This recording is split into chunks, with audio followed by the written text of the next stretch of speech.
Look, I'm professional. Hello, YouTube.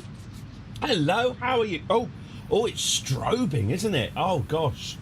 Well, if I turned up on BBC News, they'd ask me to change. Hello, everyone. I hope you're very, very well today. It's 1 second.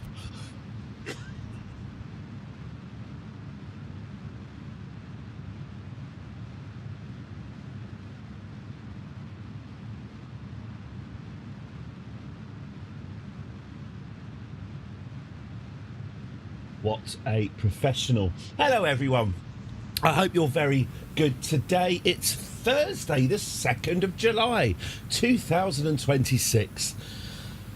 God, it really is getting on, isn't it?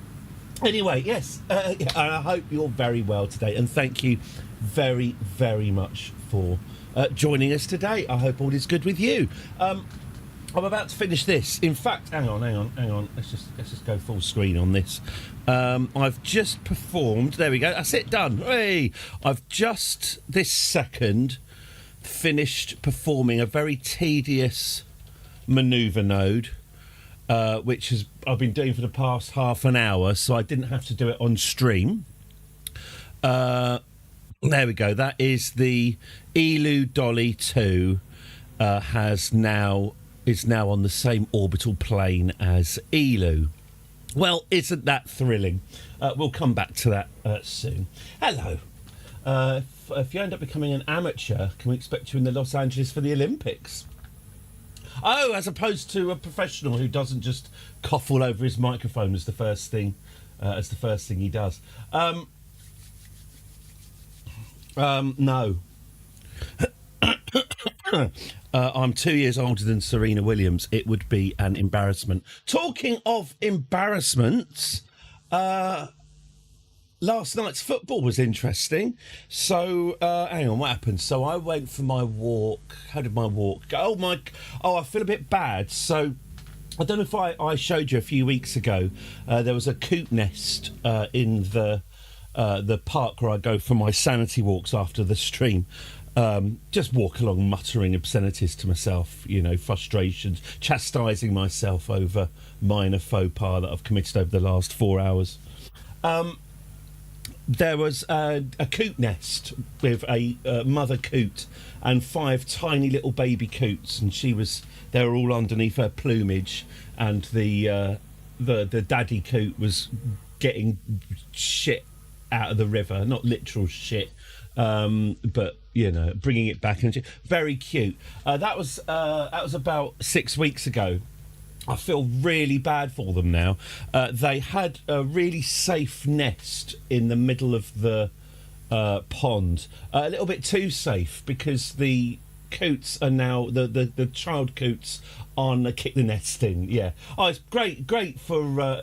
I tell you what, if I did want to lob stones at tiny baby defenceless birds, I can really. There's a bridge. I stand on top of the bridge looking at the coot's nest. It would be quite. If I was a complete psychopath, that would be quite satisfying. No, anyway, they're teenagers now. They've grown up into juveniles. I think that more of them are supposed to die before they reach maturity, but none of them seem to have died. And the parent, they're still just going. It just stood there, and the parents. I swear. I mean, you wouldn't think that a coot could look like could look old, but I'm pretty sure they've aged 20 years. They're still having to feed these now pretty much entirely grown-up adult coots that literally won't fly the nest, and the parents are absolutely exhausted, being punished by their own ability to keep their children alive. I really, really am worried that the parents are literally going to work themselves to death providing for their ungrateful children. So that was yesterday. Nothing else has happened. Nothing at all. Oh, hang on. It's Tom's Britain. Hey, thank you, Space Ben. Thank you very, very much. As always, it's massively, massively appreciated and will never be forgotten. I'm sure. The problem is, I'll be honest with you, almost Matt, Stillwinger, Henmania. When people resubscribe, I, I swear that happened like a week ago. That you resubscribed a week ago. It just I always get a little. While I'm absolutely delighted that you carry on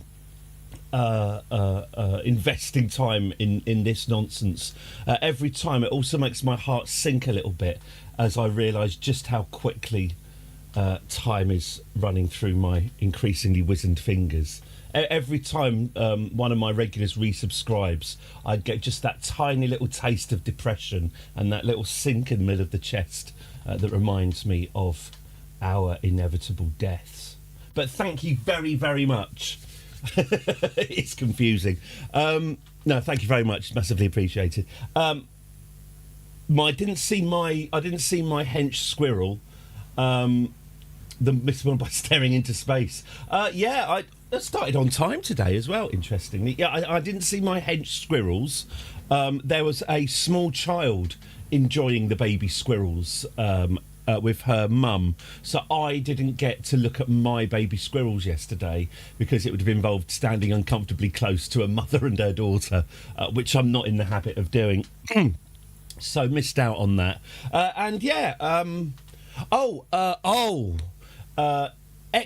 Did some fantastic parenting last night. So my daughters, when they come home from school, they're allowed an hour of screen time, which usually involves watching some sort of indecipherable 1,000-episode anime. It's a 12 certificate, so how bad could it be? But yes, basically they have like an hour's rolling in the filth and swill of screened entertainment, and then an hour after they've come home, they're commanded to shut off their screens and to do either obviously like homework or something, or just something of three-dimensional real world value. My younger daughters, they've got a finite amount of screen time on their phones for precisely this eventuality. If they use up like 2 or 3 hours on their phones, it locks out and it has to ask permission for the parent to replenish it. And my younger daughter's been asking for replenishments a lot more recently, and my wife and I were discussing this in private and came to the conclusion that she must be sneaking screen time illegally. So you spend half your day talking to your PC's monitors. Yeah, but I'm earning literal pennies, you know? Once that PayPal rolls in, my Scrooge McDuck, my Scrooge McDuck swimming pool of pennies, of brown copper pennies, gets topped up by another mugful. He says for prone to demanding that internet be blocked behind biometric ID. Wow! So my children are very much aware. I did have to wheel this threat out. They were being a bit pissy about the internet, and I said something along the lines of, in this house I am the god of the internet. If it pleaseth me, I can install firewalls and blockers on the router. I can prevent you from reaching any website I want, and you don't possess the technical skill to stop me. I will make your internet life hell. The last time they complained. So yeah, we do have a free internet in this house, because I genuinely don't believe, obviously, one, self-control. I mean, one, I do. You've got to give. This is now Eddie's parenting tips. I think you've got to give kids a degree of trust. Starmer. If I block pornography, I mean, I'm not encouraging pornography, obviously. If I block pornography on the router, like Alan Partridge, Susan, could you make pornography come on my computer, please? It's Ralph Wiggum's, it's Chief Wickham's forbidden closet of mystery. When what is it about my forbidden closet of mystery that you can't keep away from? As soon as you put a no entry sign up on something, I do believe that it just makes it, obviously it makes it more appealing. And as someone myself who's partial to having a peek past the no entry sign, makes it sexier. If porn could be any more sexy, imagine. So I don't have any restrictions here, but what we do have is common sense. So an investigation was officially launched by me and my wife. Day one of the investigation yesterday took place. So my elder daughter was in the living room watching the England game with me. More of that in a second. I asked, we're reading 1984 at the moment. When I say we're reading, we've got Doctor Who reading it out of a speaker. It's good book, you should read it. I tried to recruit her into my thought police. I tried to get her recruited to spy on her sister for me. I did literally call it the thought police. I said, would you like to join my thought police and investigate your sister for thought crime? I asked her to go into their bedroom and just come back and tell me what's going on in there. My elder daughter, I'm very proud of her. She refused. So I tried bribing her. I said, I'll get you something from the shop. She refused. She said she thanked me for the offer to join Daddy's thought police, but she said she doesn't want to be a grass. So bless her. No, yeah. So she refused, even though she would love to see her sister get into trouble. She outright refused to work for me, to work for the boot, and betray her sister. And yeah, she just said, I'm not a snitch. I'm not going to do it. I didn't push the point because I was actually very proud of her, but also a bit annoyed. Anyway, so I abandoned subtlety by just barred from having a go at a cup of coffee. Oh yeah, my elder daughter, she's 15 and she's started getting into coffee now, but I'd rather she was drinking coffee than Monster energy drinks. So or crack cocaine. So I'm a brilliant parent. So yeah, yesterday there was I was annoyed at myself. I gave a little bit too much warning, but I did the old grab the handle, open the door, burst into the room. Hi, what's going on in here then? What are you up to? My younger daughter was sat in the middle of her room, facing the bed, eating some lunch with a suspiciously... Oh, there was movement. Just as I came in, I just saw her finishing a movement, and there was a blank phone suspiciously propped up in front of her while she was eating her food. So although obviously circumstantial evidence proved conclusively what she was doing, I was annoyed I didn't have any actual evidence. But I thought what I would do is I'd lure her into a trap. So I said, "Oh, you're just sat in here by yourself, not doing anything, are you? You just staring at the bed?" And she went, "Yeah." And I thought, You are.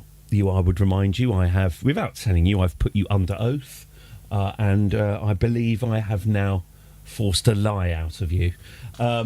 Yeah, she said, yeah, that she was sat there, just staring at a blank phone screen. I went, "All right, so just sat here with nothing on, just by yourself?" And she said, "Yes."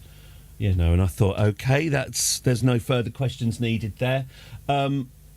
My elder daughter, I came back into the room. My elder daughter then bollocked me.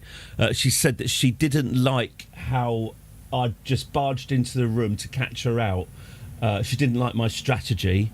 So my elder daughter was witnessing the apparatus of the state, the full force of the apparatus of the state of Daddy being used against her peers, and she didn't like it.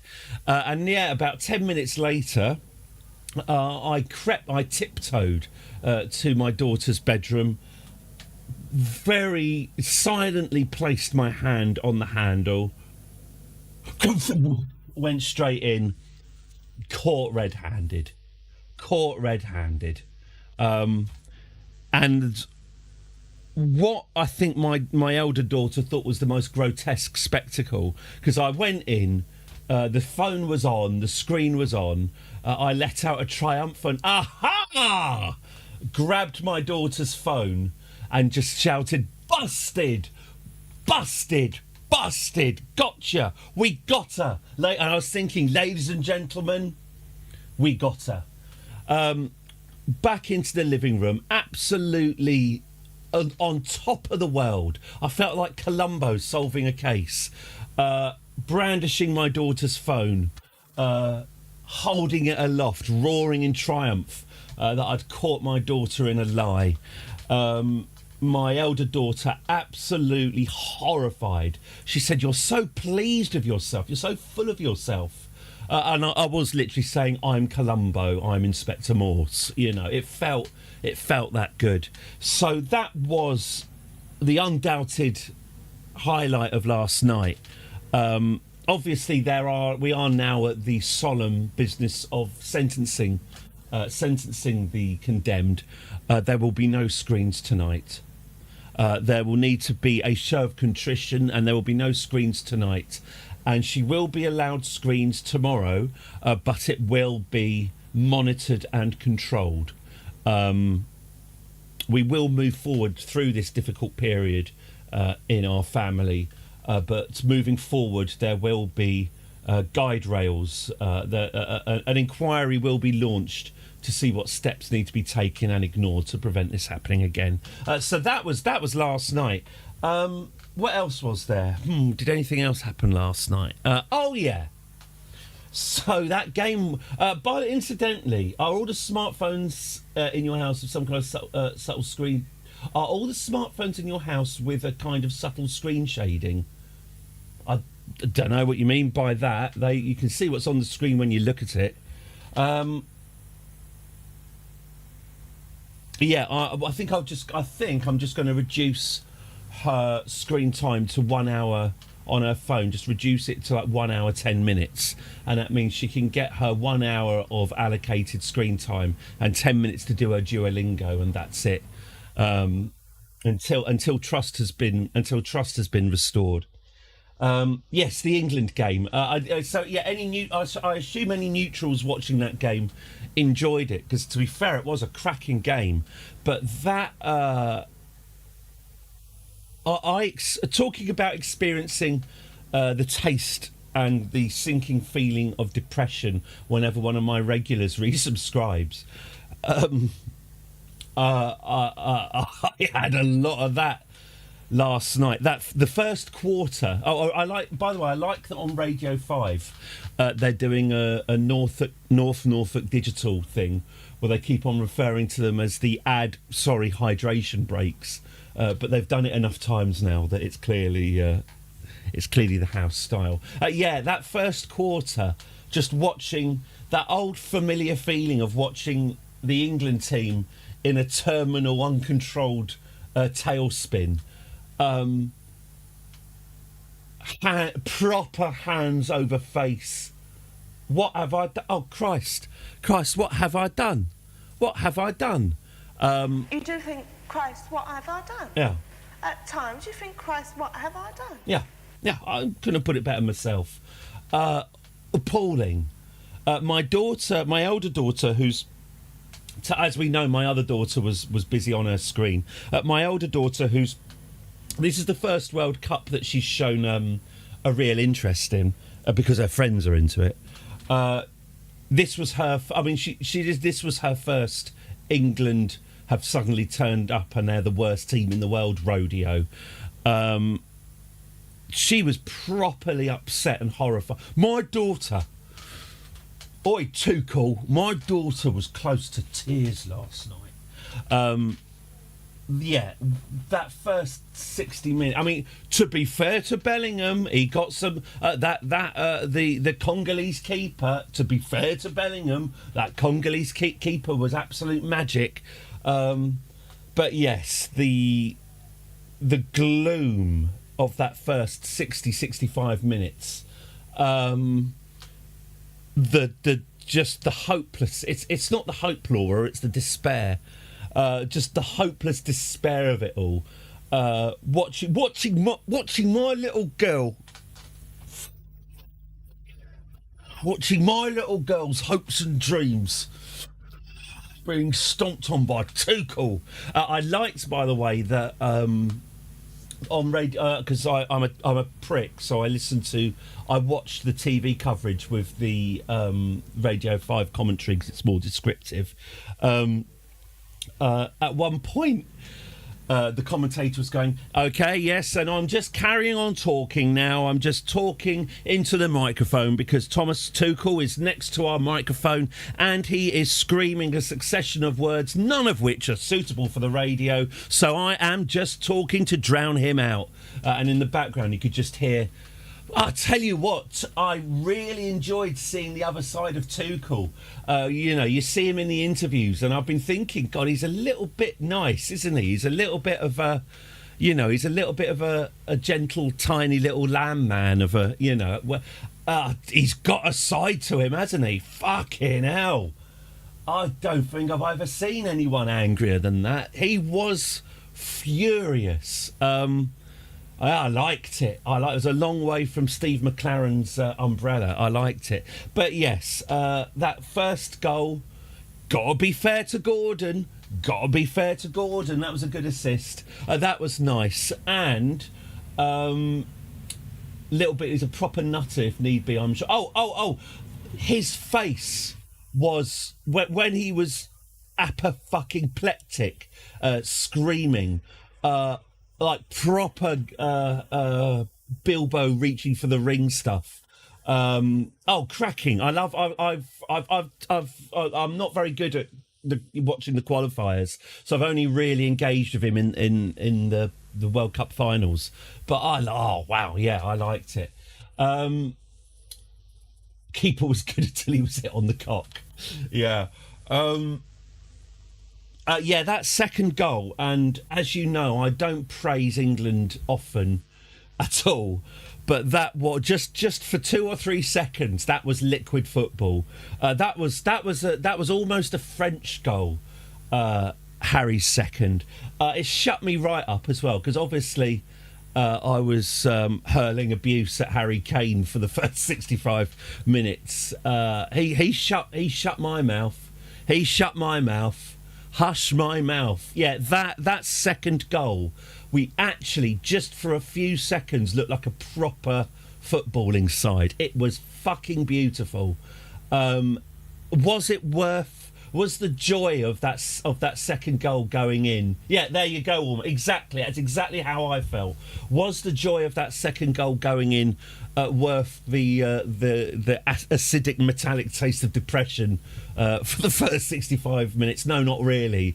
But fuck me, that was a good goal. Sorry, yes. So overall, a absolutely cracking game, but I went through too many. I was reacquainted with my fundamental mental health issues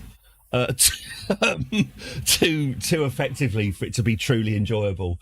But great. And then the second get Belgium and shit. Right, Belgium Senegal. So my wife. So I don't tend to gamble, and I know that sounds like what someone who's down Ladbrokes straight after this with the with the mortgage on the line. I know that sounds exactly like what someone like that would say. But I put a bet. I always put a bet on, out of tradition. I put a bet on Ronnie O'Sullivan to win the World Championship snooker, which he inevitably never does. Very occasionally a bit, but I gamble about at most 4 times a year, 3-4 times a year. And I've also got, as a kind of, like my safety valve of, because I'm incapable of having alcohol in the house without me drinking it, therefore I just don't buy alcohol. Obviously similar with gambling, anything like that. I've told my children that every time I place a bet, I tell them that I've done it, because I usually lose, because when you gamble you usually lose. My kids get to see gambling as something you mostly lose at. But anyway, my wife wanted to place a bet on Canada to win the World Cup. I mean, she got 310 to 1. It's not bad. So she's due to win 1,500 quid if Canada win the World Cup. I did desperately try and she might have had a dream or something. I really did try to talk her out of it, but she wanted to stick a fiver on. Yeah, well, anyway, she'll look, if she's got 1,500 quid at the end of this World Cup, she's the one who's laughing. But anyway, so I had to stick some money in my gambling account. I was going to name them then, but fuck that. I was going to stick some money in on the on-site gambling, but because they're evil, Betfair are evil. You can't just put a tenner on. Oh yeah. This is not. Gambling is always a rip-off. Yes, the house always wins. All bets are underpriced. Absolutely. As you know, don't want to spoil the end of this small anecdote, but as we're about to find out. So yeah, you can't just put. I had to put 20 quid on. So I had 10 quid. I had 10 quid going idle in the bank account. And it was Belgium-Senegal, and I've watched Belgium play. Belgium have been absolute shite this whole. I used to be, Lukaku and stuff. 3 World Cups ago, I've always been a Belgium and the Dark Horses pub bore. Because usually they are, but they will you actually play KSP and stop talking about yapping? How can I be? I'm not talking about yapping. I'm doing the yapping. Darren Giat from. Thank you very much for joining us, Darren Giat from YouTube. But I predict this yapping's going to last another 5 to 10 minutes. Now you've made me pause. We'll all just sit here now for the next 10 minutes. Mustard and brown sugar in that mayo. My dad worked for a casino for ages. That put me off gambling for life. Even as a kid, I figured that was a losing game. Absolute 100% yes. As demonstrated by me having tenner sitting in my account last night. Belgium were... Anyway, to cut a long story short, it was 2.8 times for YouTube slugs. 2.8 times bet for... I just call it 2-1 for Senegal to win. So Belgium were the favourites. Senegal were 2-1. I thought... you were right. You were right, I was wrong. I thought, that's not bad, is it? Senegal are clearly going to win. So I did. I stuck a tenner on at 2-1 for Senegal to win that match last night. I told the kids, obviously, and was it the 85th minute? I was literally talking about my winnings in my £18. Imagine this. 18 pounds of pure profit coming my way. I was talking about it in the past tense. I was talking about what I was going to do with my £18, what I was going to spend it on at the 85th minute, and then I just turned the match off and went to bed. And I'll just take a nice long sip of water and just check out to see what the final score was. I'm sure it was fine. Yeah, I'm not happy.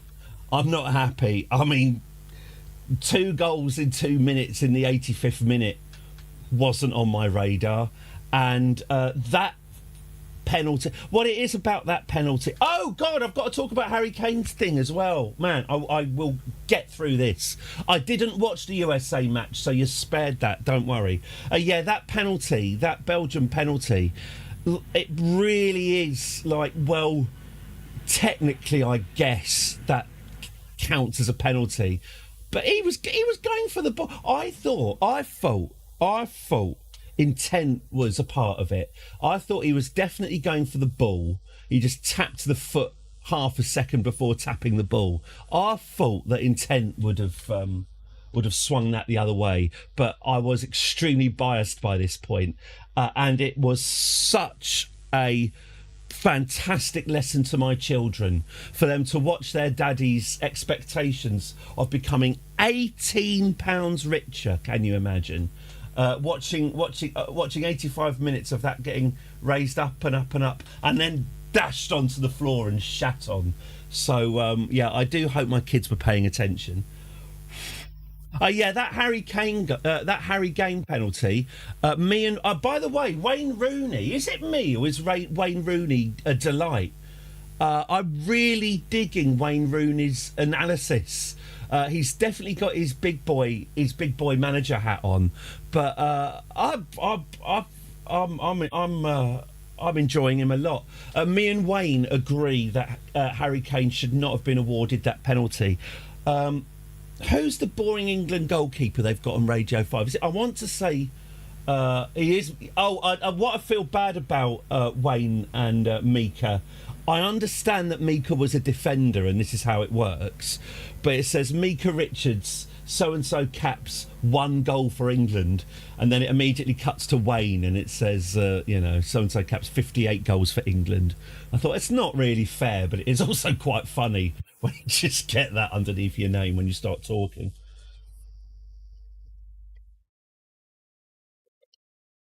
Yeah, I want to say Paul Robinson. Please, it's not Paul Robinson, is it? The mediocre England goalkeeper from the past. Paul Robinson's in Neighbours. Anyway, he kept on saying, "Oh, that should have been a penalty because Harry Kane knows what he's doing. He saw the goalkeeper was coming towards him. It is Paul Robinson. Oh right, okay. God, he's so mediocre. I genuinely thought he was Joe Hart. No, yeah, it was Paul Robinson. It wasn't Joe Hart. Who's that goalkeeper that was total? Oh no. Anyway, that's a distraction. Yeah, he was saying, well, Harry Kane can see that the goalkeeper's coming in, so he made sure that both his feet were planted on the ground to ensure that it was a foul.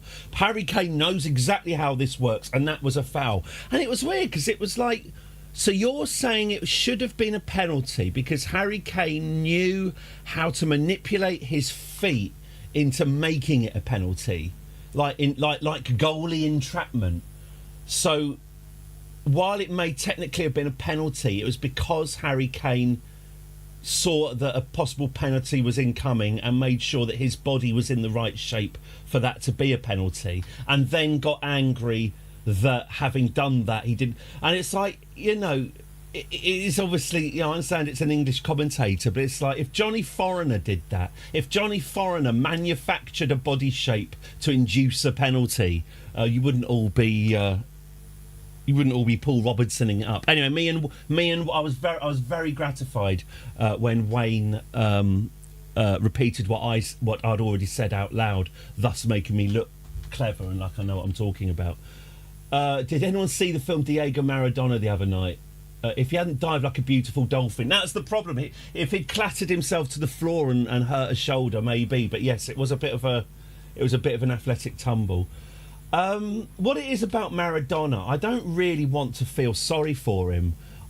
My whole life, I was 6. Obviously, I remember it. I was 6 for the '86 World Cup, and when he was alive, I enjoyed. Does anyone else remember?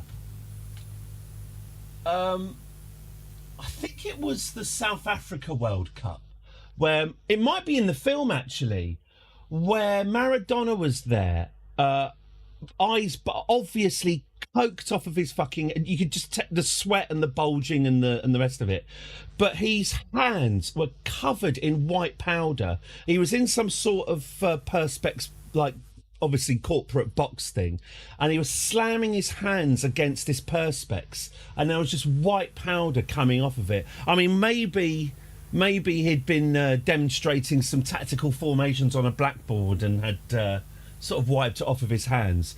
But I remember that just a sort of 1 or 2 second shot of what looked like Maradona just with so much coke on his hands. It was just in the air. I remember the camera cut away very quickly. I don't know if that's in the film, but that's the kind of last memory I sort of have of Maradona, and I don't really want to. I don't really want to spoil it by feeling sympathy or admiration for him. So no, it's not me who's the arsehole. It's not me. It doesn't so much make you sympathise with them as hate the Italians. Yeah, I mean, this is the thing. I'm a little bit old. Obviously, I remember the 1990 World Cup final where the the Argentinians just completely shit. Was it 2 red cards, wasn't it, in the 1990 World Cup final, where the Argentinians were just shithousing the West Germans the whole time? I remember being 10 years old, watching the 1990 final and supporting the West Germans who'd just knocked England out.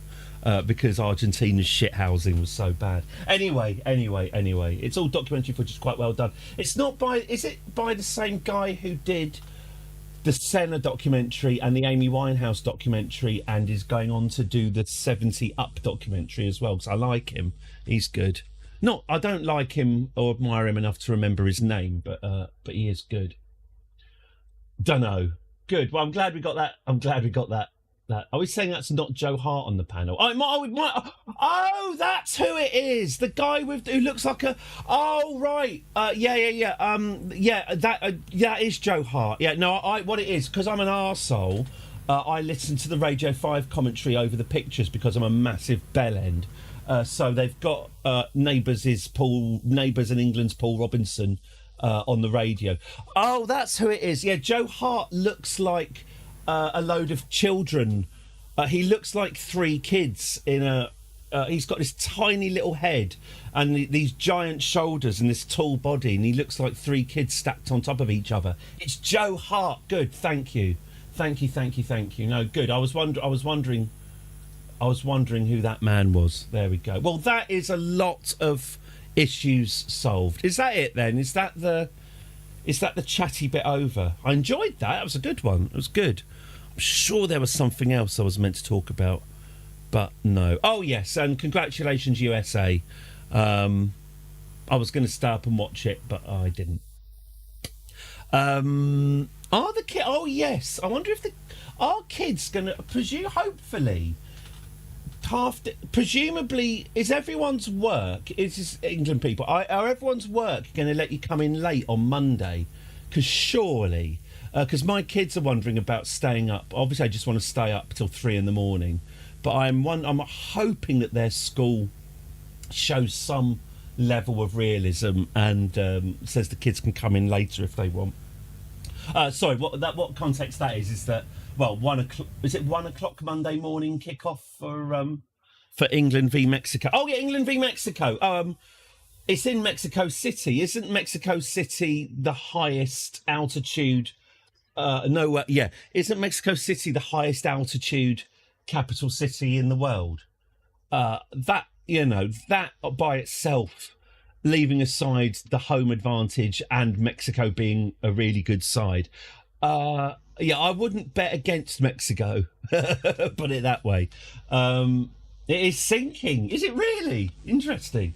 But yes, it's going to be tough. But don't worry, if England do manage to scrape past Mexico, then they've got Brazil, then they've got Argentina. If they get to the final, they'll have earned it. But yeah, if they can just distill that 3 seconds from last night where they were genuinely unambiguously great, just stretch that out over 90 minutes, they should be all right. Subsistence cracks everywhere. It's on a giant mesa, isn't it? Isn't Mexico City on a giant flat? Man then describes what a mesa is. Isn't it a sort of very elevated, like a big elevated flat bit? Which is, well, I've just described a mesa. Is it on a... Stop saying mesa. I'm going to type it in. Mexico City mesa.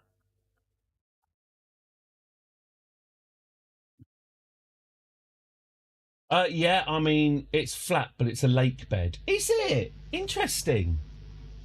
Huh. That sounded insincere. I did find that interesting. I just have a sarcastic tone of voice, but it was interesting. What it is, I think I've flown there in flight sim and gone, oh, look, it's very high and flat. Right, okay, I think we're done. We're done with this, aren't we? Right, let's have some fun today. So just before the stream was on, we're not going to do this today, or at least we're not going to do all of it today, but I'm just going to recap you on where we are. The Elu Dolly carrying, what's his name? There he is. Shelbury, carrying Shelbury Kerman to the planet Elu. While this morning, while for the pre-stream, we sounds like a weeing thing, doesn't it?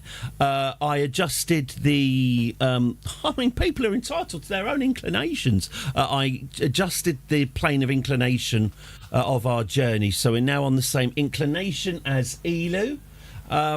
What I just need to do now is set one more manoeuvre node to try and get an intercept on the planet Elu. But then what I'm going to do, once I've set that, is we're going to head back to Kerbin, because there's a certain gloomy Bill, who's on the lunar surface, the lunar surface, awaiting delivery of a new, much faster, much more manoeuvrable moon rover. So I think it'd be nice today to design a little racing car for Bill to skim over the dunes of the moon on.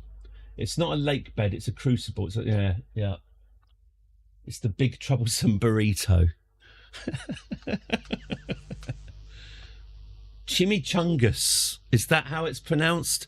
That's my memory of eating Mexican food in the US. That was lovely. I've never had that before. That was nice. I could eat that all day.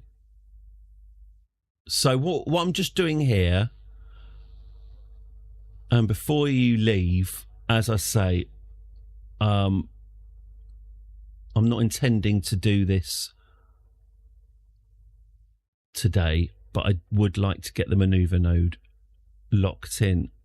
There we go. What's that then? Closest approach. Oh, I see.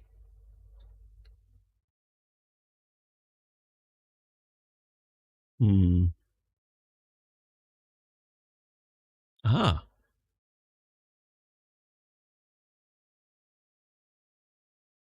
So target position. So it's slightly ahead of us. It's slightly ahead of us. So I want to actually... there's going to be a little bit of muttering for the next few minutes. I will be back in the room very, very soon. But I just need to try and figure out the best...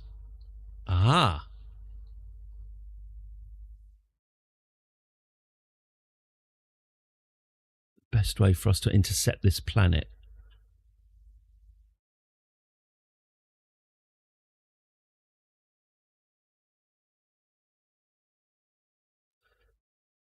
Okay. Maybe... What if I did a manoeuvre node here?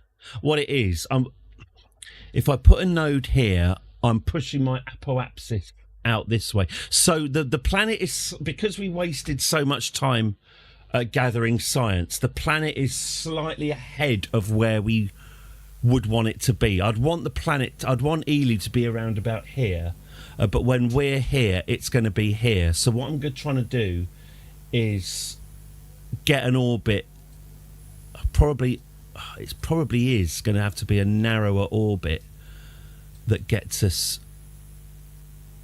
further ahead, and that is going to require, I think, quite a lot of delta V. So let me just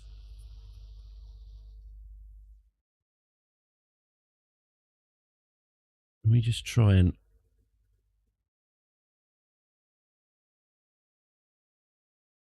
do something like this. Okay, so if I did that, descending node 0.1, okay.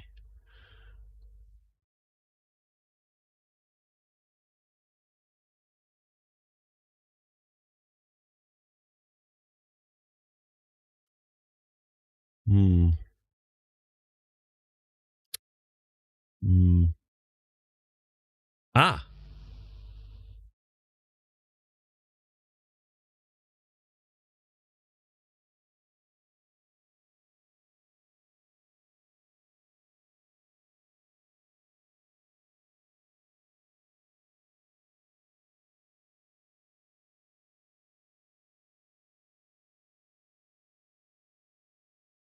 Aha.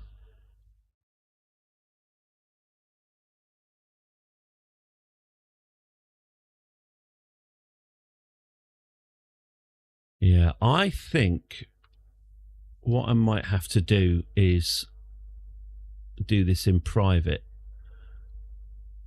away from prying eyes. I think this is a bit too... This is going to take me, I think, too long to do while you lovely people sit here and wait for me to get it done. I think... Oh, mind you, that's all right. I think I'm about to abandon doing this. Unless this would work.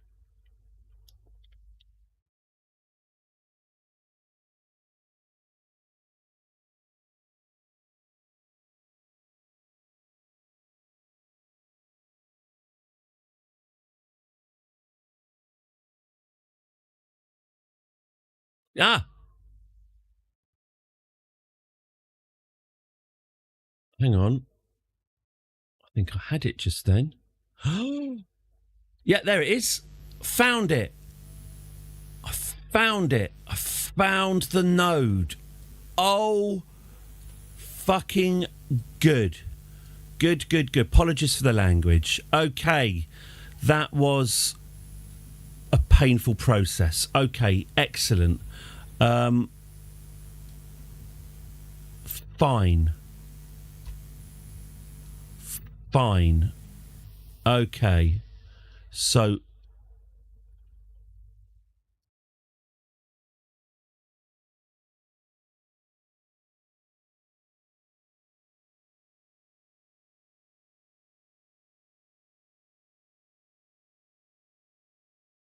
that'll do. Hello, Gruppen. Oh, no. Yes, hello, Gruppen. I hope you're very excellent today. I hope all is good. This is about to get a lot more fun. Right, here we go. Let's set an alarm. So this node is going to be in 2 years. A 2-year journey Shelbury has now. A 2-year journey from where he is now in the Elu Dolly all the way out. Almost to the orbit of Joule. He's then going to encounter this manoeuvre node in 2 years, 146 days' time, which will hopefully send him on a nice approach towards Elu. But that is some way off. All right, Shelbury. Thank you very, very much, Shelbury, for your... He might not have been fully aware of just how long this mission was going to take. He probably shouldn't have made his wife pregnant a couple of weeks before the journey, because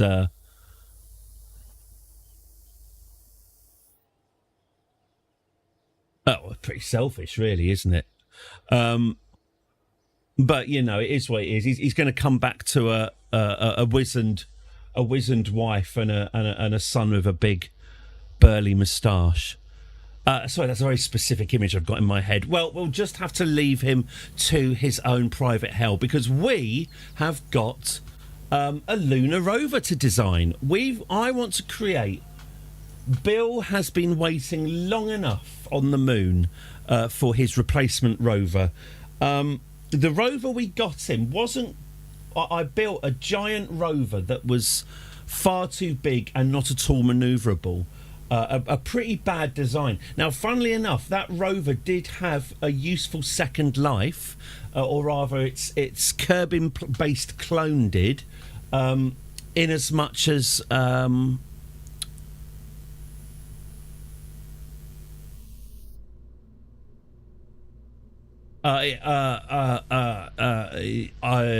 it helped us get that asteroid back. We were able... Hang on, I'm in the wrong... There we go. We were able to get the asteroid Tony, or help push it back to the Kerbin Space Center, thanks to the technology we researched for that. My mind's not really on this sentence, and it shows, doesn't it? No, I've finished. Now I've finished talking. Okay, let's get the Clampotron. Okay, so here is our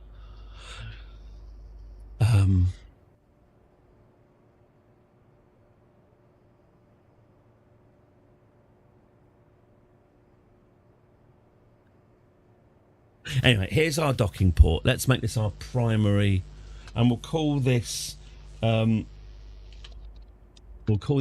Cart 1. There we go. All right, so what I want to do is I want to create a light, a really light, fast manoeuvrable little rover. Now, whether or not having a giant tank of fuel is what you'd call light, I don't know. But let's have a look. Okay, so no, that's not light at all, is it? That is, I would say, heavy. Okay, I think I've got off on the wrong foot here. Let's trash this entirely.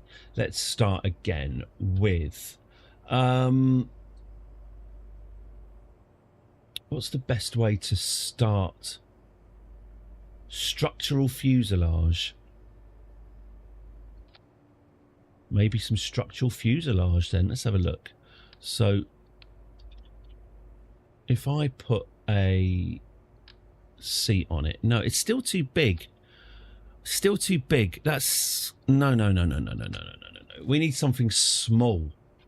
Something actually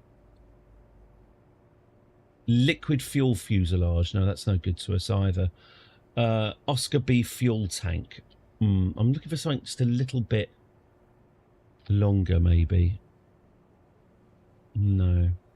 Okay, forget that. Let's go with structural and sort them by mass. Yes, good idea. Okay. Let's look for something vaguely chassis shaped. Grip strip.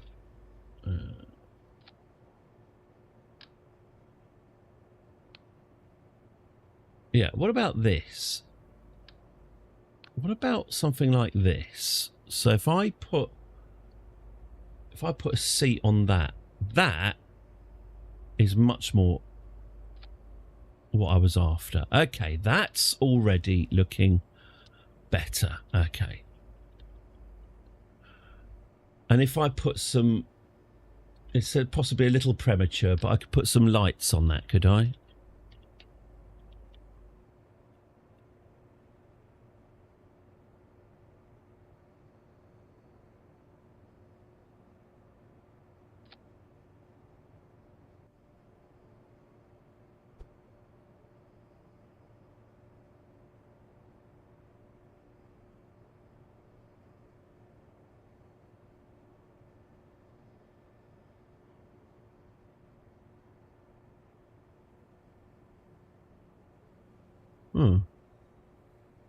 Clearly not. All right, fine, forget it. Okay, so we've got that. Can we just put some tiny little wheels on it? How? Yeah, that's not tiny, is it? That's enormous. What about some harm? Let's see. No, again, that's too big, isn't it? Smaller wheels. No.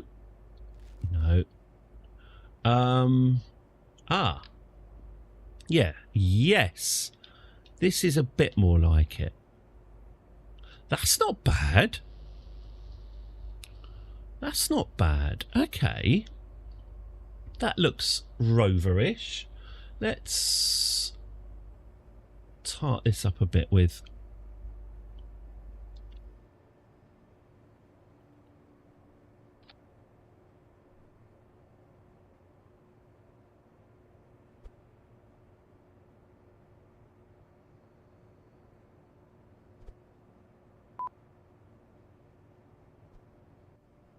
Okay. Not too bad. Can someone teach me how to go into space? Yes, Everett the Nugget. Love the stream, mate. Keep it up. Thank you so much, MKBMHD23. That's genuinely lovely. That's really nice. Thank you. Oh, a nice bit of praise. Can someone teach me how to go into space? Yes, absolutely I can, Everett the Nugget. This rover will be heading into space because we will be delivering it to the moon. So do keep watching. If you're still there in about 15 minutes when we send this bugger up, I will help you. Okay, so if I get these wheels here, that looks alarmingly credible, doesn't it? That looks like an actual thing that someone proper would make. Okay, so let's put batteries on here. Okay, we're gonna need some sort of photostatic panel, so I'm gonna guess if I extend these. Oh, that's quite good as well, isn't it? Blimey. Okay, but how? You point up and you get boosters. I will show you, Everett the Nugget. I will show you a spaceship, but at the moment, I will show you how to launch this thing and land it on the moon. In fact, stay tuned. Okay, so we've got. I guess we really should put some groovy lights on this, shouldn't we? So maybe these should be like red lights. Yeah, that's good. And then these could be like yellow lights. Okay, I like it. Excellent. Okay. Why do all my rockets explode? Either you're going too fast through the atmosphere and they're overheating and exploding, or you've got an engine inside. Your staging is wrong, and you've got multiple engines, but you're activating your engines in the wrong order and cooking your own craft. Would be two explanations off the back of my head. Now, I'd like this to be rocket powered for those the more exciting lunar dunes. So I think if I put a nice bit of rocket fuel on the back and our shitest engine. Okay, so that's now rocket powered. This ladder, thank you very much, Space Ben. That is an excellent point. There we go.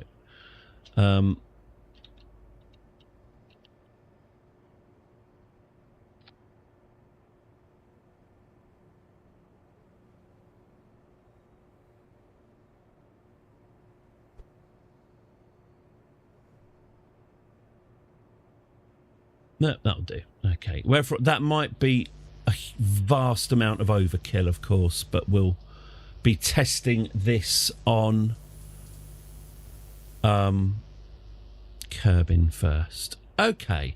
It feels like we would need more batteries than this, but okay. Shall I give this a whirl so far? Valentina, you've not done a lot recently. In fact, Valentina, maybe she's in a position to maybe she should deliver it. Maybe she should deliver it to Bill. Okay, so here's a really basic car, which I'm not even sure that the wheels are fixed the right way round. So that's the first thing to test.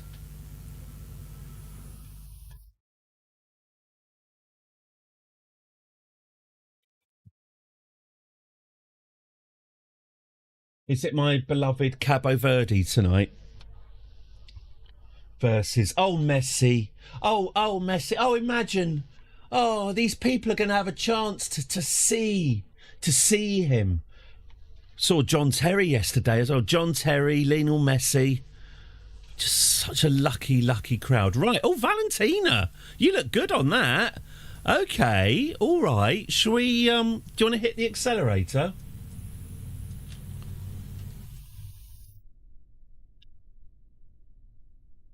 Well, this seems to work. Let me just take the steering. Yeah, adjust the steering. Steering disabled. Okay, so just front wheel steering. Well, all right. This looks credible. How does it handle? How does it handle handles hills very well? Oh, there goes the solar panels. That was to be expected. Okay, now shall I activate the rocket engine? All right, Valentina, we're going to activate the rocket engine in 3, 2, 1. Now we're getting some speed up. All right, let's see what this baby can do. Can it? Oh, I'm sorry, Valentina.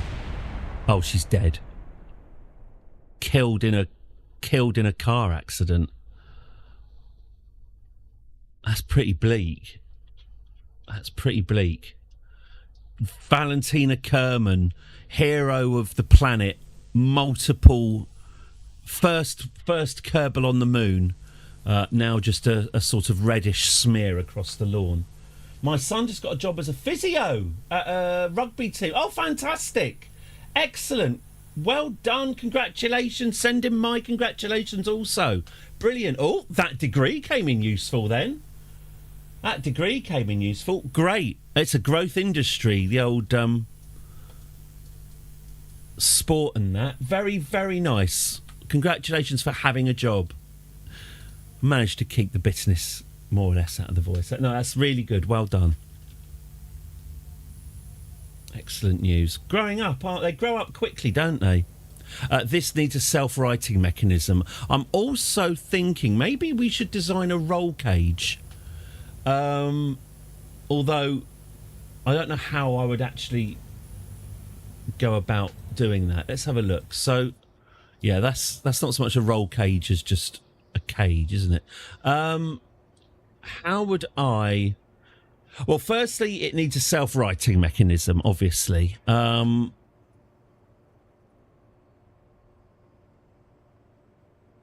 Probably the best way of doing that. Again, let's get some RCS tanks. No tanks. Ooh.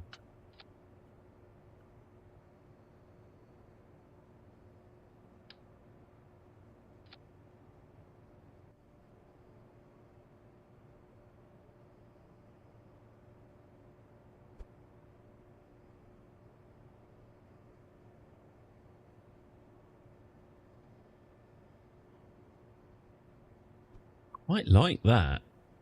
I quite like that as a look, to be honest with you. So if I then get my RCS thruster block and put that on either side there, could I also get away with doing that? Yeah. And then that, we should be able then to use these thruster blocks to rewrite it. Okay, that's quite good. Shall I put some more lights on it? Yeah, let's put these ones on and let's make these ones green. Yeah, that's quite good. Right, I should start colouring. Yeah, let's get the important stuff done. I should start colouring this in, shouldn't I? What would be a good buggy colour? Maybe orange. Oh yeah, we've got orange. Didn't we have orange anyway because of oh, mind you, yellow. Oh yeah, bright yellow. There we go. What was I? Obviously the answer should be bright yellow. All right, lovely. Bright yellow with silver, with bright yellow with brass and chrome. Yeah, there you go.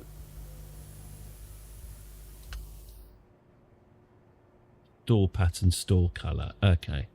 Oh, hang on. Bright yellow with bronze and chrome. Store pattern, store color. Okay. And then we can... Yeah, that's all fine. And then we can do that. Brilliant, brilliant, brilliant. Dump, dump. Good stuff. Okay, and then we can variant. Yep. Yep, great. Let's get you coloured in. Anything, yeah. Great, great. Ooh, have I just... Oh, great. What did I just do? Okay. Light blue and orange, Gulf colours. I might have to get rid of this chrome. It doesn't... Chrome doesn't really work in space. It just comes out as black when we have chrome. So let me just...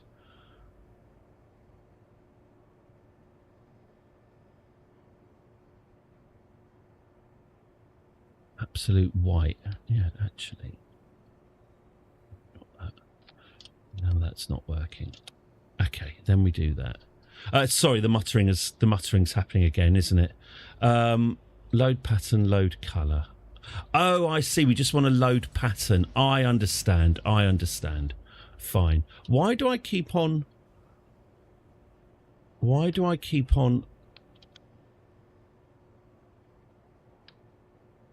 There, that's what I wanted. And then we do that. And then we go load. That's it. I've got it. Right, and then we save that. Good. Sorry about that. There was a bit of a interlude there. Okay, there we go. And then we get load pattern. Fantastic. And then we do this and we load the pattern, and that's there. That's actually quite shite, isn't it? The large mount should be black and red and black, and that should be red and black and red, and that should be black and red and black, and that should be black, and that should be red. Okay, fine. Good. Can I change the colour of the wheels? Oh, I can actually. Only to white. But I think I might prefer that. Yes. Okay. And then we can change that. We can change these to yellow. So pattern. Mr. Patton, what do you think of the idea of a war now? I'll take that as a yes. You should take that as a yes. Okay. There we go, and we get, yep, get that, and then can we colour that in? Yes, we absolutely can. Okay. So a big yellow truck. Okay. Actually, maybe they were better as orange. Yeah, they were, weren't they? Let's make those orange wheels again. Okay, let's save that. Beautiful. Okay. Right, so far so basic. We've got that and we've got that. Okay. The Bill Cart 2. Why don't I give this another drive then? Oh, what I should do is map the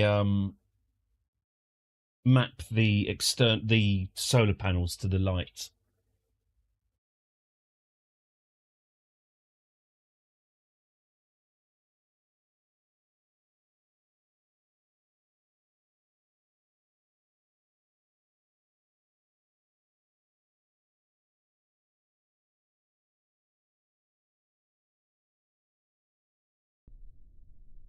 Oh, I was thinking about this car is still on the ground. The car's still under construction.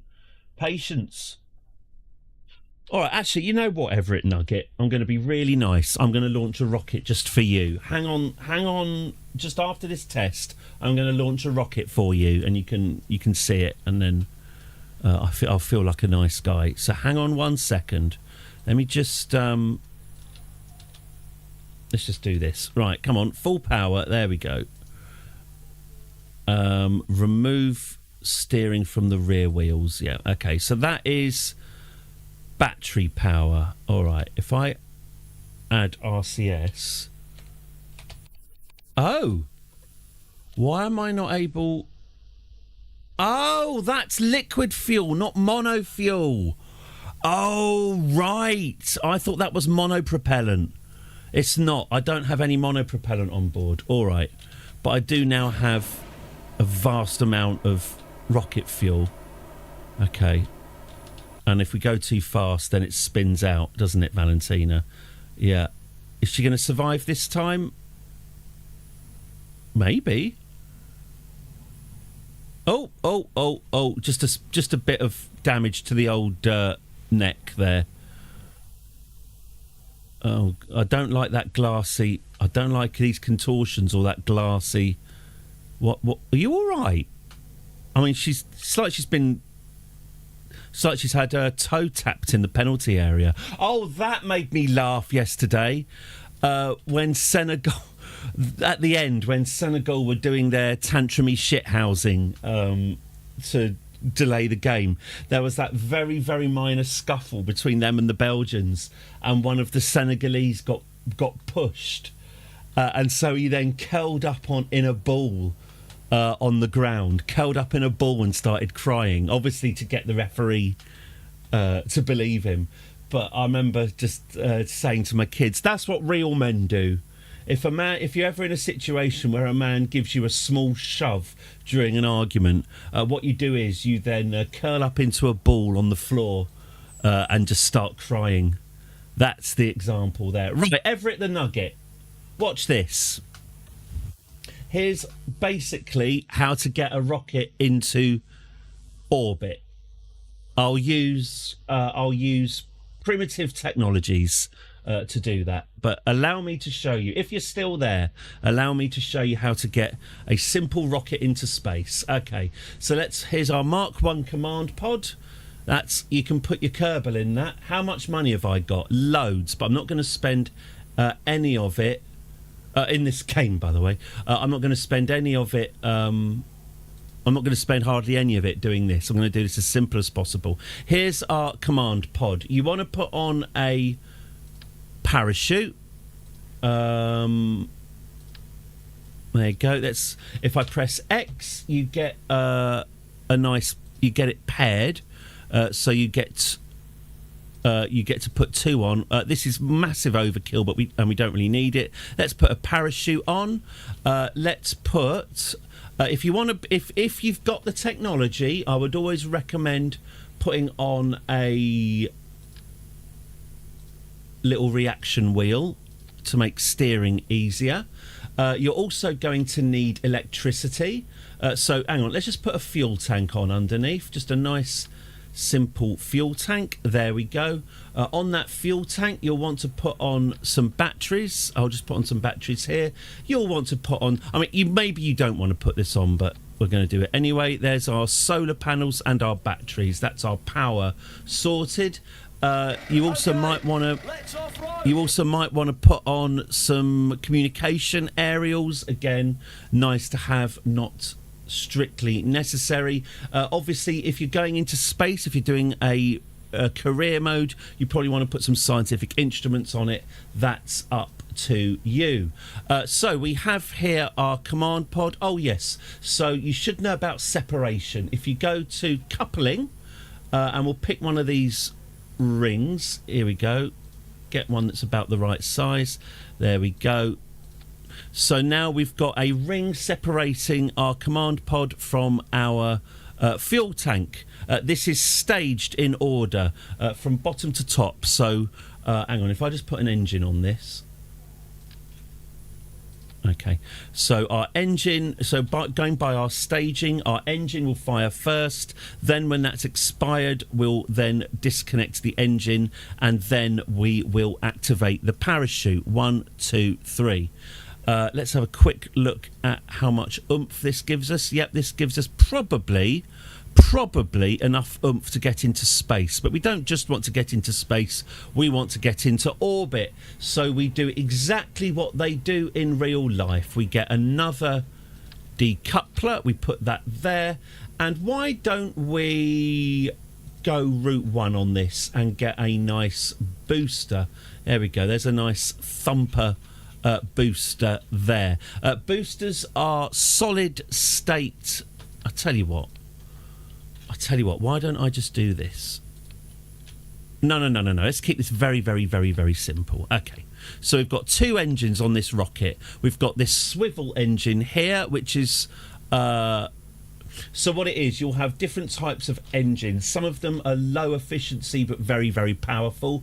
You use those at the start of your launch to get yourself out of the thick atmosphere and away from gravity.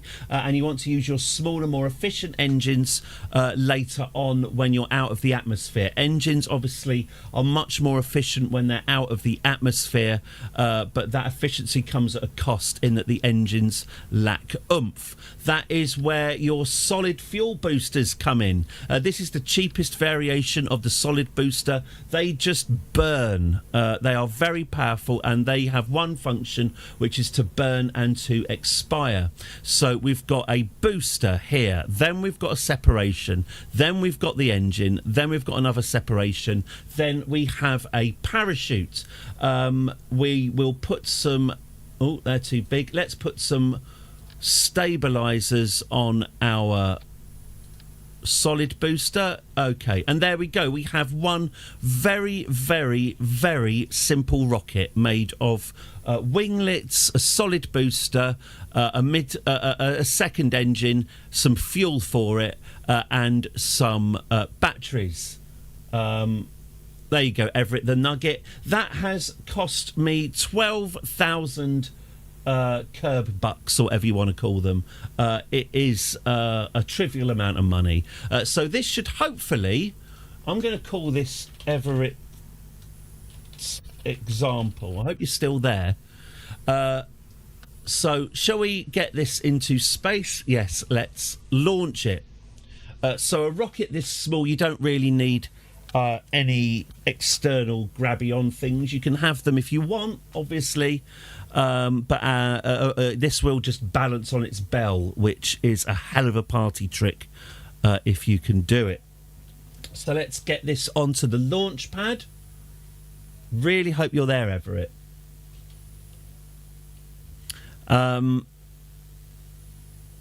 It's not bad to do these little, you know, Rocket 101 lessons every now and again, I suppose.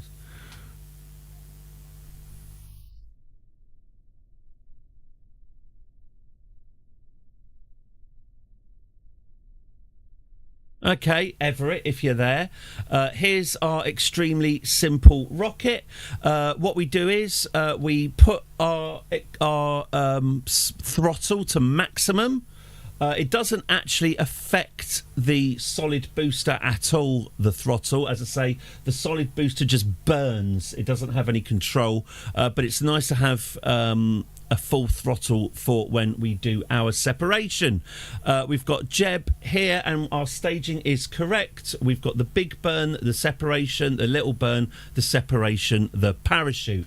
The atmosphere is 70,000 meters up, so if you just want to get into space, all you have to do, Jeff Bezos style, is just go up 70,000 meters and back down again. I suspect what you want is to achieve an orbit. You know what? I don't think we're going to achieve an orbit with this ship, but, you know, that can be your triumph, not mine. We'll do a little countdown, shall we? 10, 9, 8, 7, 6, 5, 4, 3, 2, 1. There we go. And that's us on our way up. So this is now flying up Nice and high. It's got great acceleration. It's very powerful. Now, if we want to get into orbit, we want to start tilting it towards the 90 degrees. Now, this is interesting. I did not put any monopropellant on this rocket, and so I'm finding it extremely difficult. I can't steer it very well. So I've already... The reaction wheel I put on here is not doing what I wanted it to do. So this rocket is slightly defective already. What I would probably do was I would revert back to the launch. I'd put a much larger reaction wheel underneath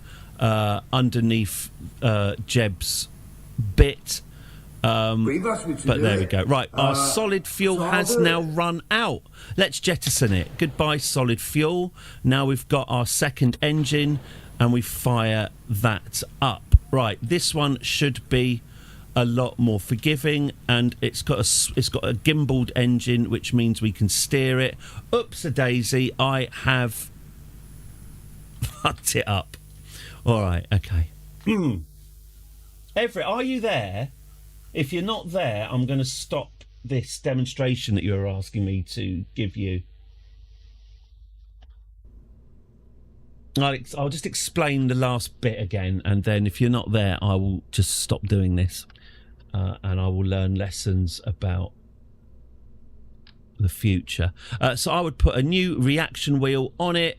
I would say we probably need a bigger booster than that if we're going to get into orbit. So I would remove that booster and I would get an even bigger booster. Let's say... Oh, that's the one we had, wasn't it? Let's say that one. There we go. That one's much bigger, isn't it? So we would then put some fins on this, and then we would launch that. But you've gone.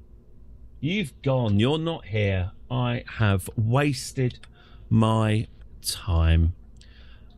Well, I hope everyone else appreciated the the little back to basics lesson. I felt sorry for them. Kept on asking me for help. Oh. How do I get into space? Now! I'm bored.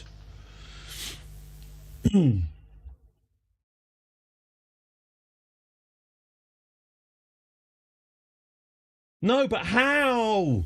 How do I get into space? How? Just show me! Oh, fuck's sake. But I need to know! How? I'm bored. Right, okay. Let's get back to what we were actually doing, shall we?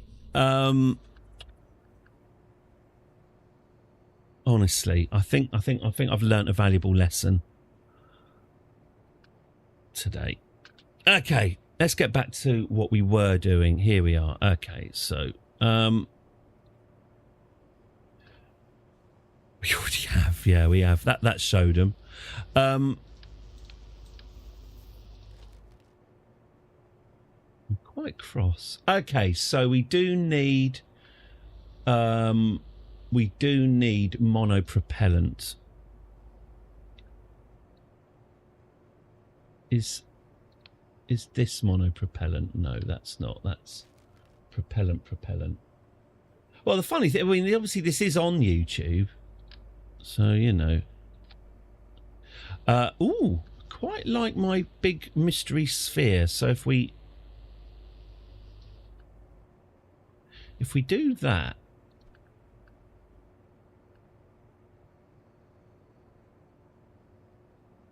Okay. And then maybe if I put a nipple on it. Yeah, good idea.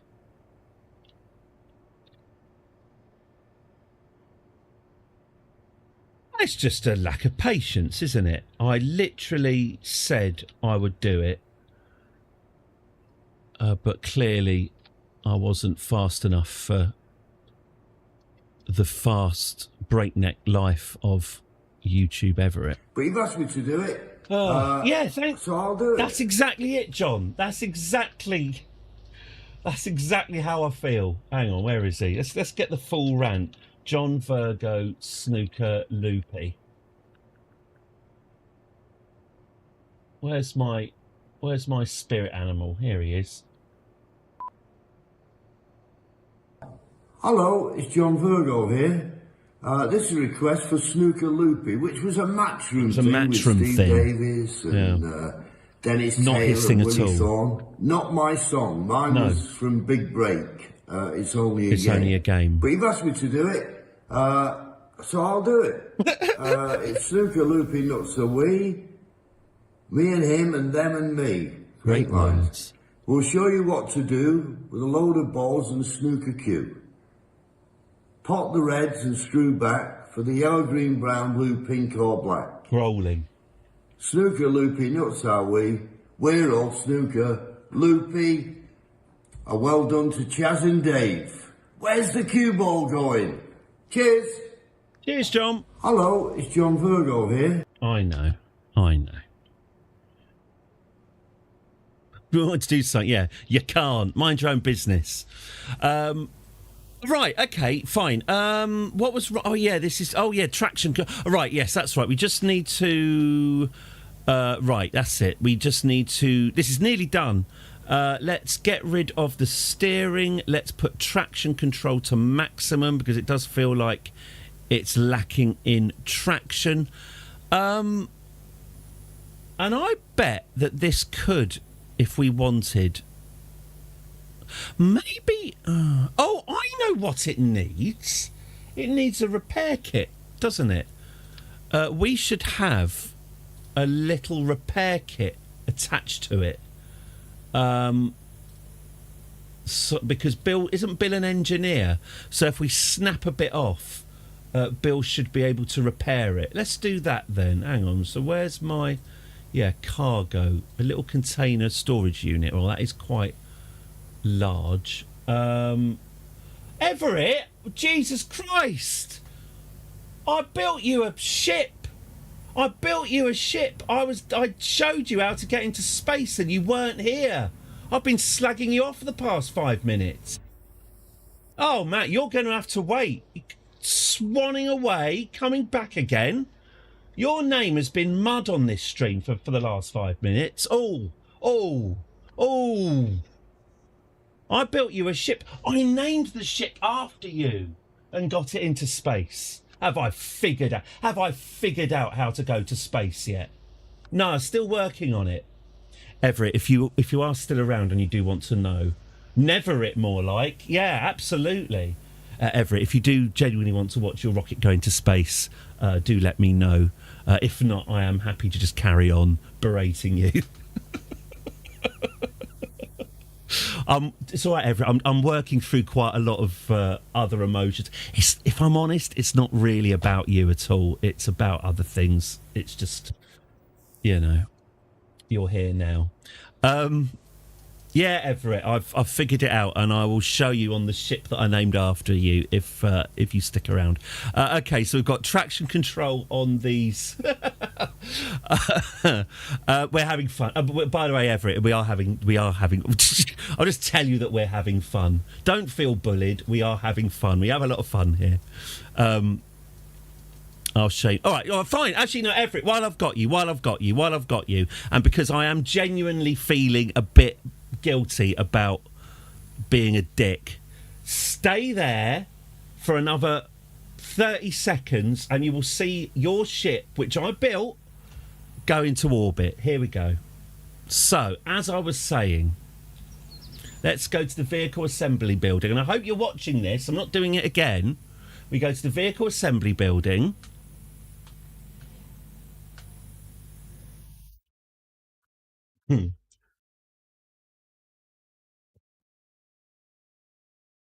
Don't go anywhere. I know you're busy. Just stick with it, If you're going to watch this channel, there are going to be loading times. All right, shall we open up my list of ships and go down to E?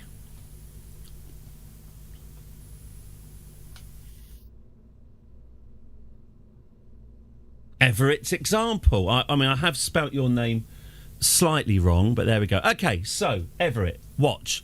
Here is a big old solid fuel booster. This is at the bottom of our ship, and it is due to fire first. Next up along this booster is a separation ring. That's next in the staging. That separation ring will fall off to reveal, ta-da, an engine with some fuel on it. So we essentially have two engines. We've got one solid fuel booster, and then we've got a smaller, more efficient steerable engine. Obviously you want to fire your most powerful engines first, and then your engines become less and less powerful the higher up you go, and as there becomes less atmosphere. I've also put on a couple of solar panels, an array of aerials, and some batteries. I've also put on a reaction wheel, because reaction wheels are good. So let's get this launched, shall we? And I hope you're still watching. I'll be honest with you, I do need to get a basic rocket launched myself, don't I? So you've just got to, when you see this sort of black screen and the loading down the bottom, you've just got to. I'm not sure. I'm not sure it can go into space, but that's half the fun. Let's have a look, shall we? So I'm not sure I can get it into orbit, but we should hopefully get it into space. You know, dare to believe. I should take this alarm clock window off, because I don't think that's going to be relevant today. Right, here we go. I hope you're still there. Here we go. 3, 2, 1, boom. Right, so there goes our solid fuel booster. I'm going to wait until still nothing happening. I don't know what. Hey, Savage Banana! Hello, hello, hello! Very, very lovely to see you, and thank you so much. Massively appreciated. Thank you, thank you, thank you. CK3 will return in September. I hope you're very, very well, and it's lovely to see you. Thank you. Hello! Massively appreciated, as always. Really lovely. Thank you. Right, so we are grinding gear change. Here we are. Look, we're going up. Shall I? I'm going to wait until our surface speed is around 250 metres per second, and then I'm going to tilt this craft eastwards, which is 90 degrees. So let's get this tilted. Oh, Christ. Okay, let's get this tilted 90 degrees. There we go. It's not hugely manoeuvrable. Let's do this instead. Okay. Right. Well, you can see here. Right. This has not been designed amazingly well. I'm happy to admit that now. Mistakes have been made, but I still think we can get it into space. So the solid fuel is still burning. You don't think this thing is going into space? Well, I've got news for you. There we go. So despite a really dodgy launch and quite a lot of fuel wasted just by flapping around, we can see here my apoapsis height is predicted to be 81,000 metres. Space starts at 70,000 metres. So in the loosest possible Jeff Bezos sense, this is guaranteed now to go into space. So with an apoapsis of 81,000, what that means is our actual altimeter here is going to go all the way up to 81,000 and then start falling. How do we stop ourselves falling? Well, now we've lost our solid fuel booster. It's no longer of any use for us. We disconnect it. There we go. Revealing underneath I probably should have put some lights on this thing, but there we go. Revealing underneath our secondary engine. Now, what I'm going to do here is just get the nose of our craft down on the 90-degree horizon. So we're essentially, lying flat in comparison to Kerbin, facing due east. We're now out of the atmosphere, so I'm going to activate this engine. And what we're now doing is... No, it's 70 kilometres. Now what we're doing... Now we're going sideways. You can see we are circularising our orbit. Now, we've got time to apoapsis 47 seconds. If you want to... you don't want this really to fall beneath 30 seconds, nor do you want it to go above 60 seconds. Once you've reached your apoapsis and you've gone beyond it, you're going to start falling. You almost never ever want to bust your apoapsis. If you bust your apoapsis, it's usually worth trying again. Anyway, we are flying sideways. I'm actually going to give it a little cheeky bit of minus 20 to circularise this orbit. And you can see here, I think we are going to make the orbit. In fact, bloody hell, we have. There we go. Everett. That's it. We're in orbit. We're done. With 776 metres per second to go, we have achieved, with just one solid booster and one swivel engine, we have achieved a stable orbit. So that is how you get a cheap rocket into space. Shall we land Jeb as well? Let's get Jeb back down onto the sea. So now we will face prograde, which means we're now pointing in the opposite direction to where we are flying. We've got the space centre beneath us, which is exciting. So let's fire our engines. There we go. So now we are firing retrograde in order to come back down to Kerbin. Let's finish that. There we go. That's the last of our rocket fuel. You can see here that our lovely circular orbit is now an arc. Let's detach the last stage of the ship. So we've just got our re-entry pod with its parachutes. Let's spin through time. Here we go. And now we're hitting the atmosphere. If I have done this right, I don't think I have, we might very well land at the space centre where we started. Anyway, if you click on your nav ball here and take it down to surface speed rather than orbital speed, your parachute should be ready to deploy when you are 400 or so meters per second. So don't deploy your parachutes now, they will just burn up in the atmosphere.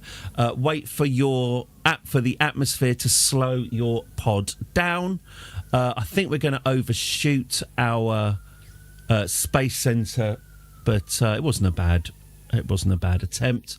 Let's spin through this process a little bit more. We should start seeing the whole thing starting to heat up. Yes, we are. This is where my game is bugged. I haven't... Everett, I achieved it. You've got to pay attention. You've got to watch. When someone's showing you how to do something, you have to watch. You can't just dip in and out. I achieved a perfect orbit. I showed you a perfect orbit. This is me showing you how to land again. Watch the VOD, go back about 5 minutes, and you'll see the bit where I said, Everett, you see I've achieved a perfect orbit. Okay, so... by the way, this is really good fun, Everett. Honestly, I know I'm half pretending to be annoyed, but I'm actually really enjoying this. So thank you for livening up the stream. Okay, so there we go. So he's now come through the atmosphere. He's slowing down. nicely. Let's wait till we are about...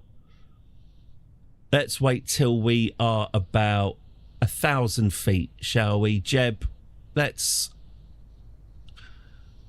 show some steely balls here. Here we go. 1,000 feet above the sea. We shall deploy our parachutes.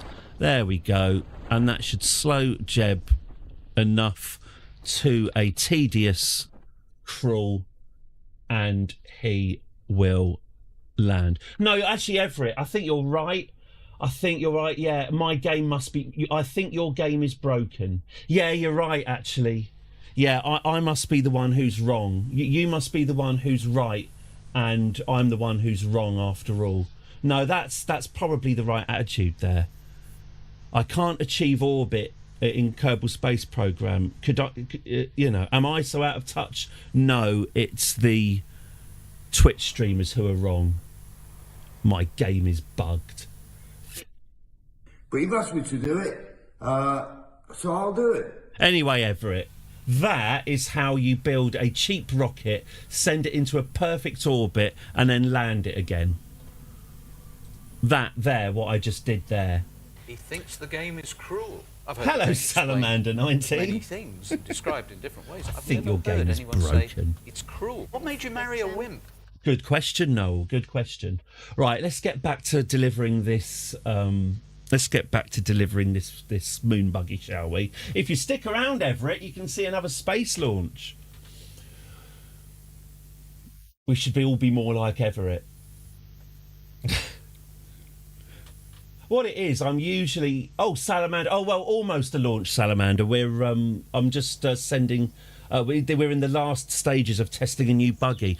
Oh, no, something has shat again. Oh, Christ.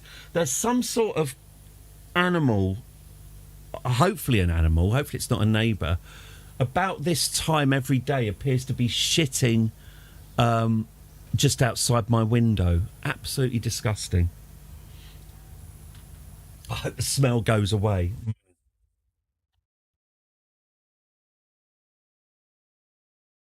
Oh, I see, Everett. I see what you're doing. There probably is a flat Earth mod for the game. Just make pi equals 1 or something. That wouldn't work at all, would it? That would make it... No. Right, here we go. Here's our... Let's get our buggy delivered to Bill, shall we? Bill Kart 3. Here we go. Steering... Traction control. Okay. And we've got boosters here. Oh, yes, that was it. I was just going to attach... it really smells. I'm just going to attach... I was going to get some... I was going to put a little box on that I could put EVA repair kits with it, wasn't I? Is this... It looks like that... Yeah, oh, sod it. It will never need repairing. It's fine. Is this pretty much ready for delivery then? The Bill Kart 3. I'll give it one more test drive. Valentina. We'll give it one more test drive. Oh, I know what... Oh, now. Ooh.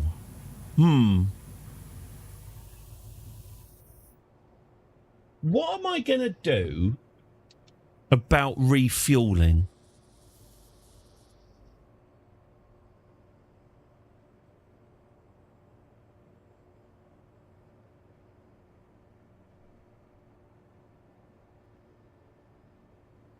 Can I get this to clamp on? Have we got a little... Yeah, advanced grabbing unit. It's electrical. Yes, it is electrical, but I've got a rocket booster on the back for the purposes of fun.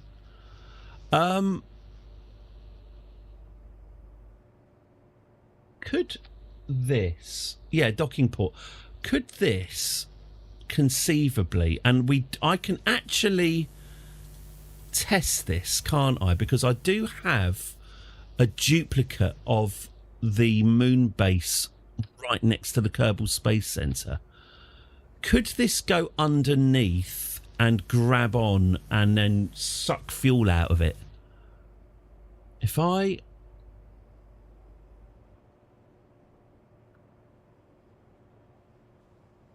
Let me try this. This is an idea. If I... Let's just get this coloured in. If I... Oh.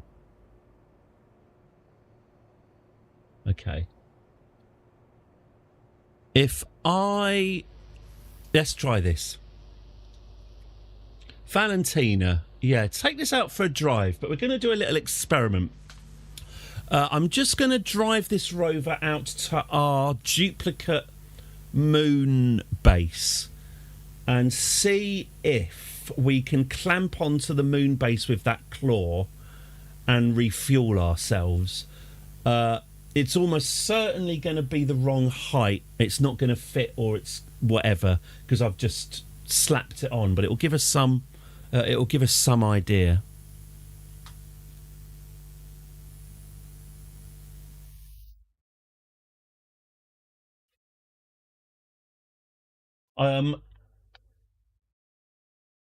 I don't know if claws have crossfeed. Let's test it out. Well, I believe, although I heard that it depends on difficulty level, that if you claw yourself to another vessel, you become the same vessel, and then you can transfer fuel between the tanks as per normal. Okay, so this is the cart under electrical power. Obviously, it will have a little bit more oomph when it's on the moon, but, well, Valentina seems pretty happy with it. Should we activate the rocket boosters just because we can? Okay, the traction control does seem to be working better. Oh, he says as Valentina is incinerated. No, she was thrown clear. There we go. That's another one in the eye for the big seat. But oh my God, she was nearly crushed by her own claw. There we go. That was Valentina thrown clear of the wreckage. Now here's an idea then. So it's got good survivability, and this is probably going to be a lot easier on... Oh, look, the wheels are still spinning. It's probably going to be a lot easier on the moon, where the gravity is obviously a lot less. But can we get it to right itself? Let's have a look. How's it self-righting? So if I go RCS... Oh, no! I haven't put on... Oh, that's what we're missing. I haven't put on... It's going to be much harder on the moon. Well, yeah, yes. I haven't put on an autopilot. So if as soon as you're thrown clear, it becomes uncontrollable. Let's put a little autopilot on then. If I just stick it behind... Yeah, that'll do.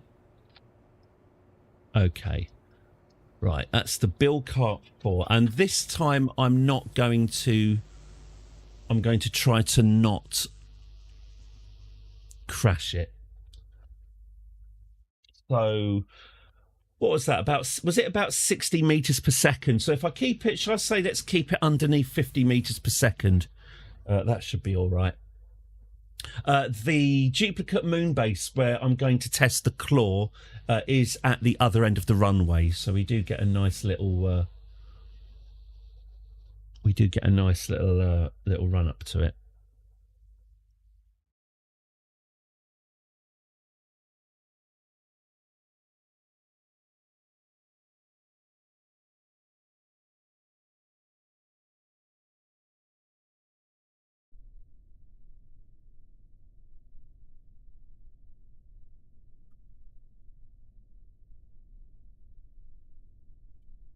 Okay, here we go.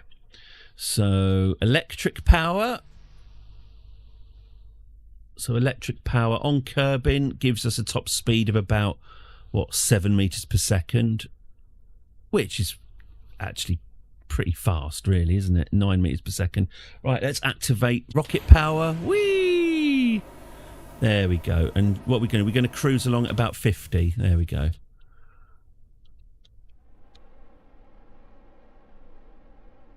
Oh. Okay, so let's try the self-righting mechanism. If Valentina survives, which she hasn't. She died. She died. But... Oh, no, she isn't dead. Oh, thank God. Oh, thank God. She was again... As you say, it's got great survivability. Although... I see that the autopilot also came off. Yeah, so that leaves a bit to be desired.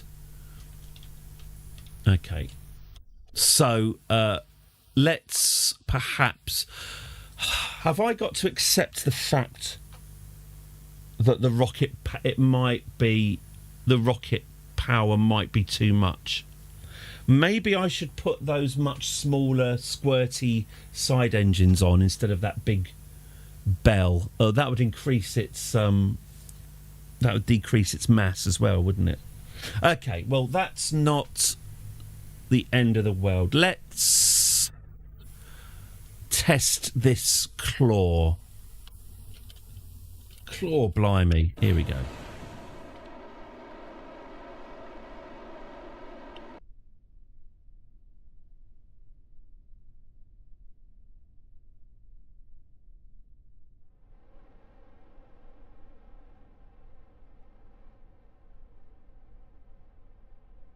So I'm trying not to steer it so I don't make it angry. Okay. All right. Well, 40 meters per second seems to be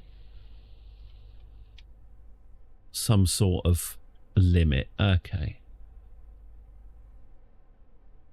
It really is bouncing along at quite a nice rate. Okay, should we slow this bugger down then? So if I cut the rocket engines... sort of let it drift into... Should we stick the brakes on? Okay, here we are. So we have arrived at our duplicate moon base. In one piece. Which is nice. Okay. So we come up to our duplicate moon base. Here we are. So this is an exact copy of the one on the moon. Which is clever of me, isn't it? Here we are. All right. So...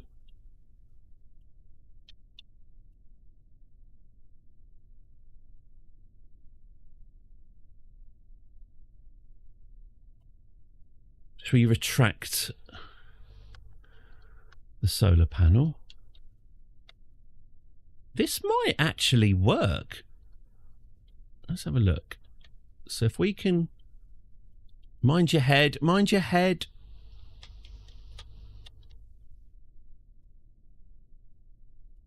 Okay. So if I then... If I deploy the claw... No, keep the brakes on. Keep the brakes on. If I deploy the claw... He says... Somehow. Oh, shit. Oh, there it is. Hang on.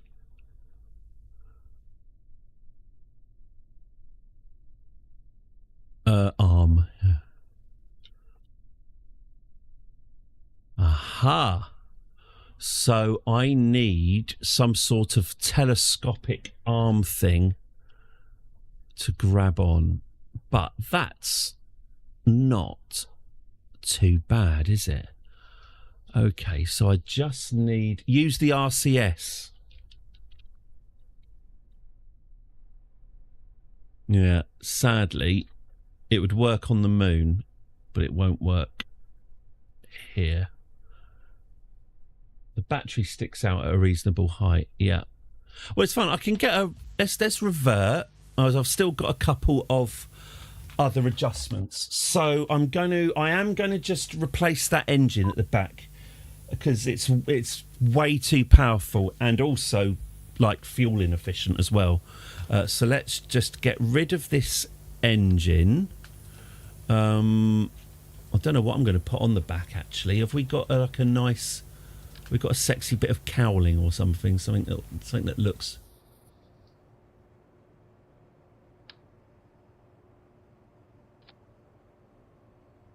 Yeah, something like that. Or maybe something that's not shite.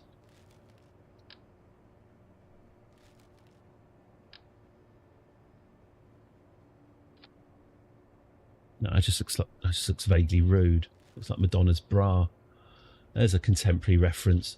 Okay, fine. I'll just put some lights on the back, sod it. There you go, spotlight.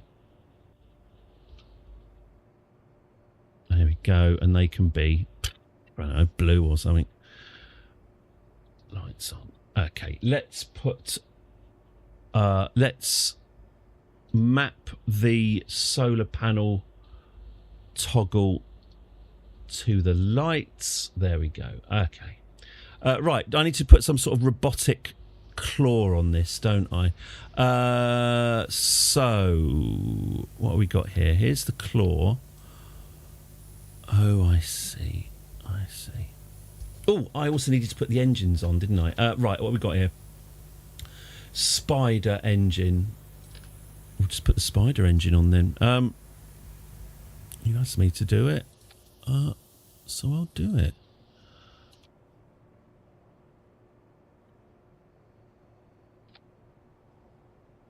Okay.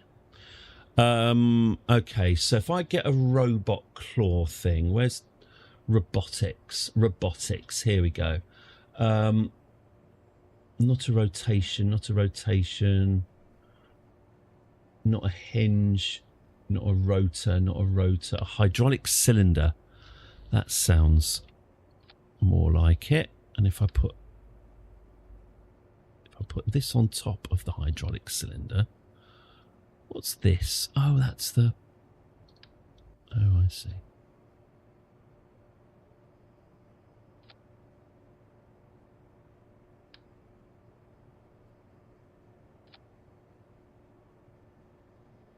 Okay. Okay. And if I then... And I can't make that smaller, can I?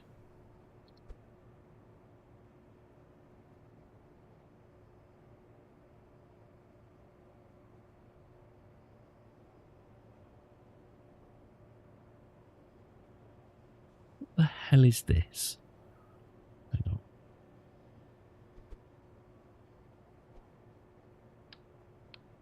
The hell? What is that? Why has it got a... Forget that.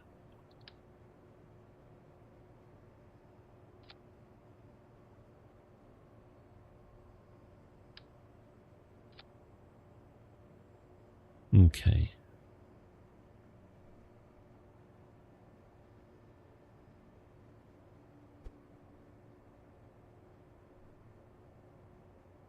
Can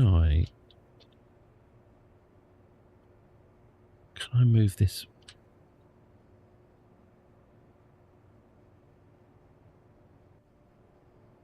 Can I move this in smaller increments?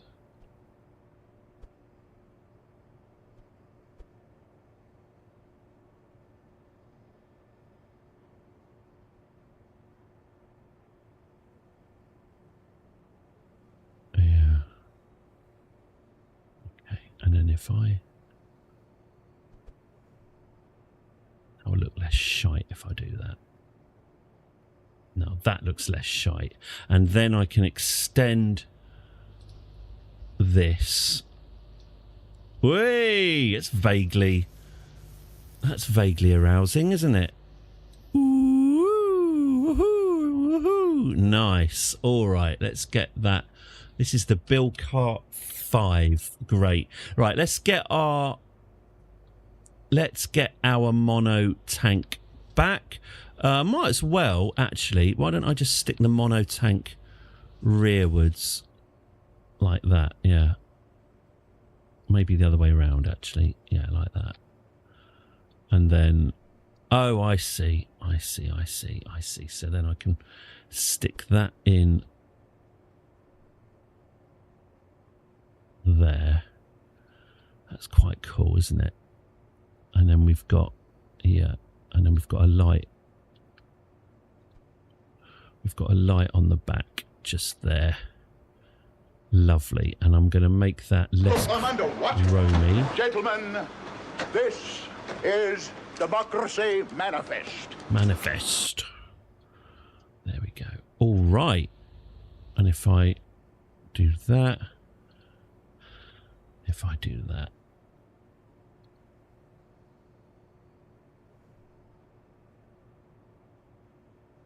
okay. No penis. Well, if you keep on hammering away, you'll get a penis eventually on this channel and also in real life. Okay.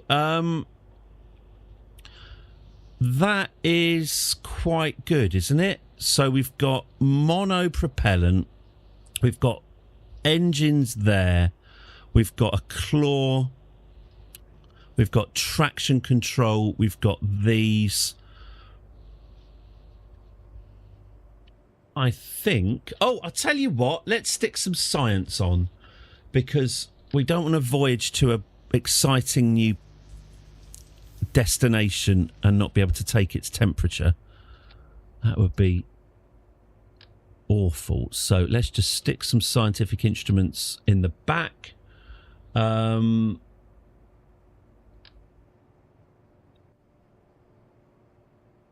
stick a boom on it. Why not? There we go. All right, so we've got some scientific instruments in the back. Grab a tool and start banging. God, you're reminding me I've got to I've still got to fix the drain on my bath. That's a smelly job. Trying not to think about how my entire the contents of my family's arses have congealed in the drain underneath the bath plug, which I now have to clean. Is that it then? Let's save Bill Cart 5. Let's get Valentina testing it. If this Green Goblin, there's a hardware store sells drain cleaner that they have to sign out for you, and they have to give you a little warning before you take it, which must mean it's very good. Very good. If you've ever got a chemical that's banned in most EU countries, get that one. That's the one that's going to get the stuff shifted. Anyway, I need to get that as well. Which probably creosote, which probably might explain why all my rubber gas O-rings have all perished. The sheer quantity of powerful acids. Right, let's get let's get Valentina clamped on. So what are our new modifications? Oh yeah, should I turn the lights off? And that should retract. There we go. So that retracts our solar panels. That's all very nice. Lovely, thank you. Okay, so Valentina, electric power. What sort of speeds are we getting under electric power? So, what's this going to top out at? That's going to top out... That shit will go through them, quite literally. Oh, yeah. Right, that's 6 meters per second. Let's activate the engines. Excellent. Well, that's actually a lot better, isn't it? It doesn't have that crazy acceleration because we don't need it. And on the moon, that's going to be more than enough anyway. Great. Oh. Ah. Right. Something happened there, didn't it? Our claw just came off. I think I know why that is. I did have, the hydraulic thingamabob stuck out on the bottom. I think it must have caught a bit of the tarmac, and that was that. Still, Valentina's having a bit of a... Oh, dear. Try and get thrown clear, Valentina. Oh, God, no. Yeah, turn the engines off while crashing. Don't keep the engines switched on. Ooh, there she is. She's all right. She's all right. Oh, she landed on her feet. Not bad, love. Not bad. Okay, so we need a bit of a little bit of a modification. No tarmac on the moon. Yeah, I am a little bit worried about its ground clearance, but oh well, let's see. Well, let's find out. Right, let's get this up, maybe even a bit more. There we go, because we can always bring this down. Okay. Oh, right, now that's poking through. So that'll do then, will it? And then if I activate that... Oh, now, is that going to work, I wonder? Or do I need to... Oh, shit. Or do I need to move it up one more notch? I don't really want to. It looks rubbish if I do that. Maybe I... Oh, okay, maybe I can...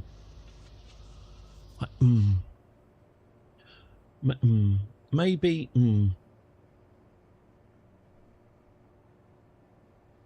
Centre of gravity. Let's have a look at the centre of gravity. Yeah, there's the centre of gravity. So yeah, the centre of gravity is off centre. Is there room to move this? Oh, is there room to move this way a bit more? Yeah, actually, what about that? What about that? That looks a bit better. If I take my symbols off, that's not bad, is it? And then maybe strong and stable, Theresa style. I've got a load of strong and stable Theresa May propaganda in this room. I collect all the election literature that ever comes through our door. It makes a useful record. Okay, well I think that's helped the centre of mass. Feels a bit like... Oh, hang on. Feels a bit like we're missing something here, doesn't it? What could I put here that's fun? I could put a giant flag on. Starmer's Britain. Why don't you want giant flags on every surface?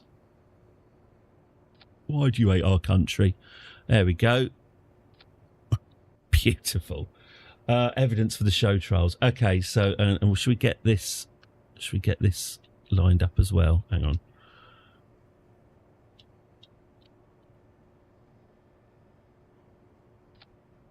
There we go. And if I make that red? Yeah, something like that.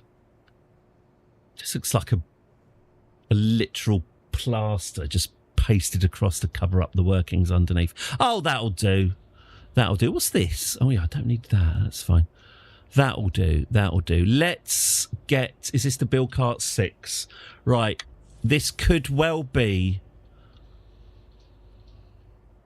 the final design. Let's go. We definitely want to get this landed on the moon today.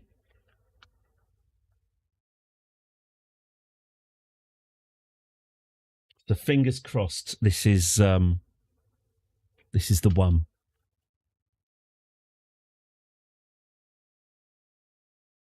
Great Britain.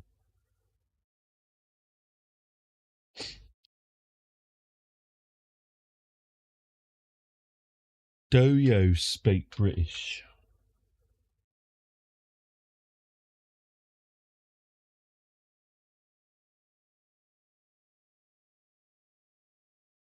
Remember that was...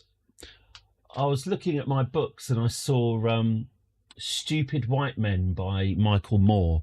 Do you remember when Michael Moore was briefly toast of the town? I remember that book was quite an interesting one because it was one of that... You know when you read a Wikipedia article about something that you actually know about and you realise that it's complete bollocks, and then you think, hang on, if this article's bollocks about something I know about, what about all the stuff I don't know about? That was basically Michael Moore's book. I remember him ranting about, in it, he does a whole thing about reservoirs, how ships and people shouldn't be allowed, boats and people shouldn't be allowed in reservoirs because it's drinking water, sort of not taking into account the sort of cleaning process that goes on. But yeah, he had a big old chapter about Great Britain. Is it any wonder that there are troubles in Northern Ireland when the British refer to themselves as great? And just on and on and on about how the Northern Irish must feel of it saying the United Kingdom of Great Britain and Northern Ireland, and they're left out of the greatness. Michael, it's the landmass. It's actually Greater Britain, I believe. But yeah, Great Britain doesn't refer to the country being like great. It's referring to the big lump of land that most of the country is. And that's a knock at my door. 1 second.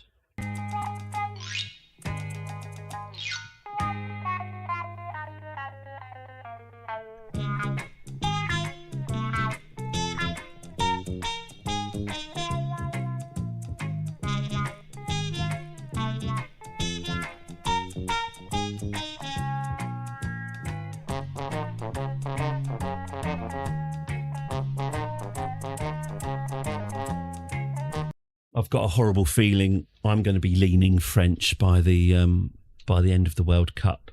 You typed it slightly wrong. Learn Japanese. I loved learning Japanese, thanks to Duolingo. I'm not a language person, but that's a really fun language. Also, no genders. Unlike French. There's no gendered words. Very much unlike Latin.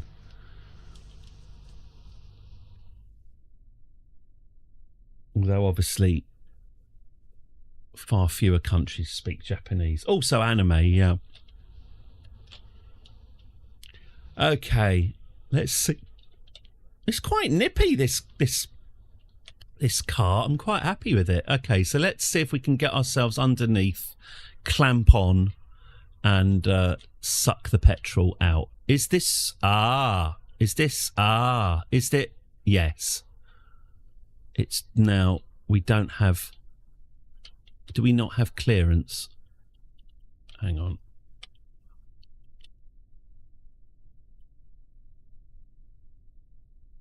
Oh, we got it. Oh, no, we don't. Oh, bloody hell. So, all right. Oh, actually, hang on. Now, what I am going to do, I am going to lower this claw by one more level because clearly it is too high. But if I arm it now, yay, we're clamped on. So we're now clamped on to the underneath of the habitat. Can I transfer fuel, I wonder? Is that monopropellant there? Yeah, that's RCS. Well, if I can transfer RCS from one to the other. Oh shit, they're both full. All right, hang on. Where's my actual fuel tank then? Is that it? Yeah, no, that... Where's my actual fuel tank? I've sort of embedded it. My design is too elegant. I've embedded the part too deeply. It's behind the fan shroud, isn't it? Oh, God, I can't actually get to my own bloody fuel tank now. This is a disaster.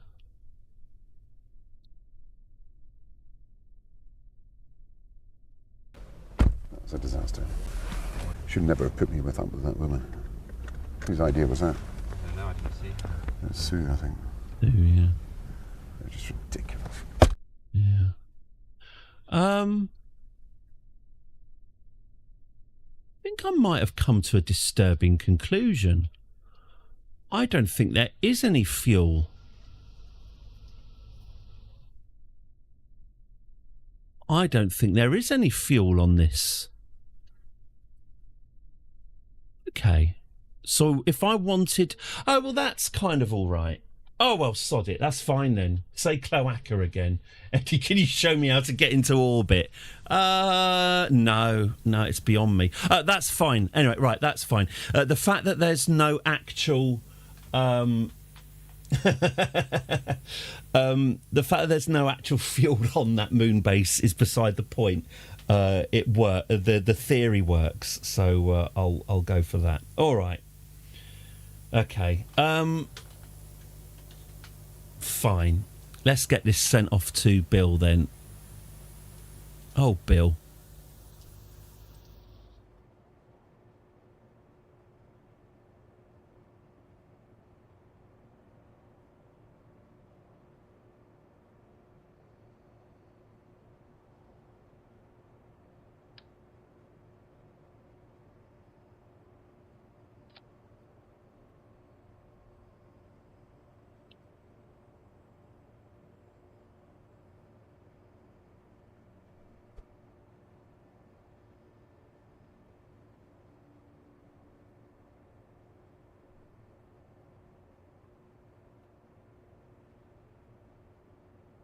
Yeah, that'll do. Okay. Bill Cart 7. I think the Bill Cart 7... Way! I think the Bill Cart 7 might be ready to launch. Hello, Myron83737722. Welcome to the channel. Thank you very, very much for the follow. As always, massively appreciated. Thank you and welcome. Hello, you're very welcome. Okay, so Bill Cart 7. Let's get this delivered to Bill. Now, how are we going to do that? Is this going to be another sky crane situation? How am I going to get this delivered? Okay. Good question. Okay, let's try this.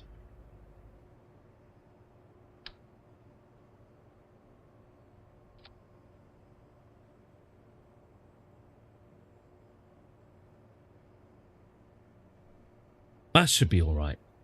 Let's do that then. Okay, fine. Fine. Fair. Let's go.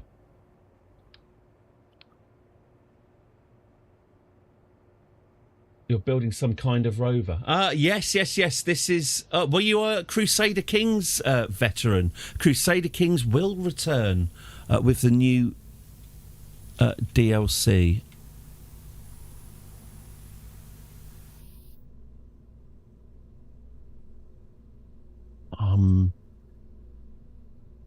You know what?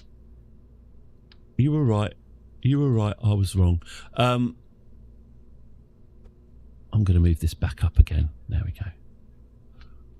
That's better. Yeah, we'll just go with that. Okay, fine. Right, so if I want to land this on the moon, we're going to need some teeny tiny little engines. Give me some tiny little fuel tanks, please. No, more tiny. Tinier. No, I need... Yeah, something like that, and a little sparky engine, and maybe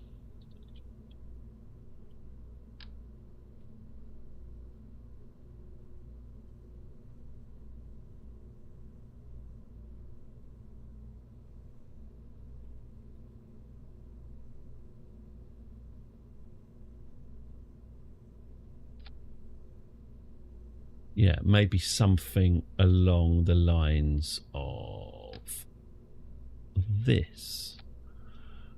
Ooh, or is that too much? No, let's get tiny. Let's get smaller legs than that. Yeah, something like that. Ooh, I quite like it. Where are we gonna? I absolutely hate the mud guards. This ain't chitty chitty bang bang. Yeah, the mud guards. I don't think there's much we can do about those. Variant. Yeah, no, mud guards are there. I've gone with orange mud guards rather than silver because why hide it? Where am I going to launch this rover? From the Kerbal Space Centre, and we're going to send it all the way to Bill, who is has been very patiently waiting for a replacement rover for quite some time. Let's get this attached, shall we?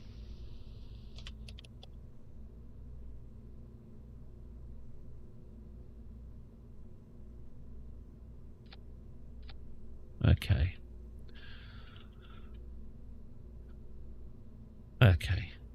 That looks quite credible. Let's call this, the Bill Cart 6 launcher. Okay. So there's our little lander. Oh, no, we're going to need... Oh, I know a few things we're going to need for this. Let's put on a... What'd you call it? A autopilot thing. No, not that one. That one. Let's put on a reaction wheel. No, not that one. That one. And should we just also have a little bit of... a tiny little bit of RCS as well. There we go. There we go. All right, that's a little bit...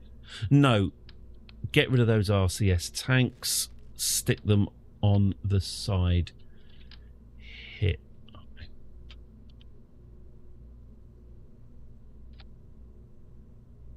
Yeah, why not? No wings folding out from the running boards. No. Right, where am I? I've never... Well, I think I have seen Chitty Chitty Bang Bang. It certainly seemed to be on all the time. But it freaked me out. And it both freaked me out and bored me as a child. And whenever it's on, I've felt absolutely no need to fill that cultural hole. Many apologies to the Chitty Chitty Bang heads watching, if it's your favourite film. But I've always just found it... Again, talking about the taste of depression, I find that I can sort of taste that slightly metallic taste in my mouth when Chitty Chitty Bang Bang's on, so I do tend to avoid it. Okay, so let's get some slightly beefier fuel tanks involved.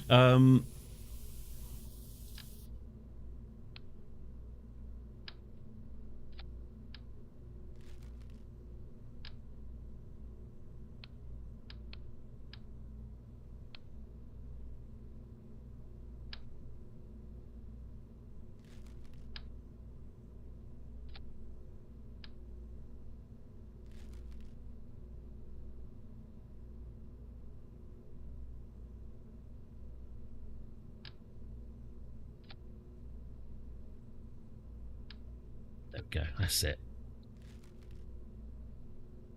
And this is my career mode, although, full disclosure, financially, we have an arrangement with a certain gentleman in Kerbal, Thailand, who has been known to sub us in crypto from time to time. We don't ask many questions. We just accept the money. It's the 21st century way. There we go. Okay, so this will hopefully get us down to the moon. Okay, lovely stuff. Let's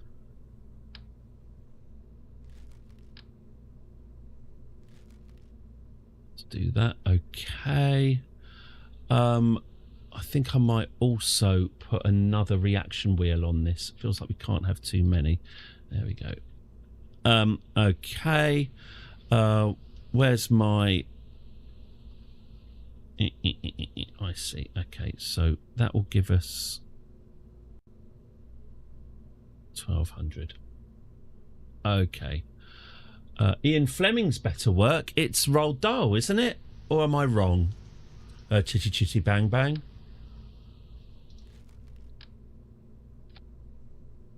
I might be wrong.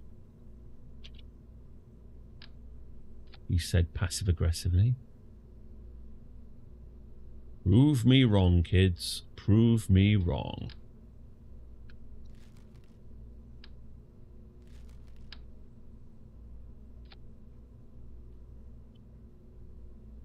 Okay, and then if we stick this terrier onto you.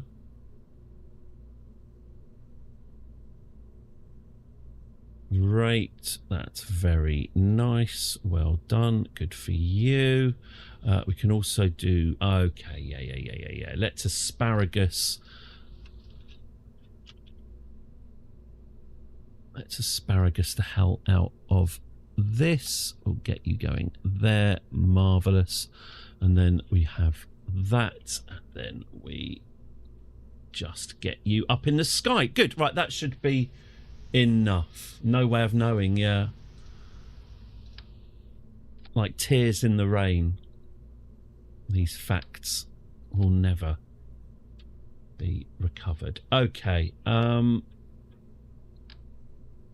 I want a better one than you. I want, yeah, that's a good one. And then we'll stick an engine on you, and that will be this one. There we go. There we go. And then we'll stick another.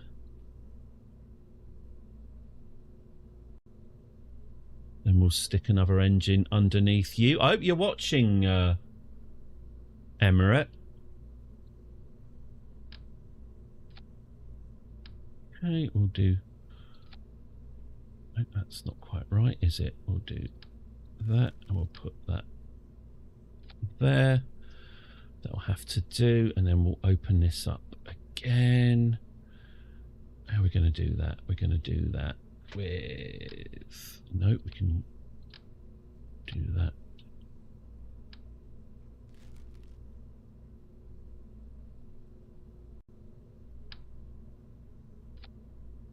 Go.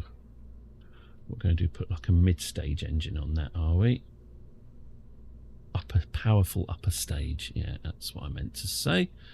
Thank you. Okay, I will need to stick some lights on it as well. Okay, and this shrouding, we're going to do that so it doesn't look crap. Okay, and then one more stage, and I think we're ready to go. Let's make it a big one, shall we? Let's go. Let's do that, and then do that, then do that, and then stick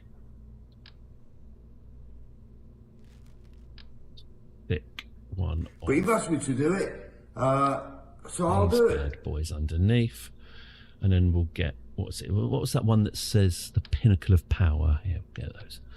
There we go. Right. Okay.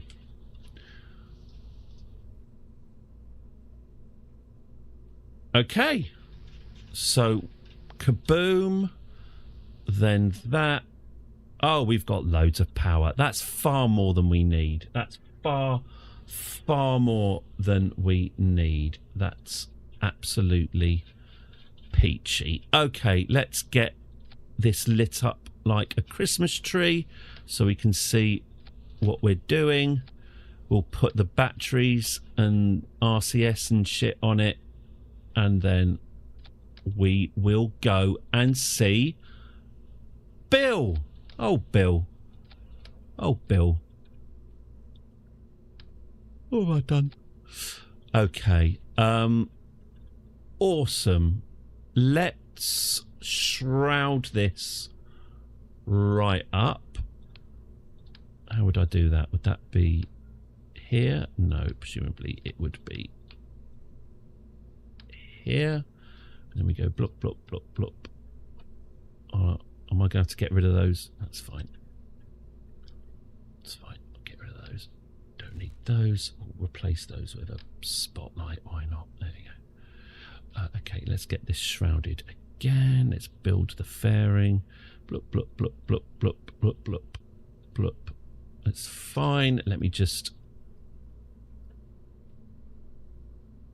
retract that solar panel.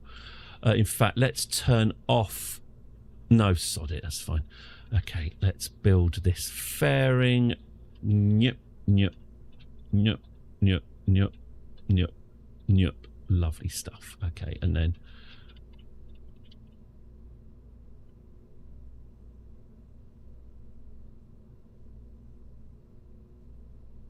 okay. Oh, fantastic. I should probably strut it up as well while I'm here. So let's do that. Also, you can be attached to you. You can be attached to you. You can be attached to that. You can be attached there. You can be attached there. Oh, lovely, lovely, lovely. Yeah, there's no excuse for ignorance anymore, and it's a shame. Still doesn't bloody stop people, does it? Okay, we want the ejection force to be 0. We want 2 sides and a clamshell deploy. Right.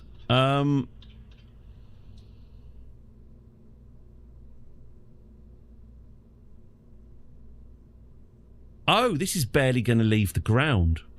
Barely. Well, that's fine. It could be a nice slow journey. Is that it? Are we ready? Have I got... Oh, I haven't put RCS fuel on. That is a grievous oversight. Let's sort that out.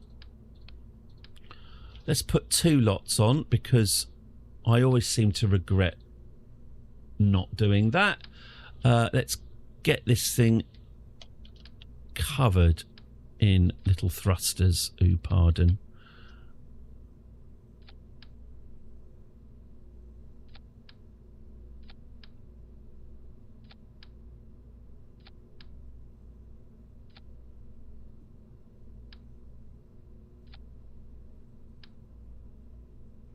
That'll do. Okay. Oh, wings. We need wings.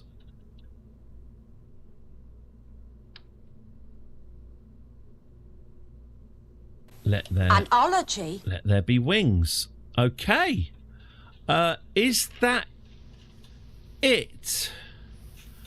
Can we send this to Bill now? I think we... hang on. Did I do power?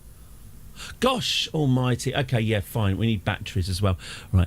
Batteries and photostatic panels. And we will again tie these panels into our lights and we'll toggle that. Marvellous. Right. Oh, yes. And communications. We need... Oh, actually, I think this will need... This is going to need it as well. There we go. I can have a bit of... That can have that. And then maybe we can just stick an antenna. Oh, sod it. Just stick an antenna on it. Here. That'll do. Okay. Yeah, thank you, Legitimate Beef. Thank you for comms. That's absolutely right. Oh, a seismic accelerator. We might as well put that on board this as well. Okay. Goddamn commies. Okay. Is that it? I think that's it. I think we're ready to deliver this brand new Rover to poor old Bill Kerman. I think we are ready. Let's get this launched. Signed, sealed, delivered. It's been signed off. Let's go. Hey, Everett, do you want to see me go to the moon? I always forget comms until it goes dead. I think I've got Curb. I'll have a check. I think I've got KerbNet enabled at the moment, although, you know, it's not very reliable.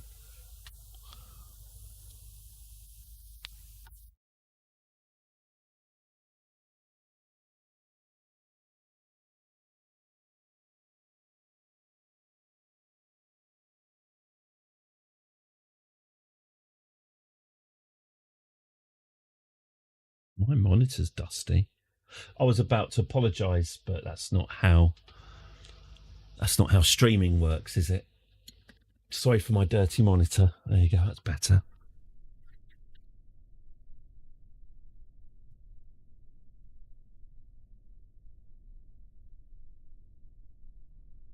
Okie dokie, it's a beautiful morning at the Kerbal Space Centre. We've got a very tall rocket launching today. I've got a feeling that this is going to be a floppy one. Stand back, love. This is going to be a floppy one. Well, let's see. Let's see. Brackets, it's definitely going to fall over. Anyway, never say never. Let's give this a go. More of a hold up than a stick up. Yeah. Okay, let's go. Oh, right. I'm controlling it from a weird control angle. Hang on. Yeah. All right, fine. Bollocks.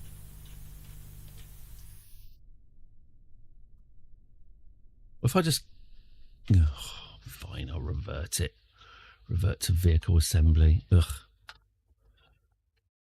It's what it is. Its default control point is the cockpit of the rover, and that's facing due east rather than pointing straight up. I need to orientate it so it's pointing straight up. Probably the easiest way of doing that is just getting my remote guidance unit. Oh. Okay. Get my remote guidance unit, stick it here, I guess. Hopefully that won't make everything any more floppy than it already is. Brackets, it definitely will. Was there anything else? No, I think we're good. All right, off we go again.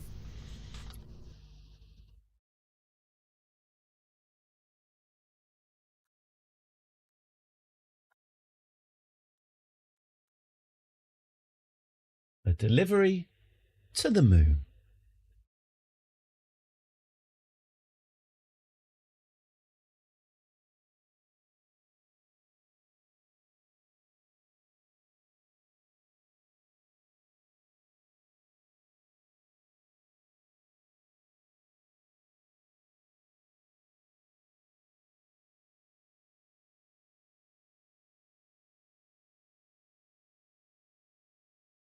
What I'm thinking about the fuel, because there's actually, as we've now discovered, there's no fuel on the moon at the moment. Ultimately, probably have to create a nice fuel tanker, a wheeled fuel tanker that can dock with the moon base, and then we can get more fuel that way. But we'll kick that mission into the future. All right, shall we see how floppy this is? Turgidity about to be tested. 10, 9, 8, 7, 6, 5, 4, 3, 2,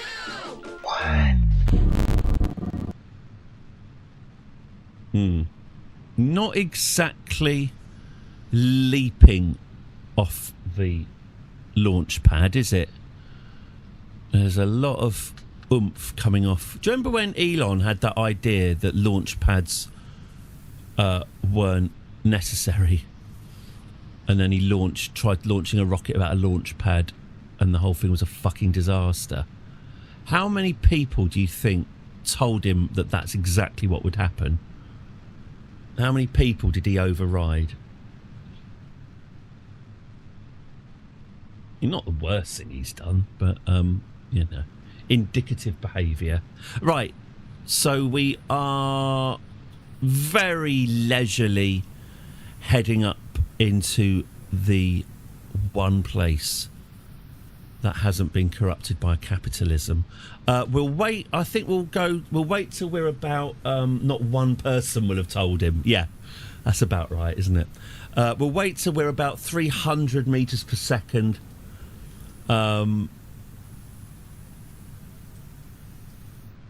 Before we make our turn, because, you know, this does not look like a rocket that's going to take kindly to too many dramatic manoeuvres.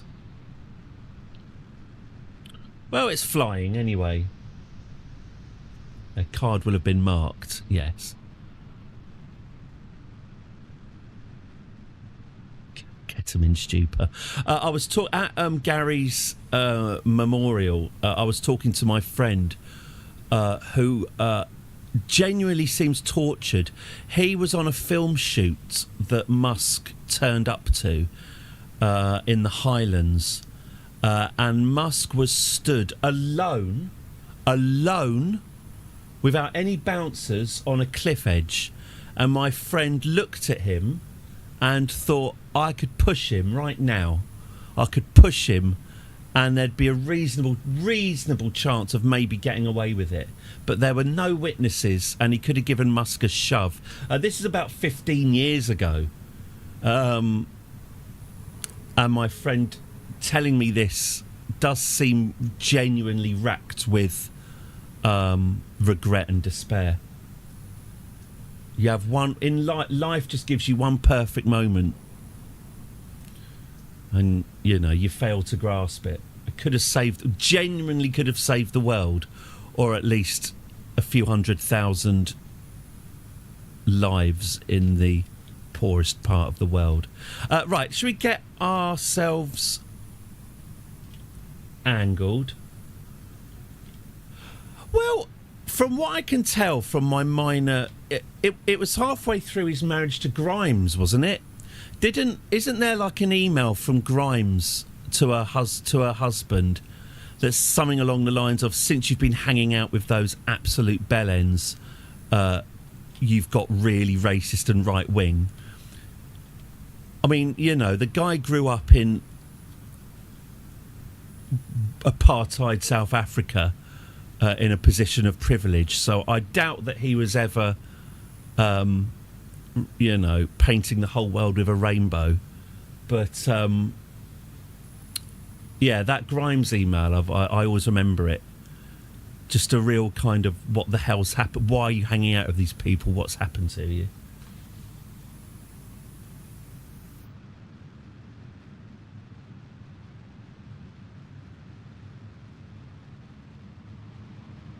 She seems all right. I mean, you know, obviously I've never listened to any of her music and know virtually nothing about her, but she seems quite funny. Too good for him. Seems to wind people up, and I'm always quite partial to that.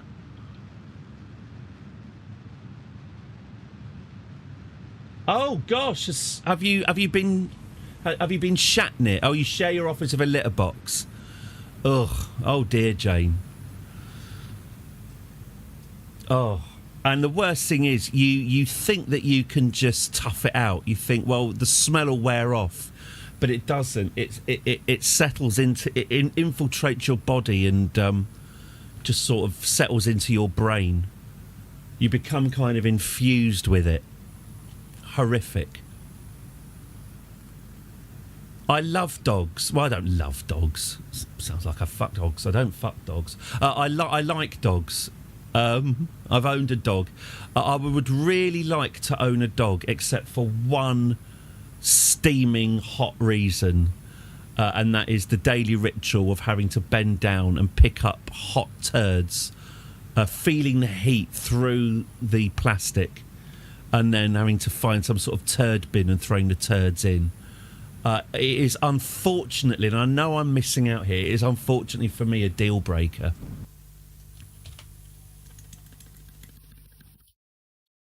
Not picking up shit twice a day. I used to when I used to have a job. I had a job fairly local. It was only about half an hour walk away. I really wanted. I mean, it would have been. I didn't do it because of doxing. But I wanted to do a project every single day that I walked to work. I would see 5 or 6 separate people glumly picking up dog shit, and I wanted to just take pictures of them and put them into a sort of collage of daily misery. Just an endless stream of people picking up turds. Apart from that, I love dogs. It's just what comes out of them is unacceptable to me. My cats are outside cats. Well, they're not outside cats. I'm not don't keep them. They're welcome in any time they like. But they spend most of their days outside, and so thankfully we do have a litter tray because I'm not mad, but it is thankfully mainly untouched. I don't know where they deposit their foulage on a daily basis, and I certainly don't want to know. No neighbours have been in contact, so hopefully it's something to do with that. In my new locale, the dog can shit anywhere, and I can fling it into a huge hedge with a shovel. I'm not going out in a blizzard to walk them, so it's cats for me.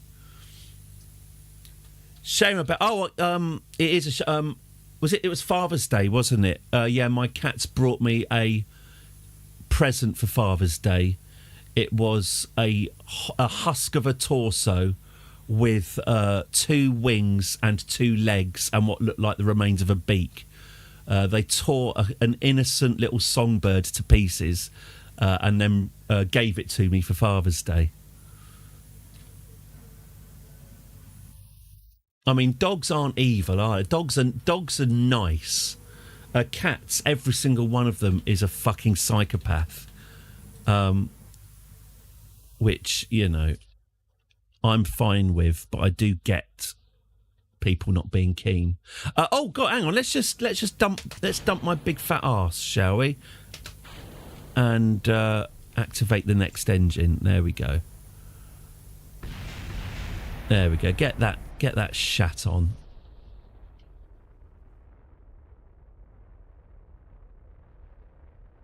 Oh, you've moved.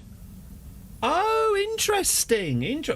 Probably a very financially astute decision there.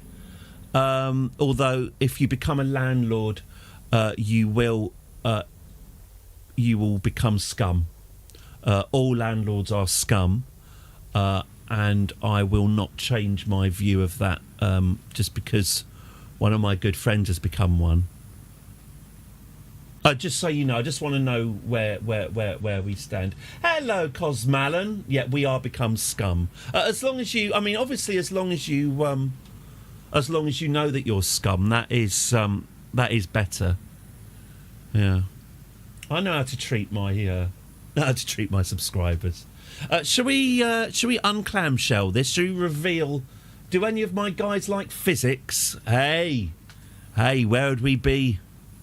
Where would we be without it? You know what? We love physics. You know what, Cosmallen? I was reading about yesterday about if you have 2 solar masses of iron, it will turn into a black hole because iron can't be compressed any more than it already is. Quantum gravity. I know what those 2 words are. I'm just going to deploy my clamshell. Everyone have a little gasp. Ooh, oh shit. Ah. Oh dear. Look there up, has Mr. been Bond. See that some harm comes to him. There has been an incident. Sadly, the rover that was going to be delivered to the moon, shade's getting a little bit, will now burn in the atmosphere. Yeah, that was suboptimal. If you get an iron and leave it on, it's something to do with degenerate matter and quantum tunneling. That if you've got all the electrons in iron and you smush them all together, the amount of quantum tunneling that goes on with the electrons is enough for it to degenerate and become a black hole. Oh my God! Oh great! This is like an exam now. I have to remember what it was before.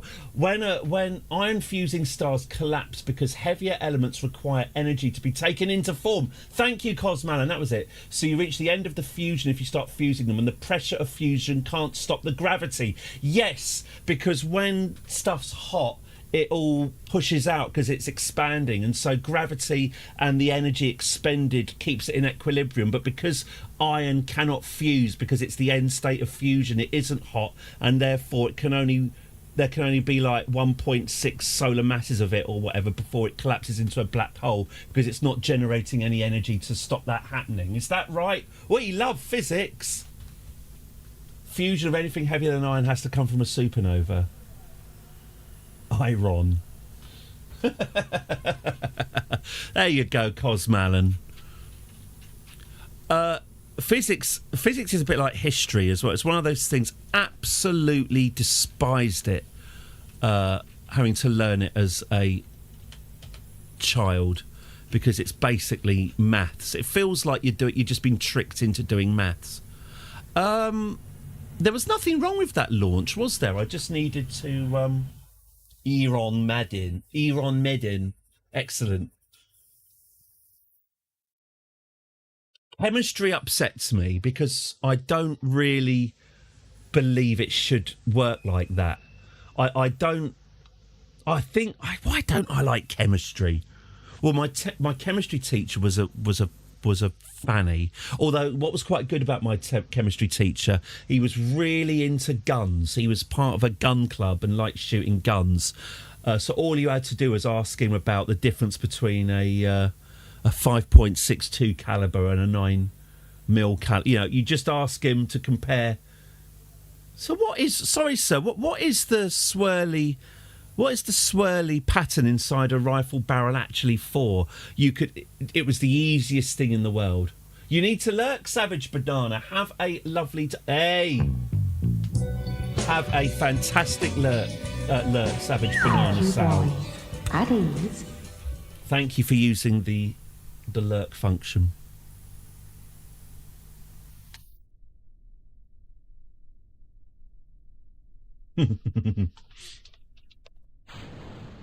Oh, hang on. Let me just get let's get this.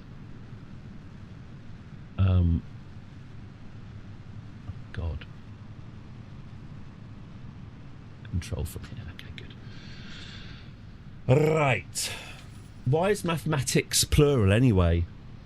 Not if you're American.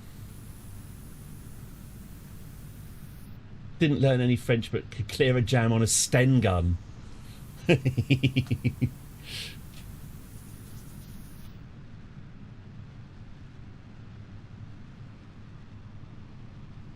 In America, is it called... I'm not getting into they say math, we say maths thing. It's fine. They're both fine. In fact, the American is usually the correct one, because the English words are usually French. Is it mathematics? It is mathematics in America, isn't it? It's just they abbreviate it one letter earlier.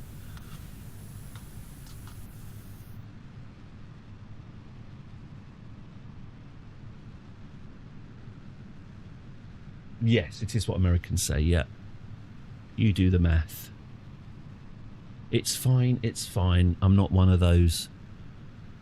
I'm not one of those. I'm very much a potato guy. We all know all those people who say potato. What are we having for dinner tonight? Sausage and mashed potato.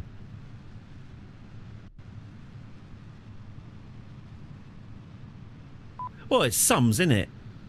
It's balancing equations. I think, as I say, as a teenager, I just felt like I was being tricked into understanding. Tricked into. I've turned this too bloody soon, haven't I? I am a truly terrible pilot. Truly terrible. Impatient and peevish. There we go. Tomato. Transparent aluminum.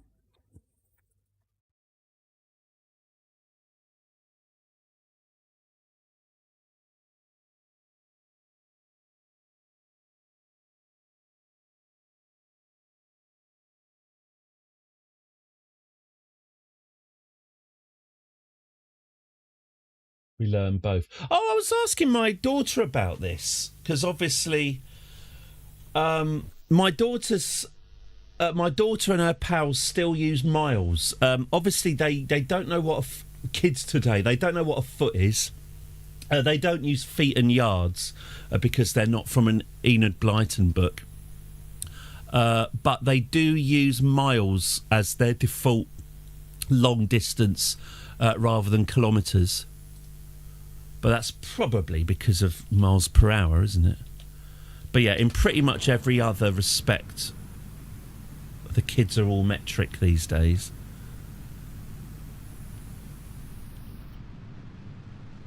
I mean, they use Celsius, obviously, because they're not, they're not insane. I watched a YouTube video about Fahrenheit, about why Fahrenheit's a thing. Almost none of that information stuck in my brain. I think even when you see the explanation of Fahrenheit, it's so ludicrously elaborate and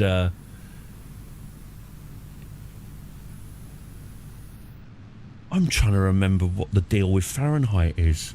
Is it something to do with... There's no way of finding out, is there? Something to do with pressure. It's just a way of saying, oh, it's 100 outside.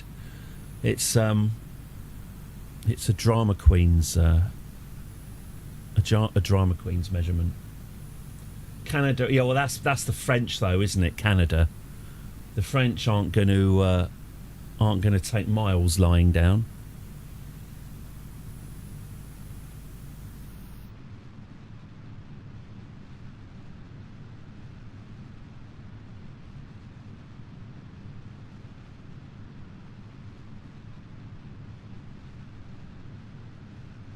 If there's a begrudging tone about the French in my voice, it's not meant to be offensive. It's just a resentment about the inevitable march to victory that we're all going to be experiencing over the next couple of weeks. They might all get injured. It might be, a bit of a Homer Simpson softball team event might happen to Les Bleus. Mbappe caught in a descending void with equations coming past him. Is it Dembele? Hang on, that sounds wrong. Who's the other one? The other forward. Begins with D. He's very good. Also, Deschamps' mum died last week, so they've even got a narrative arc already prepared for them. Must be nice. Must be nice.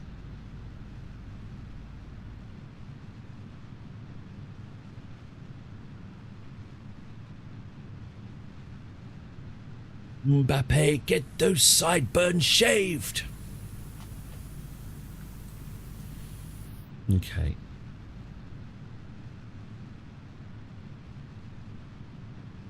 Get that brain tonic over there. Have I done it again? Have I done it again? Oh my God. What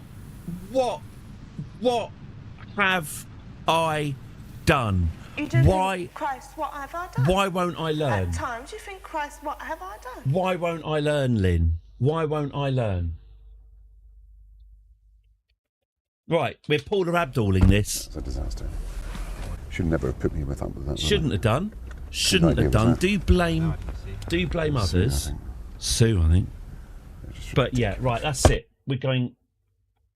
Fucking Sue. We're going straight up. Thanks a lot, Sue, by the way. This timeline's just dandy. Thanks a lot for putting Gordon Brown in amongst the general public. Good work, Sue.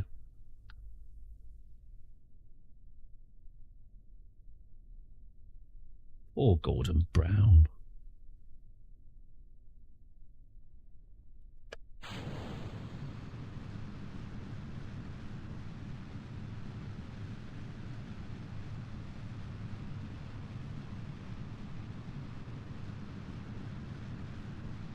The unfettered, can't lose formula of global capitalism all coming to a screaming stop on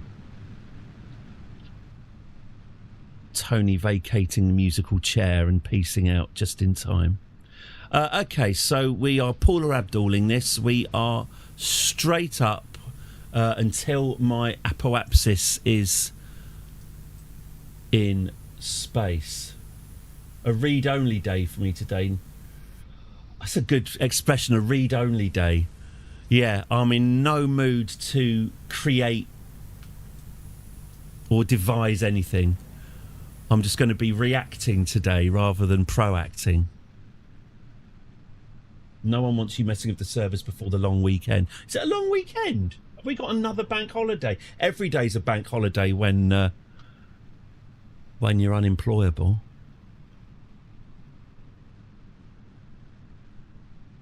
You'll be pleased to hear that since I didn't get that... Oh, got it. Got it. Oh, of course, legitimate. Oh, you got your big event. Hooray, your is it sesquicentennial? I hope you have a lovely time. Ignore us. Ignore us lot having a really great... I know that it's about a lot more than... it's about celebrating your society and your values and your... values, all right, JD. It's about celebrating your country and your culture and your friends all together. It's not all about one man. But thank you for also, giving the rest of us a lot of fun. But yeah, I'm sure it'll be a lovely big party and I hope you have a good time. God knows we don't get enough of those these days. So yeah, have a nice one.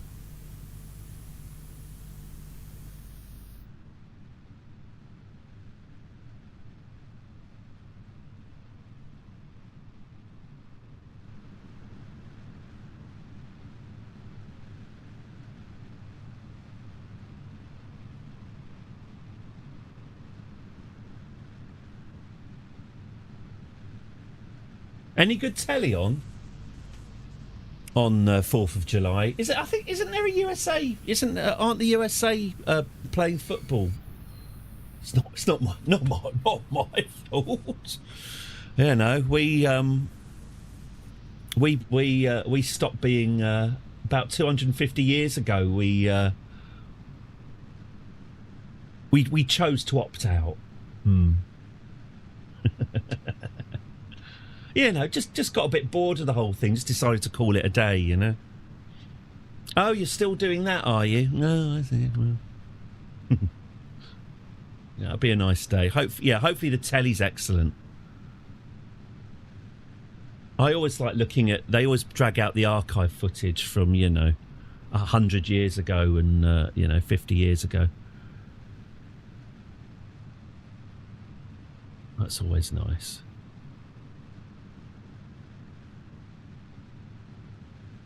Day off's a day off.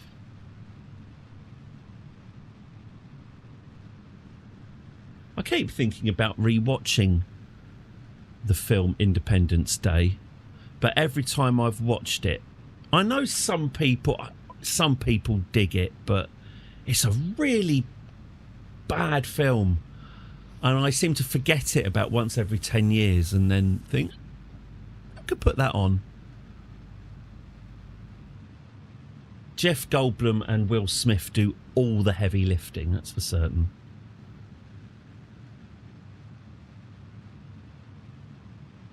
Bill Pullman is not a fountain of pure charisma.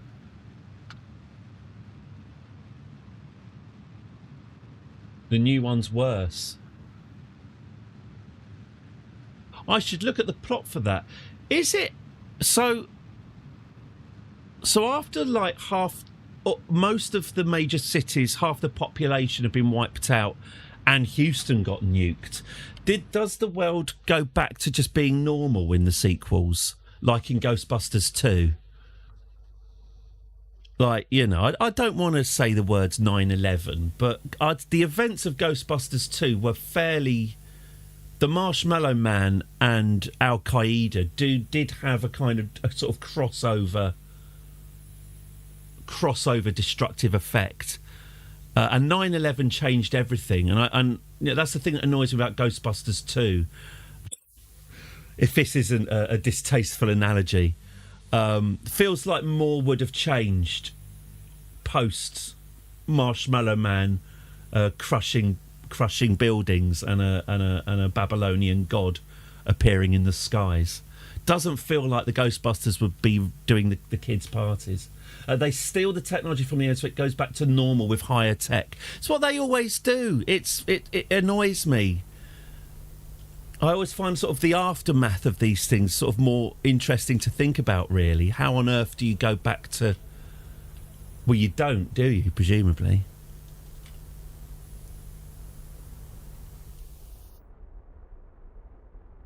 Time's up.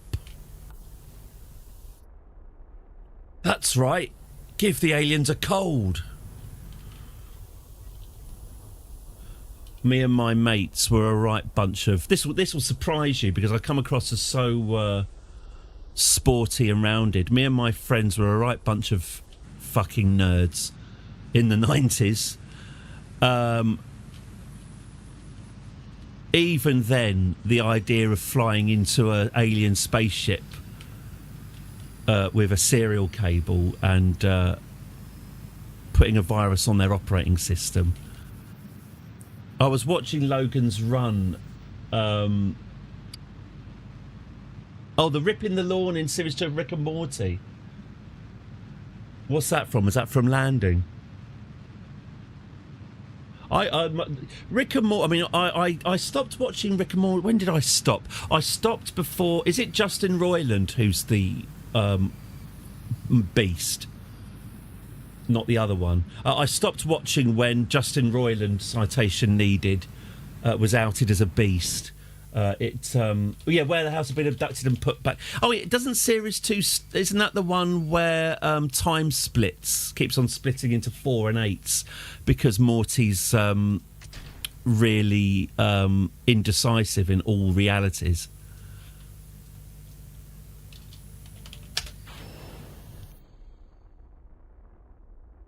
Yeah, I stopped watching it after the beasting, but I think that is it series 5?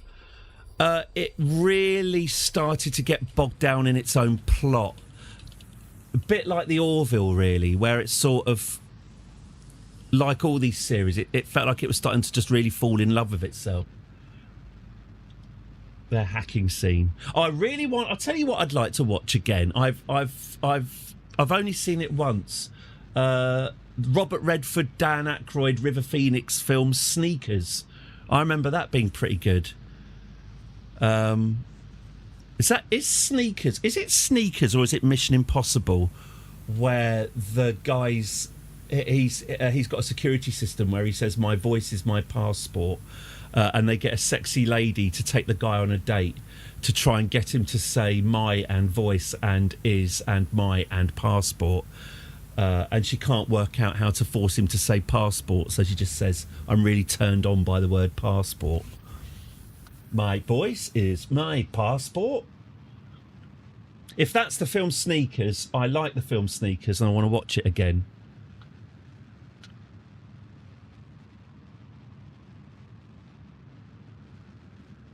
I don't think this is going to achieve orbit, you know.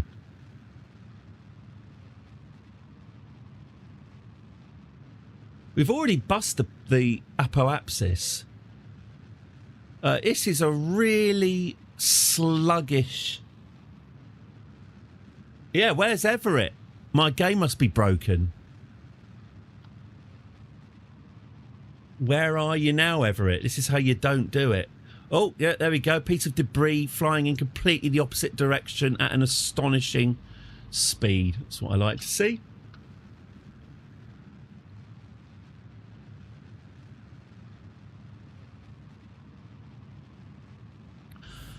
What I might do here, because this is quite bad, I might just... Let's deploy this clamshell. Jesus fucking Christ. What is going on with that? Sorry about the swearing. What is going on with my clamshell? So the clamshell just destroys the ship when I deploy it. I mean, that's comprehensively destroyed. Okay, let's lose the clamshell. This was not supposed to be the bit. By the way, my streams usually end at 2. I'm not ending this stream until the buggy is delivered, okay? I'm not going to just leave you at this point. It's my fault, not yours, that this buggy is... If this buggy doesn't get delivered by 2 o'clock, and I don't want you to suffer. One way or another, Bill's getting his buggy today. Now, what's going on with this clamshell? Let's just get rid of it. We don't need it. There we go. Fine. Now, while I'm here, now we know that this is lacking some oomph, why don't I just add some supplemental engines just to the side of this, just to make me feel good about myself. Here we go. So if I go 1, 2, 3, yeah, we'll do that there, and then we'll add... Yeah, what about these ones? These are my favourites. We'll add those. Yep, and then we'll asparagus you that way. Lovely. Okay, good. And then these engines can activate. Yeah, that's perfect. That's perfect. You're ordering in. Bill, yeah, Bill has to sign for it. Okay, right. The Bill Cart 7 launcher. It is in my interest for this to work. So I've removed the fairing. I'm gonna hope that we can live without it.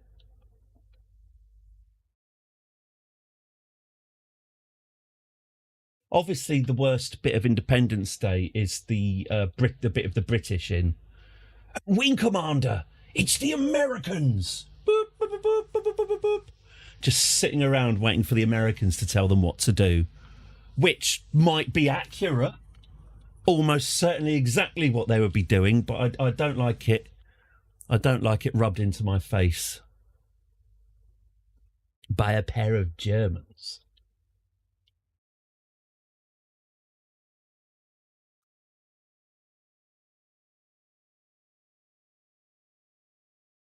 State Blues. We're getting some new nukes, aren't we? Is that a headline I saw? We're going to get the US are going to bundle us up with a few more nukes.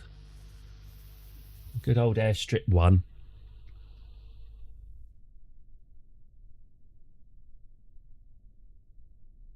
Hello, Storm Blossom. It's lovely to see you again as well. This is nice. Lots of people showing up. Yeah, the loading times are not ideal. Here we go. Right, this has got to get into space. I really do want to go and see my coots and squirrels. Not a euphemism. So let's... I mean, I could always... Maybe I should just...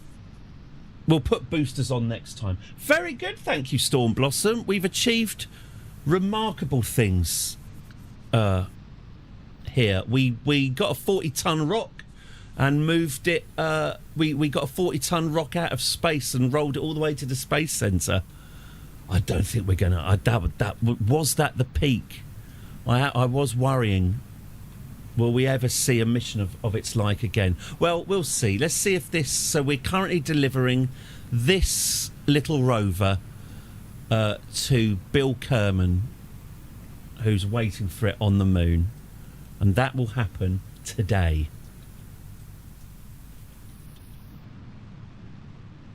No ifs, no buts.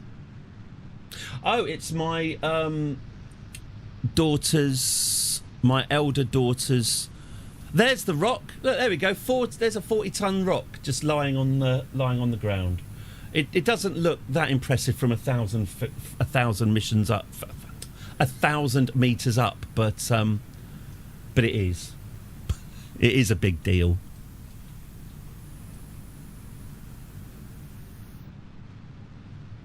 There it is, just slightly off centre. Quite annoying.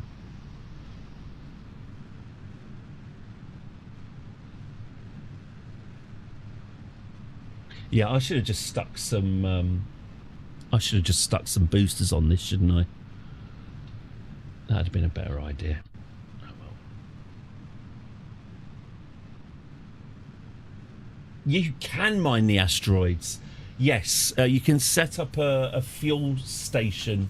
That was a question. Yeah, you can capture an asteroid, set up a fuel station on it, and mine it. Yeah, the asteroid, I believe, the asteroid shrinks as you mine it.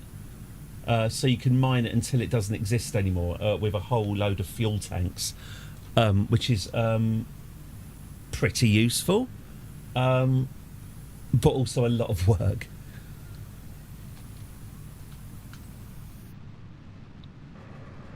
Oh, my legs are retractable, by which I mean the legs on the rover.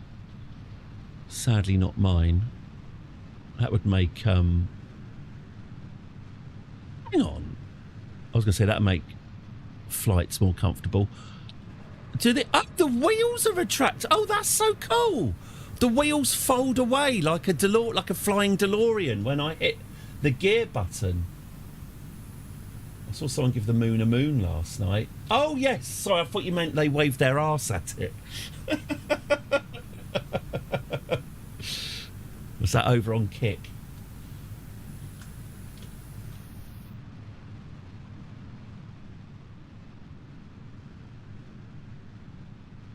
Yeah, it was a Class C... it was a Class C asteroid, which is 40 tons. If we do it again, it will have to be like a properly big bastard Class F sod. See if I can bring that one down. Really step up our game quite a bit.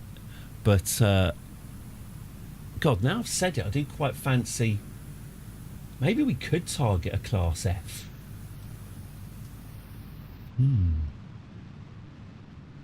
Get that down on the ground. Bring it closer this time. Yeah, might put a bit more effort into landing it here rather than here.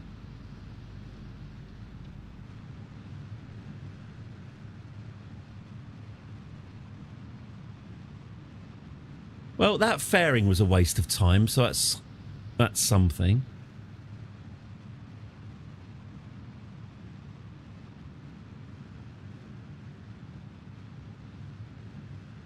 Okay.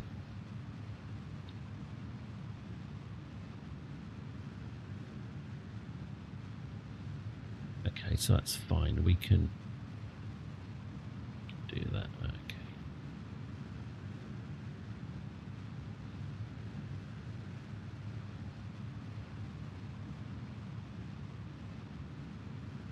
When it hit the Earth, the other end of it was still in space because the atmosphere is so thin. I always think of the atmosphere just before the asteroid hit. It compressed the atmosphere into a kind of plasma. That yeah, the air was just literally squeezed so quickly and so conclusively. It just turned the air into liquid expanding death. I wonder what that felt like. I mean, we're in the middle of a heat wave, so probably doesn't bear thinking about, does it? Although that's an insensitive thing to say about something that caused an ice age. Right, stop wittering and get rid of this arse end. There it goes. Turn the lights on. Turn the lights on. There we go. Out come the solar panels. Oh, oh, yes, North America's got a lot of heat. There's an F-class asteroid on a collision course with Kerbin. What shall we do? Unfortunately, yeah, it'll just sort of puff annoyingly. I mean, imagine if it did create a new crater. That'd be so cool.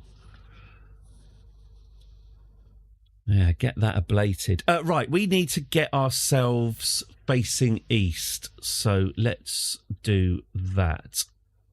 And now, I think I can activate... Yeah, there we go. There's my new engines.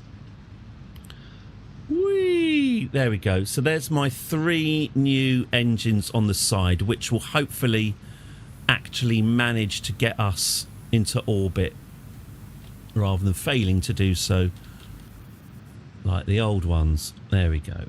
Good.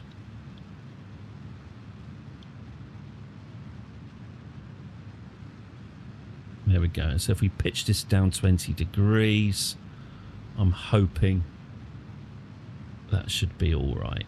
Hey, not doing too bad for fuel. I was worried that these new engines would be too fuel hungry, but they're actually all right.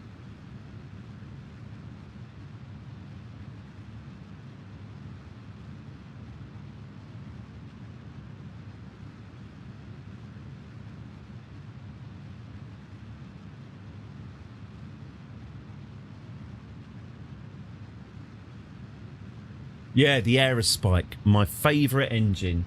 It's ungimbaled, but it's so much fun. I think the Aerospike was my engine of choice years ago when I was building, trying to escape Eve.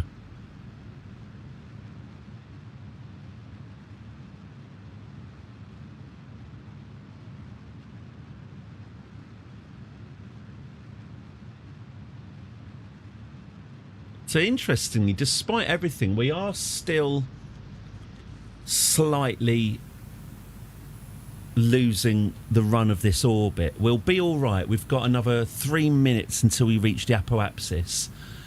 But the time is counting down, interestingly. We're not beating the... Oh, look, there we go. Our orbital speed is pathetic. It's increasing really, really slowly. I've made this vessel so much heavier than it needed to be, as always. Plus a change, I would say, if I was some kind of absolute bellend.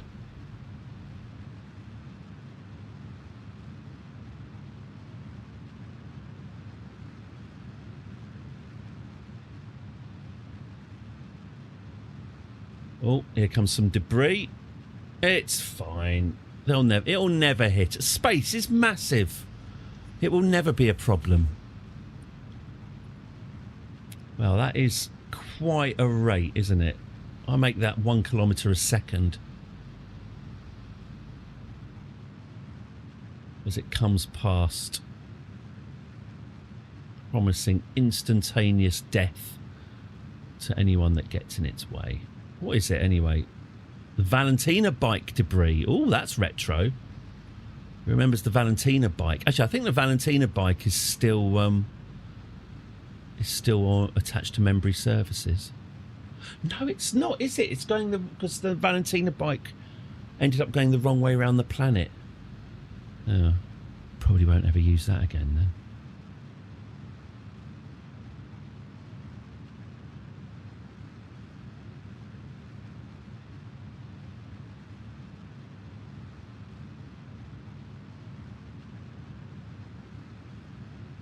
Bum, bum, bum, bum, bum, bum. Yeah, there's the space. All fun and games till the gas giants take a day off. Most solar systems have gas giants on the inside, and the small rocky planets on the outside. So it's possible that might be a prerequisite for life, because you need if you've got your gas giants on the outside, then they hoover up the stray asteroid.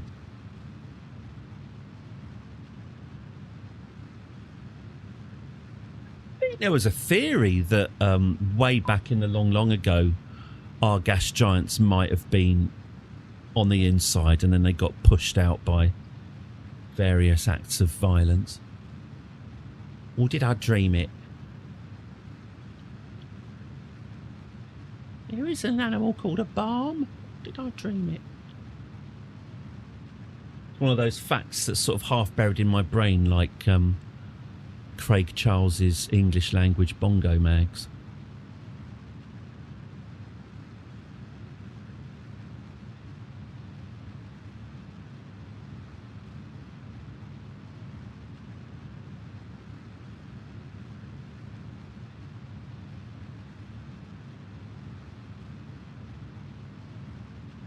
Well, Everett, what do you know? We've achieved an orbit.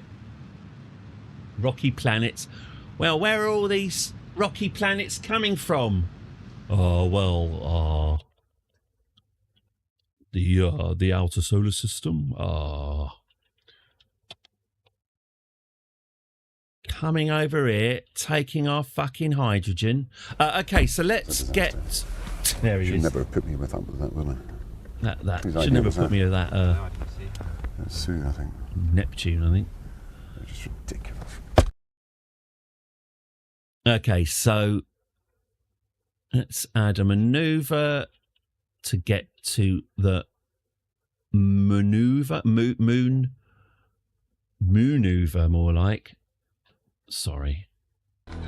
A blue for you, Catherine. I'm not that sorry, Stuart. Quite a big part of me is not sorry at all. Sorry. No, Catherine? no. I'm really sorry. He doesn't speak for me. I'm not that sorry. Okay, okay, there's our... What do you call it? What do you call that big exciting burn? Transmooner. There's our transmooner burn. Opposite side of the planet, and we will get ourselves curved that way.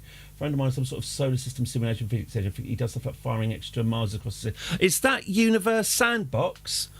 I've got Universe. There are a few of them. I've got Universe Sandbox. That's a lot of fun. I quite like chucking big balls of ammonia at the Earth and watching the atmosphere sour. I can do that for hours and hours and hours. Carving my name on the Pacific Ocean with a laser is also good for a laugh. Yeah, if you see Universe Sandbox, I would say whatever. If it's full price, I'd say it's probably not worth it. But you ever see it for a £5? I bought. There's some good deals on the Switch at the moment. I bought. Knights of the Old Republic for £4 on the Nintendo Switch last night. I'm very much looking forward to watching the rest of the World Cup while also playing handheld Knights of the Old Republic. They've got loads of classic Star Wars games for cheap on it at the moment, except Jedi Knight 1, which is my favourite one of the lot. But this message was not brought to you by Nintendo. Right, do we have... Yeah, okay, we're all good. So let's warp ourselves to our next node for our transmooner. I think it's translunar if it's Earth's moon. It's transmooner if it's the Kerbal one. For our transmooner injection. Oh, pardon. Do you think Buzz Aldrin said that to Neil Armstrong? Time for your translunar injection, Neil. Michael Collins, looking away.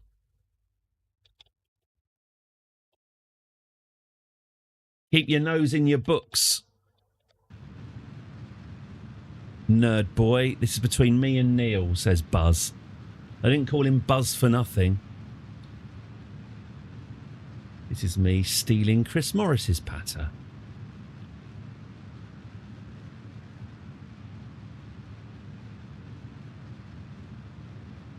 Feels weird using a controller handheld for gaming. I have thought about using a controller for this. It's probably... Well, I've got a big boy joystick as well for when I'm pretending I can fly a plane.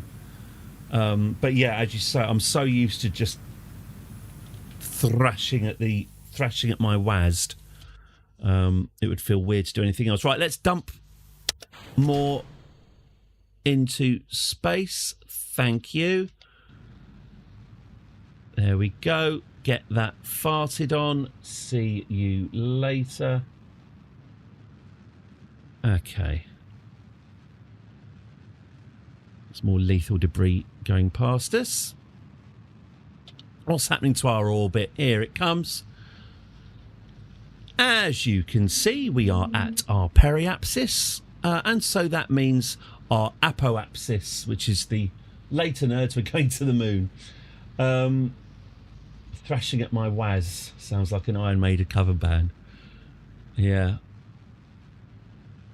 Why is Edward late? Why is Edward always late to the dinner table? I think he's thrashing at his WASD.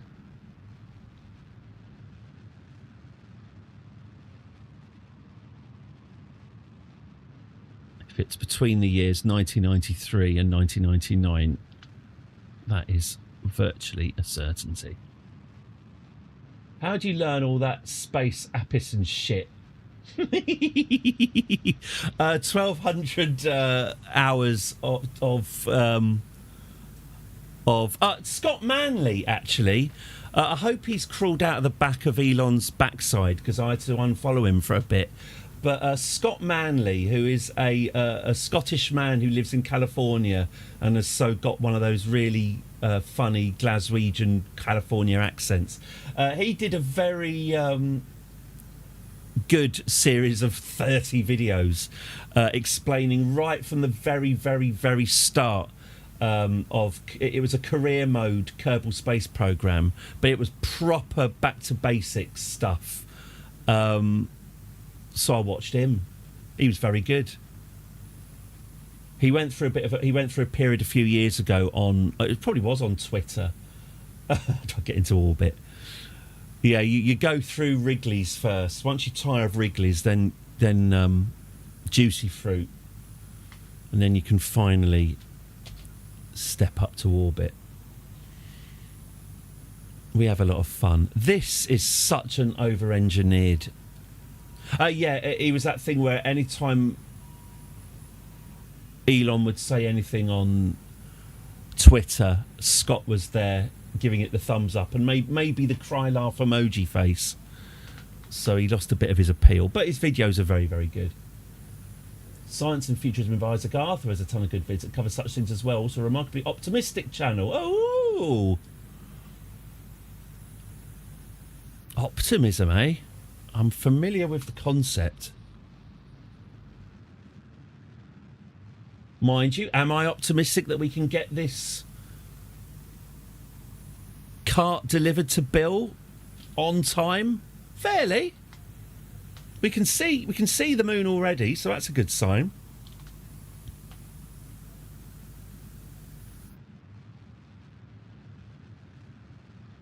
This is so over-engineered. What I should do is just dump this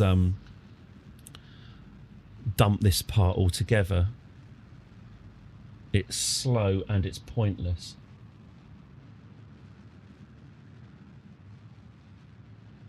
Oh, have I not activated? Oh, I could activate these, couldn't I? Yeah, why not?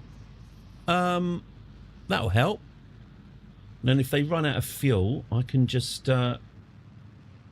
refill them. Boom! There we go. Now we're cut that. Now we're getting somewhere. Now we're getting somewhere. And stop.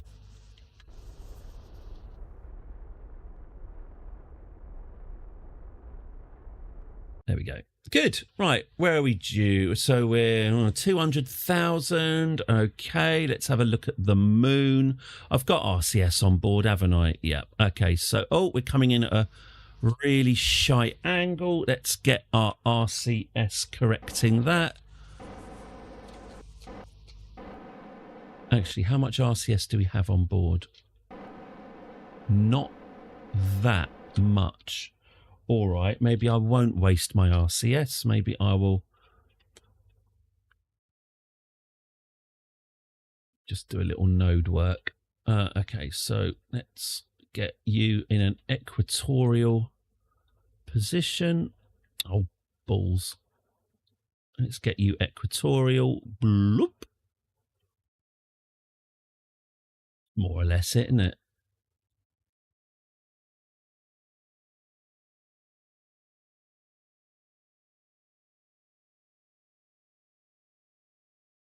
Oh, that'll do. Right, yeah, and then should we just bring this in nice and close as well? There we go. What? Oh, bit too close. What periapsis is that? 7. That'll do. Great. Let's point ourselves nodewards. Well, I guess it's another giant fuel tank, which we might find useful one day. All right. Let's skip to our next node. Farewell, Kerbal. Oh, yeah, this ship will never be back. This is a one-way trip. Here comes the sunrise. There we are.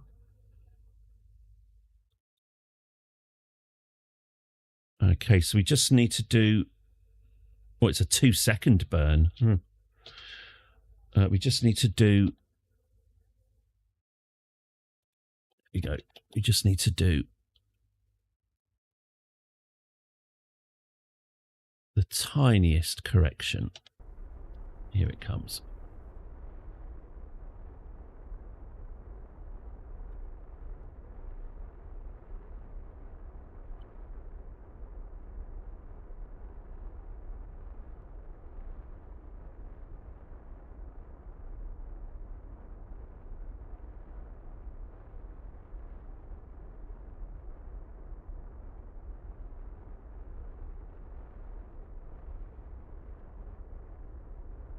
Eight, 7, 6, 5, 4, 3, 2, 1. Hey, that was pretty good. There we go. So we are now due to fly by at 13. I wish I liked The Expanse more than I did.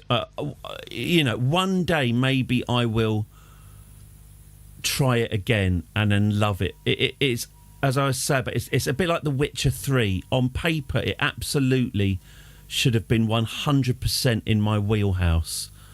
But for some reason, I tried. It stuck with like 3 or 4 episodes. The first 3 or 4 episodes. There was a good episode where they were all strapped in chairs in a big steel tube thing, and asteroids kept on randomly flying through and decapitating them. I like that bit. Yeah, I don't know why. I just don't know why it didn't gel with me. Yeah, it's one of those things. Right, let's skip to our next node. Shall we have... Let's get the moon leaping out at us in quite a shockingly dramatic way. Here it comes. Here it comes. Yeah, quite slow. You get the idea. All right, we're approaching... It's getting quicker now. Here it comes. Oh, God. Oh, God. Are we going to crash? Are we going to crash? Oh, hang on. Oh, shit. I just flew right past the moon. I just pressed the wrong button rather than... What? Hang on. What have I done? What have I done? You do think, Christ, what have I done? At times you think, Christ, what have I done? Rather than pressing the button to stop time, I pressed the button to make time go 10 times faster. So that was a mistake.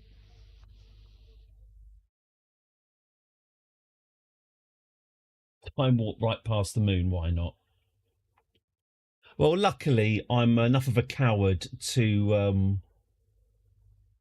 tap quick save quite a bit. Oh, bloody... Oh, hang on. Am I bloodying for no reason? Yes, I am. Okay, that's fine. Let's skip to the point. Okay.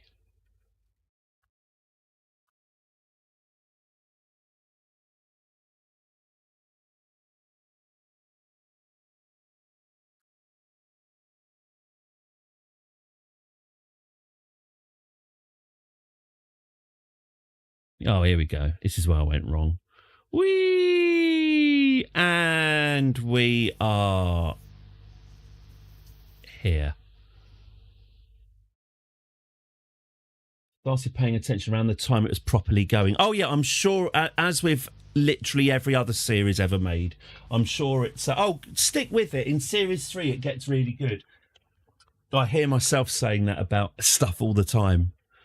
It has become a bit of a curse of the 21st century. Okay. Let's start our burn. And how long is this burn? 16 seconds. Okay, that's actually surprisingly pretty nippy. Okay. 7, 6, 5, 4, 3, 2, 1, and burn. Okay, what's this doing to our orbit? Here it comes. Our moon escape moves further and further ahead in time. And then... there we go. That's that joined up. And now I just want to stop this when we are in as close to a perfect circle. So... there we go. Periapsis height minus 3,000. Ooh, hang on. Let me just correct that.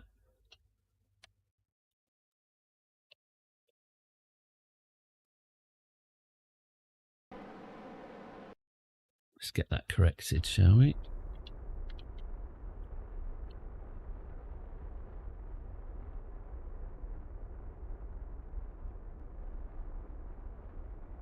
Yoinks. Oh dear. Okay. Oh. It was a slow, confusing start. Yeah, isn't he? He's a detective going after a rich girl who's gone missing. Which isn't... I get it. I get what a MacGuffin is. But it wasn't the most compelling start to the series. But again... I know I'm the one at fault for not appreciating it on enough levels. Right, I'm just going to dump this whole over-engineered rear end. It's just a pain, and I no longer want it. Bill Cart 7 launcher probe is no longer operational. What does that mean? I think that's the probe on here, isn't it? Okay, that's fine. That's fine. I hope that's what it meant. All right, let's assume that that's what it meant. Okay, so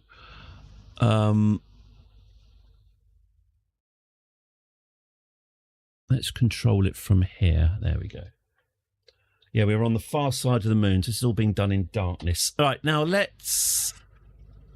where's Bill? Let's spin through time. Oh, actually, should we see our... should we go and visit Bill? We've only been talking about Bill as a kind of... abstract concept. Let's see. Now, so Bill has been stood here for years. We haven't actually visited Bill for years. He's been kind of stood in a fugue state at the bottom of a valley, sadly looking at the wreck of his rover. Let's check in on Bill. Oh, Bill.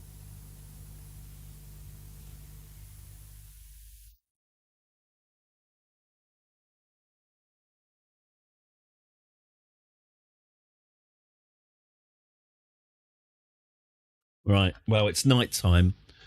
It's a night time in Bill's soul. So we can see here... actually, let's bring the sun up, shall we? Oops. Oh, Bill. Right, let's go and find the sun.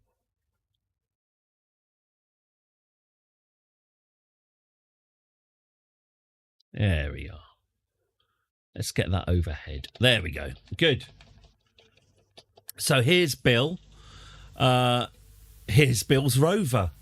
I mean, you can see what's happened there. It was too big as a rover. Has he got much in the way of... oh, he hasn't got much EVA propellant yet.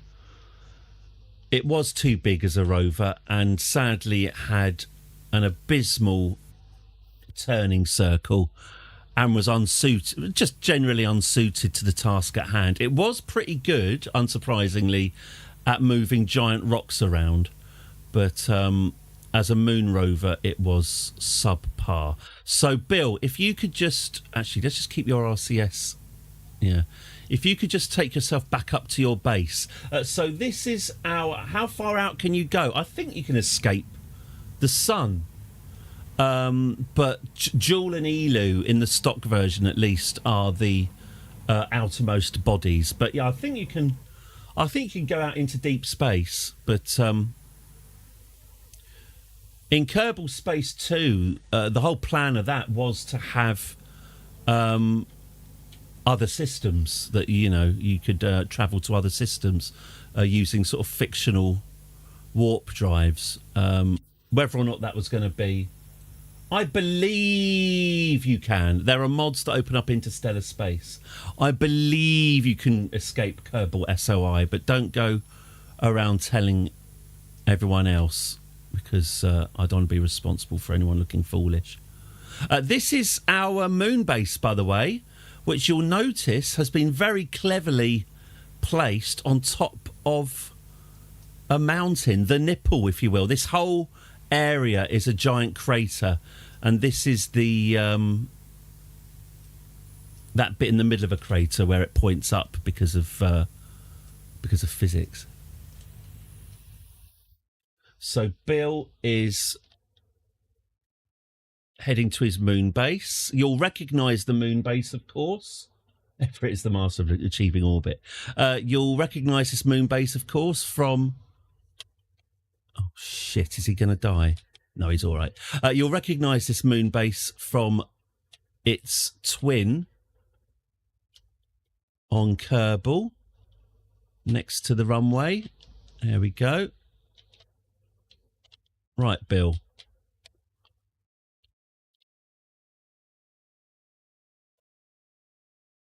Oof, yeah, great landing. It's all right. Not like anyone was watching. Bill, we can still see you. We're still watching you. Bill, I know you're alive. I know it was embarrassing. Could you just... Thank you. Cheers. Right, so he just needs to get inside because of his EVA, his juice is running out. There we go. That's it, Bill. You get in there. Right. So here's Bill's base. It is, as you can see, there you go.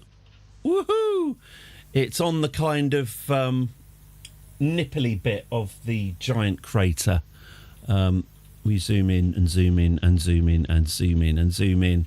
It is on a relatively small flat bit in the middle of a giant crater. So that is our target. That is where we are going to be delivering the moon rover. I'm just going to go and get... I'm just going to hydrate, in fact. As should you, probably. You could drink your weak lemon drink now, or you can wait until later.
A 1, a 2, a 3, a 4. Meow, meow.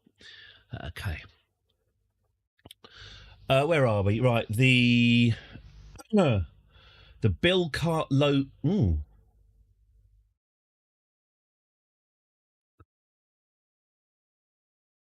We've bill cut split into two because I shed that arse end, but it still counts as a ship.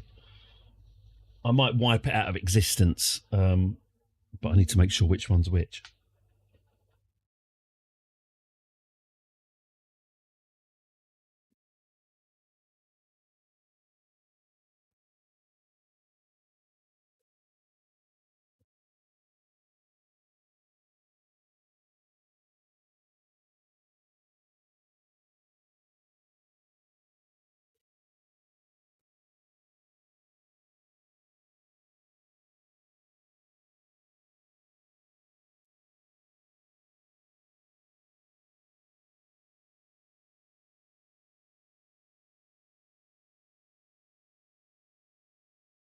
Ah, there we go. It was the right one. Good.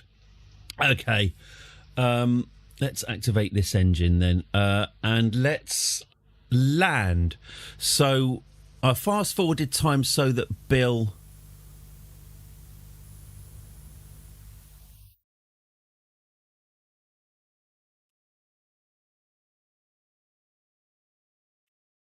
I think we could land now. I don't think we particularly have to wait that long. I think we can do it now. Yeah, something like that. Why don't we point ourselves in the right direction? Oh, I've got a less good... Oh, that's annoying.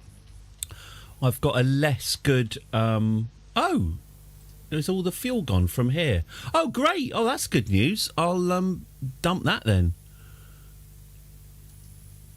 Decouple you. Okay, right, let's get this point. I've got a less good autopilot than I had before, so I'm going to have to do a little bit of piloting, which doesn't seem fair, but there we go. Okay, start the burn in 20 seconds. There's a nice view of the sun and Kerb in there. Start the burn in 20 seconds. Okie dokie. We're not going to do what we did before and just fly into our own debris. No, it doesn't look like it. Okay, always good to check. Okay, and burn. Off we go.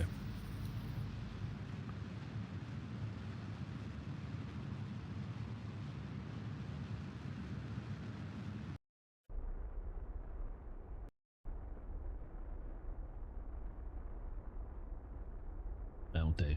Okay, so we're now heading towards Bill, the Crashing 7 Memorial Moon Base. Let's set that as our target. Okay, so we should be flying over it fairly soon.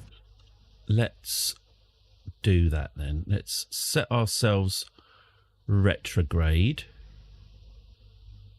And let's get ready for landing. Let's get ready. Let's get ready. Let's get ready for landing. Okay, here we go. So we are descending. We are getting lower. I will switch. Here it comes. Right, so we are 90 kilometres away. 80 kilometres. And we can see here we come. So this is... Let the landscape build up a little bit. So we're coming up to the big crater with the hill in the middle, which is where our base is located. Now I'm going to pilot this down.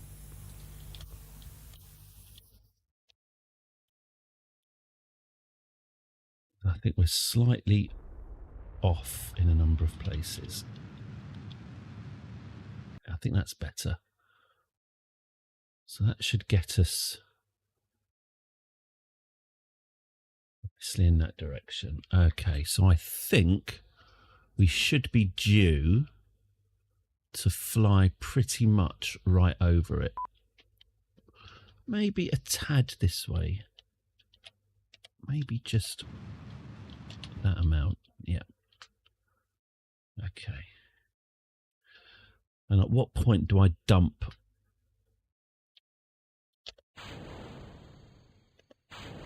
At what point do I dump? Okay. And I do that. Okay, that's fine. Okay, I think my staging is okay. Let's be having you. Okay, so we're 31 kilometres away. And I'll just do another... Oh, no, that's kind of all right, isn't it? No, I think we are going to be pretty much on top of it. That's fine. Okay. Okay, so we are coming up to the mountain. We are getting lower. I'll switch to surface height rather than sea level. And here we go. Okay. So I guess when I'm on top of it, or as close as no matter, I'll freeze, I'll get ourselves hovering just above, and then we can just sort of lower ourselves down. Ooh, pardon. Okay. So it's 12 kilometres away. 11. Hope you're watching this, Emmett. Okay, so shall we stop? Yeah, let's do it now. There we go. Let's slow ourselves down so that we're just hovering above the surface. Stop. Okay. All right. I think I've stopped us a bit early, but that's all right. We can correct that. So let's...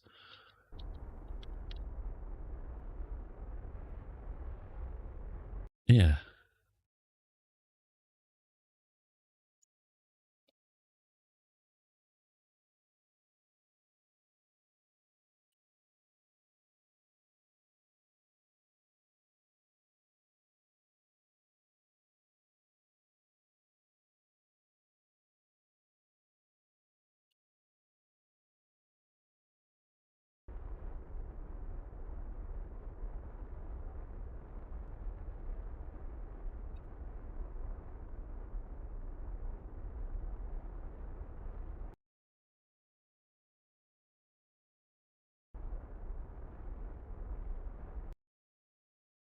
Okay. That should do it. So we should now be heading straight for it. Okay, good. 4.6 kilometres away. That's all right. That's practically straight down. Okay. Well, we do seem to be doing all right, don't we? Okay. 3.8 kilometres to go. Maybe I'll just give it a quick nudge this way. Yeah, something like that, maybe. 3 kilometres to go. No, I think I need to do... That's... Shit. Sorry. Stuart, I'm sorry. Do you want to do the honours?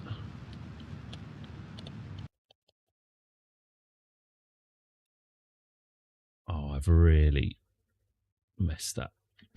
Okay, fine. I understand what I've done wrong. Absolutely went off the rails there. I was a fool to myself. Okay, all right. We go back up again, I guess.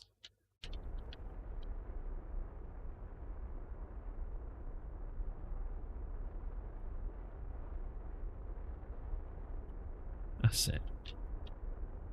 That's it. Bring it this way. That's it. Now cut the engines. Okay, now. That's nearly is actually beneath us. In fact, it is beneath us.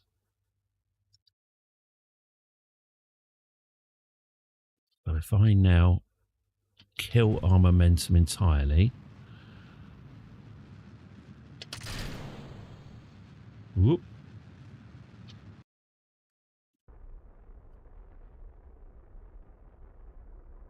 That is it. Now I think we're... Shit. Right, now we're above it. Now we are directly above the target. We just need to drop. Okay.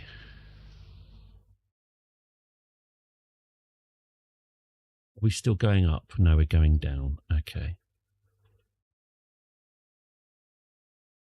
I've blown the 2 o'clock, haven't I? But that's all right. I do like a precision landing.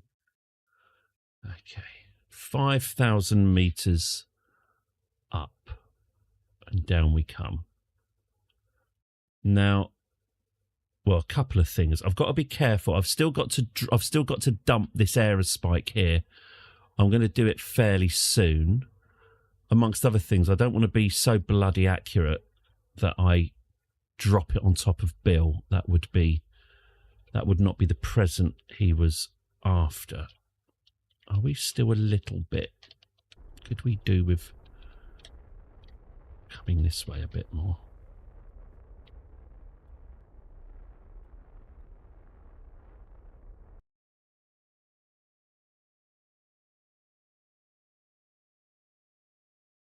Okay, 3.2 kilometers to go. He'll be fine. Oh, I'll tell you what, though. We should definitely retract our solar panels if losing that other one wasn't warning enough. Okay, so we're going to need to start stopping. Maybe when we're 500 meters above, we can do that. I can see our shadow now, 1.7 meters. Should we just start slowing down now? It's probably for the best. All right, quicker than that, quicker than that. Okay, 1,000 meters to go. Good. What I think we'll do is...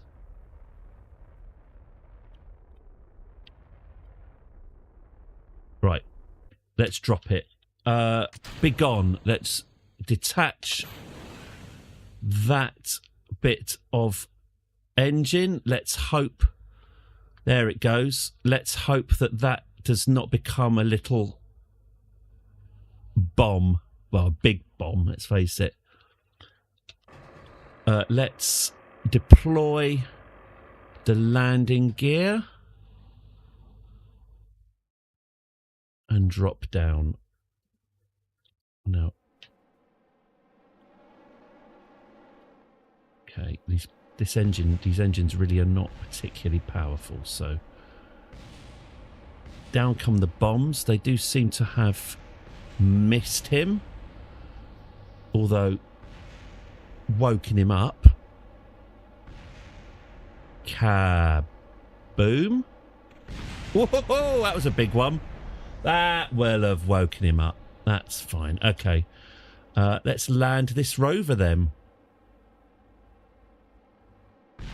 Oh, hang on.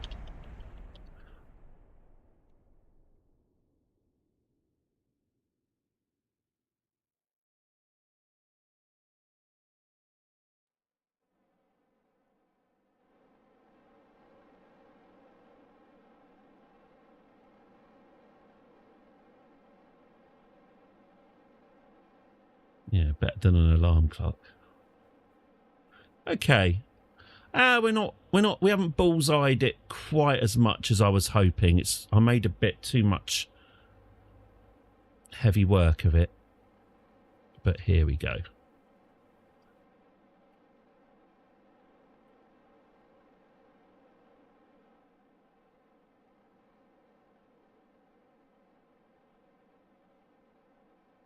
Really taking my time on this descent. It's my own time I'm wasting, so All right, cut the engines. Let's just get down with a little bit more urgency. Come on. Here we go.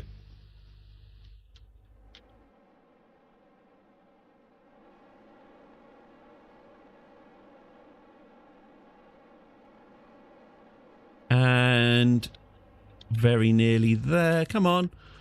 Come on, don't hover. That's it. That's it. That's it. Down you come. Down you come. Down you come. That's it. You can do it. Contact light. Lovely. Good.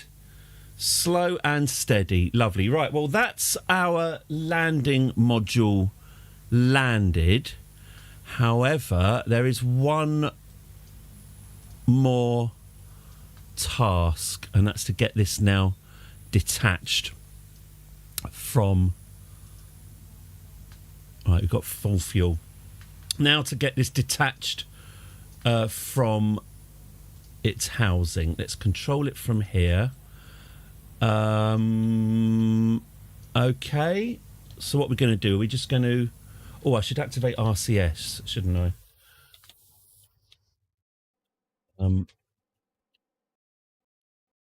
Okay. Okay, let's detach. Ka-chunk. Oh. That was a lot less dramatic than I was hoping. Oh, is it just going to... No. Don't just fall off. I thought it was going to fly up in the...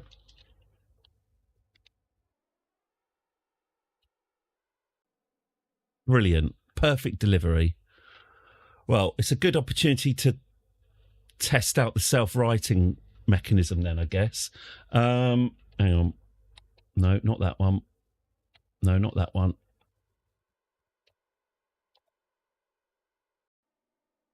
Oh, great. What have I done? You do think, Christ, what have I done? At times you think, Christ, what have I done? Shitty, bang, bang, more like. Yeah, you have a point. Come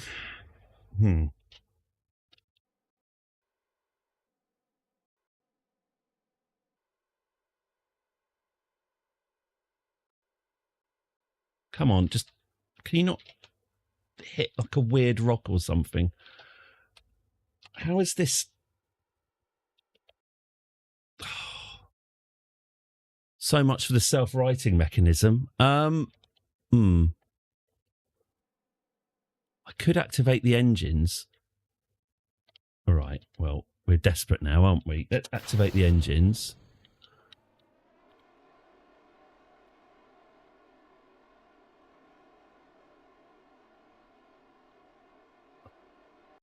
Right.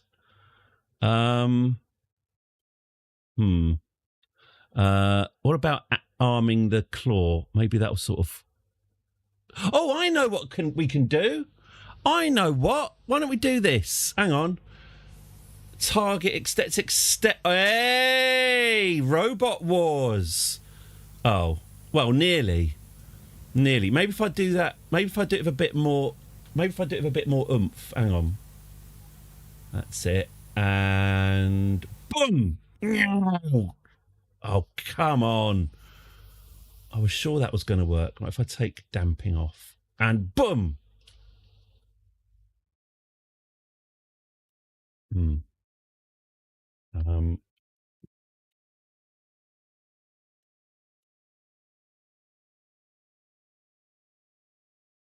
Am I out of monopropellant? I'm out of monopropellant.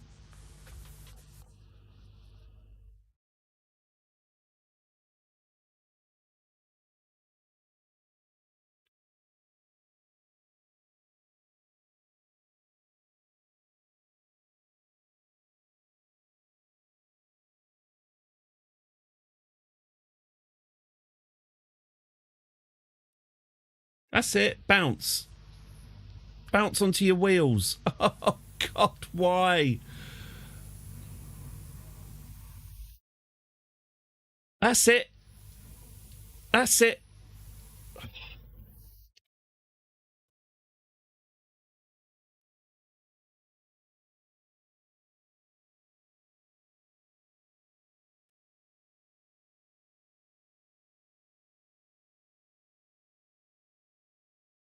That's it. Oh, thank God. Come on.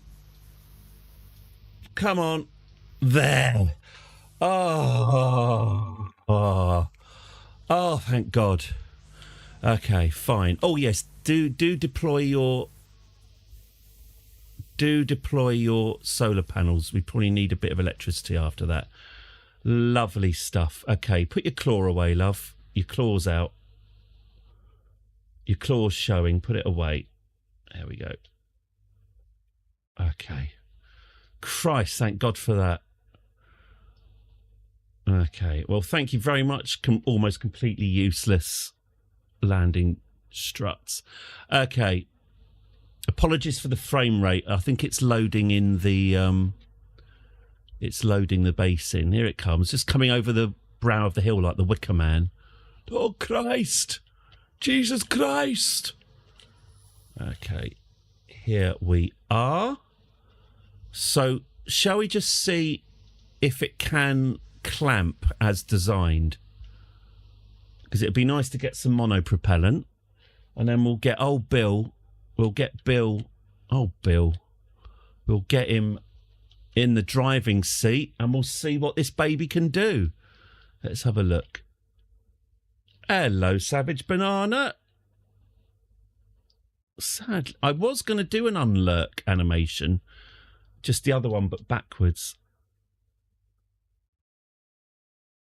But then I think I was probably just hit with ennui.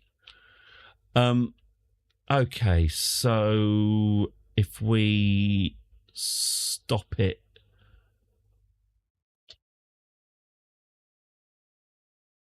here. That's it. If we stop it.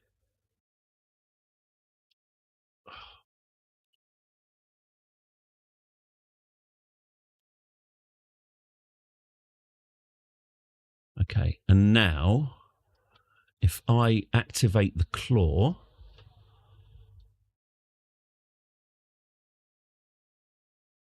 If I activate the extendy thing.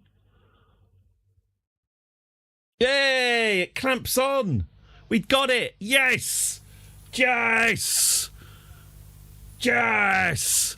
Right. That's fan-fucking-tastic news.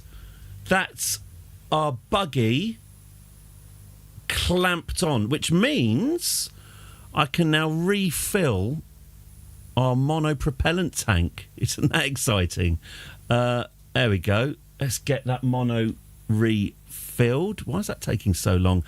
Bill, mate. Bill, you've got a new toy. Oh, he's so excited. Yeah, he's. Oh, he landed on his feet. At your age, Bill, you should not be doing that to your knees. Yeah, here you go, Bill. What do you think? It's all right, isn't it? That's all right. Looks a bit like a kid's toy car, but, you know. You can see it from a distance. Okay, so shall we... Oh, that mono tank stopped transferring, did it? Okay, can we...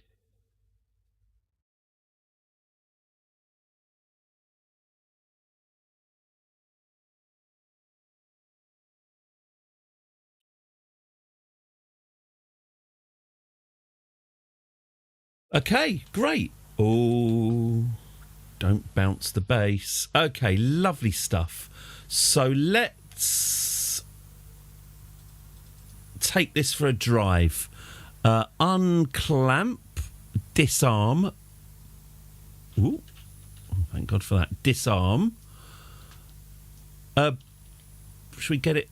Bill. Oh, Bill. What have I done? You do think, Christ, what have I done? Bill certainly does. At times you think, Christ, what have I done? Right. Fancy climbing into the cockpit? No, don't. Okay, could you just not make it look shit? Can you not climb onto the... Oh, my God. Yeah, well, an excellent backflip. I'll give you that, but it's not going anywhere. Should we... Oh, I've got the... Actually, have I got the brakes? What am I controlling? I'm controlling this. Have I got the brakes on? No. There we go. Okay, there we go. All right, that's fine, that's fine. Okay, then we'll put the brakes on.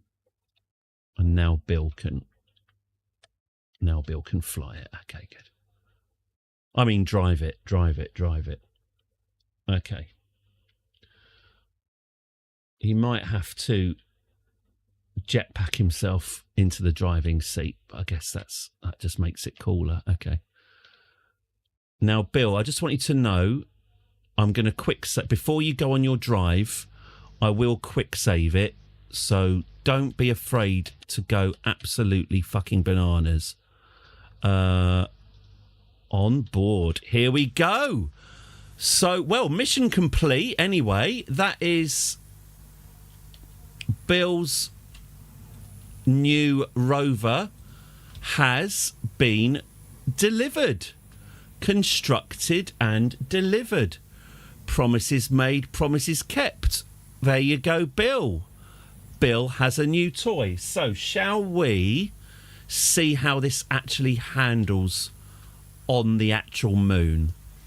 Let's toggle the brakes. Okay, I might actually just put these panels away as well, because let's face it, they're going to get snapped off. Okay, let's quick save. So don't you worry, Bill. You do you. Should we go with electric power first? Let's see how fast this can go on electric. Off we go. If I aim camera towards Bill. Yeah, that's right. Where's my nav ball? It's taking a bit longer to get up to speed. The frame rate will improve once we move away. From the base.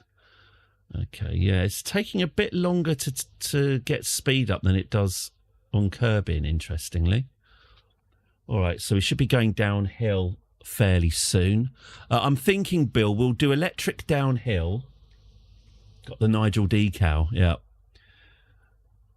Mansell. So I'm thinking, Bill, if we go electric down the slope... Oh, shitting hell, that is a steep slope. Oh, Bill.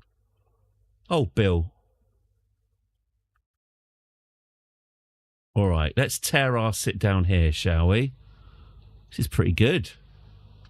Nice rover, and congrats on the landing. Thank you. I've got quite a warm... I've got quite warm feelings about this. This is feeling like a little adventure. Okay, 13 metres per second, and we start losing the ability to steer. Well, we haven't actually activated... it's fully stock, yeah. No, I don't think I've got any modified parts at all. I might activate... What's that? Oh, like a sort of dead Kerbal. I might activate the rocket engines in a minute. Oh, are we? Yeah, we might be losing a bit of integrity here. Let's see if we can get this. Let's see. I do have visual mods. Everything's looking slightly prettier than stock. Also, I've got a mod for colour. So, yeah, obviously the orange, I think, is stock. But the yellow colouring is... Uh-oh, Bill. Oh, Bill. Is he going to get thrown clear? Will he survive? Way! Robust. And I'm not seeing... I mean, is it going to be damaged, or is it going to be... I'm not seeing any explosions so far. That is quite a robust... Oh. Something exploded. We can always find out what it is.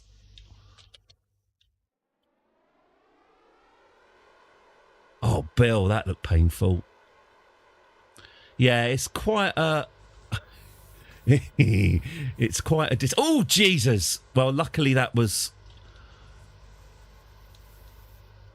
some sort of optical illusion. I can see the... Yeah, the car... Hang on. Should we focus on the cart rather than poor old Bill? Oh, God, the RCS is still on. Oh, no, it's the rockets. The rocket's activated. So this is just an object in flight now. Ooh. Okay. Maybe I hit the... This landing is going to be rough, isn't it? Shall I see if I can... Can we sort of take the curse off this landing, maybe?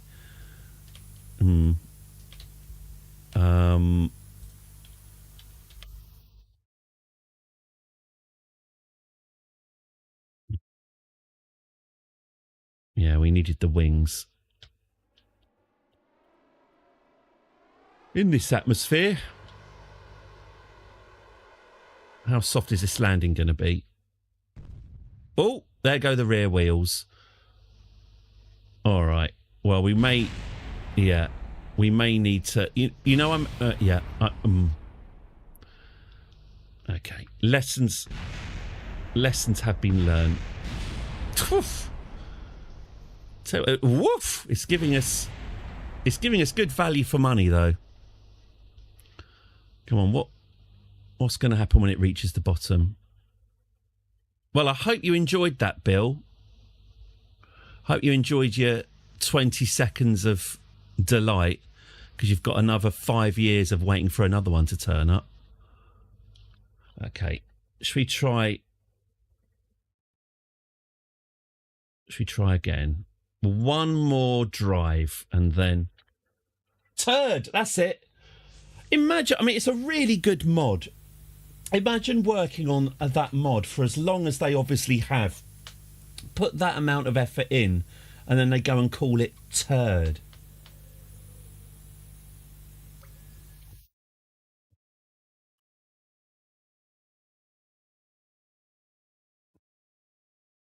Turd.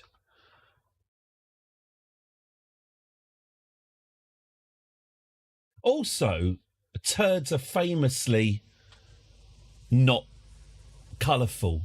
I mean, unless you're necking M&Ms without even chewing them. Turds are famously kind of, you know, one shade. Why am I talking about this? Okay, Bill. So we found out that going downhill is more than enough. Should we set off in a slightly different direction this time? There we go. That traction control. Oh, the traction control's not too bad. Not too bad. Using a bit of old Gran Turismo course correction. Okay, that's fine. What's this? What is this? This looks like a piece of... Oh, God, don't crash into it. What's that? That looks like something that's come off, doesn't it? That looks quite important. I don't know what it is. Okay. Word got blocked. I cannot see a blocked word. I do have a fairly aggressive filter on for words. It catches woke a lot, which isn't really fair, is it? Turd. This is... I mean, I wouldn't say it's a turd-friendly channel, but it's not on the banned... It's not on the banned word list. I did create a custom banned word list, and boy, do I hope no one was watching me type that. I'm not happy. I wasn't happy typing any of those words. Holographic rocks, yeah.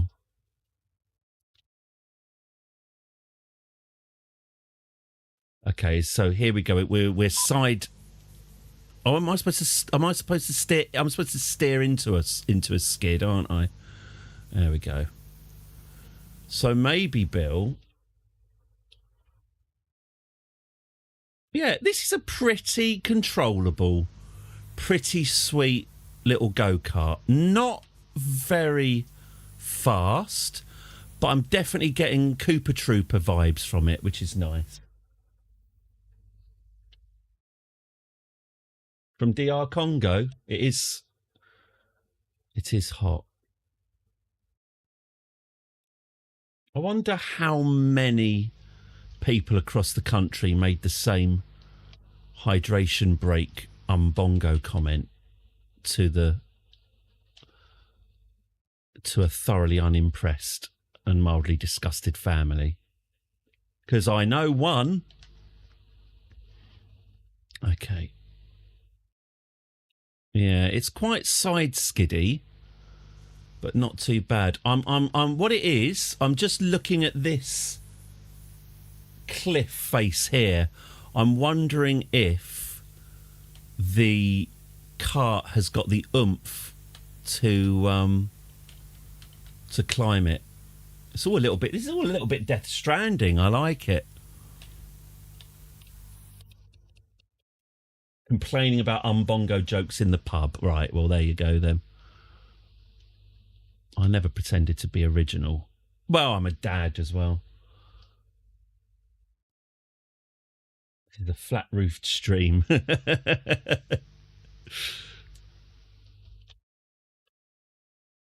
So yeah, as long as we keep going at sort of relatively leisurely 7 to 10 metres per second, it's a nice, stable car. How far have we...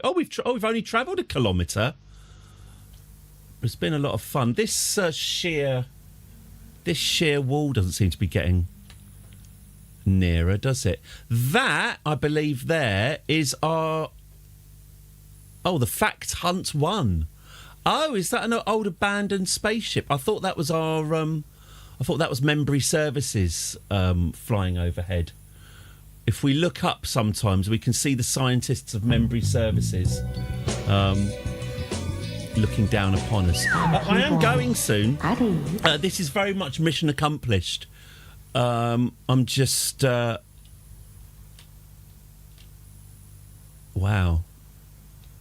I'm just enjoying the ride. Now, I feel like we are going too fast now. Yeah, this doesn't feel great. This doesn't feel great. Okay, another holographic rock incoming. I mean, woof. I like the way the light bounces. I suppose it is a hologram. Oh, the wheels up. The wheels up. I've got the brakes slammed on. He's having a whale of a time. Well, I was wondering, are we able to get up this side? But it really does look extraordinarily steep, doesn't it?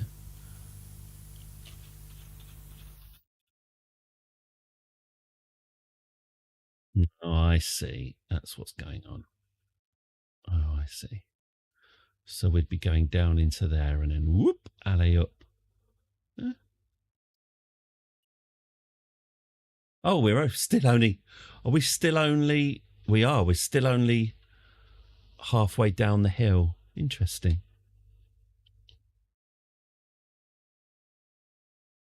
Lonely, innit, Bill? No? Oh, you like it that way. Okay, I can relate.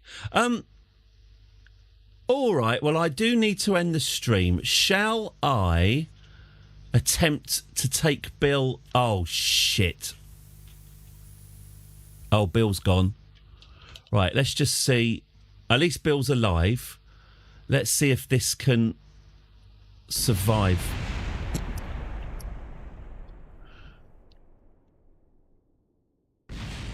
No.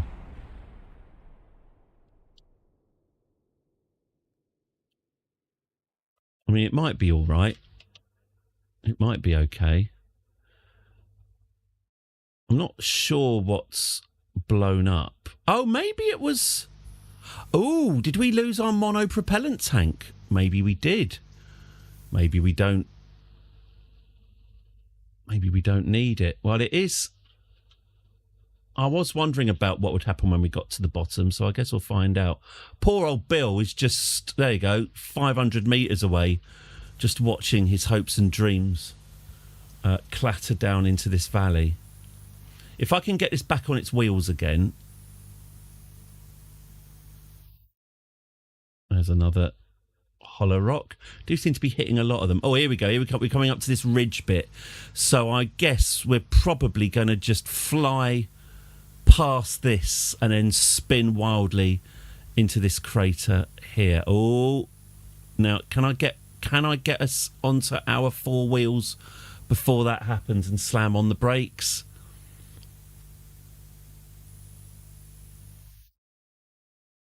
Possibly. Although without any monopropellant, we've got basically no way of doing it. Unless we get a nice weird bounce. Nope, here we go. Here we go. The final descent. Over we go. Woo, that is... Oh, wow, that is... That is steep. Yeah, there we go. There we go. Land on the wheels. Land on the wheels. Yes. No. Yes. No. Come on. Cats can do it. There we go. No. Yeah.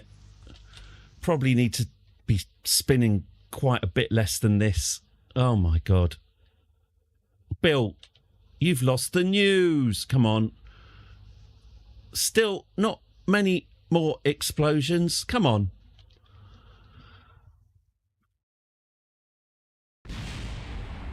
Don't know what that was. Could have been anything. Oh, I know what all that was. Those were our... Silly Billy. Those were our solar panels exploding. As we know from Quantum of Solace and Man of the Golden Gun, solar power is highly, highly explosive. You wouldn't think it, but why would James Bond lie? Here we go. And then we settle down slightly shamedly. There we go. Oh, can we? No. And that's that. Old Bill stood two kilometres away, sadly looking down at his ruined hopes and dreams. Well, there we go. Let's restore Bill to happier times. And then I am going to say thank you and goodbye. Let's just leave ourselves with Bill restored to the driver's seat.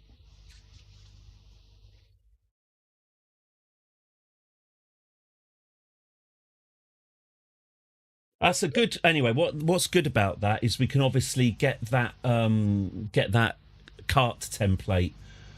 We can get that onto other planets now as well. Maybe we could, if we explore Dres or something, we could take a rover there. So yeah, maybe we can... It's a nice compact little rover. So yeah, maybe we can... Not that much bigger than a Kerbal, is it? So yeah, maybe we can take that on more missions. Lovely. You all right, Bill? You happy? Boop, boop. Yep. Seems that way. Let's get your... There we go. Let's get your solar panels out for the lads. And Bill, I'll leave you to it. Don't go off the edge of the crater. Try and get your frame rate improved. Don't go over the edge of the equator, Bill. Don't go over the edge of the crater, Bill. You know that's only pain. But you're very welcome.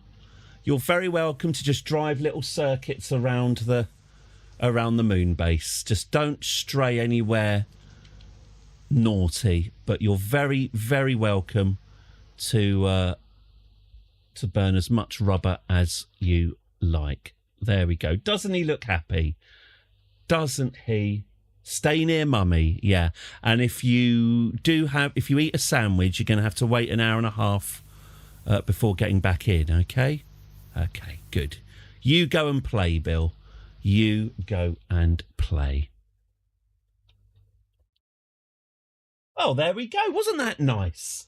That was, I enjoyed that one. That was, well, mission completed. Yeah, fun. Thank you very, very much for joining me. It's got hot again. Not happy about this. Been enjoying it, you know, not being. Anyway, I'll be back tomorrow, hot or not.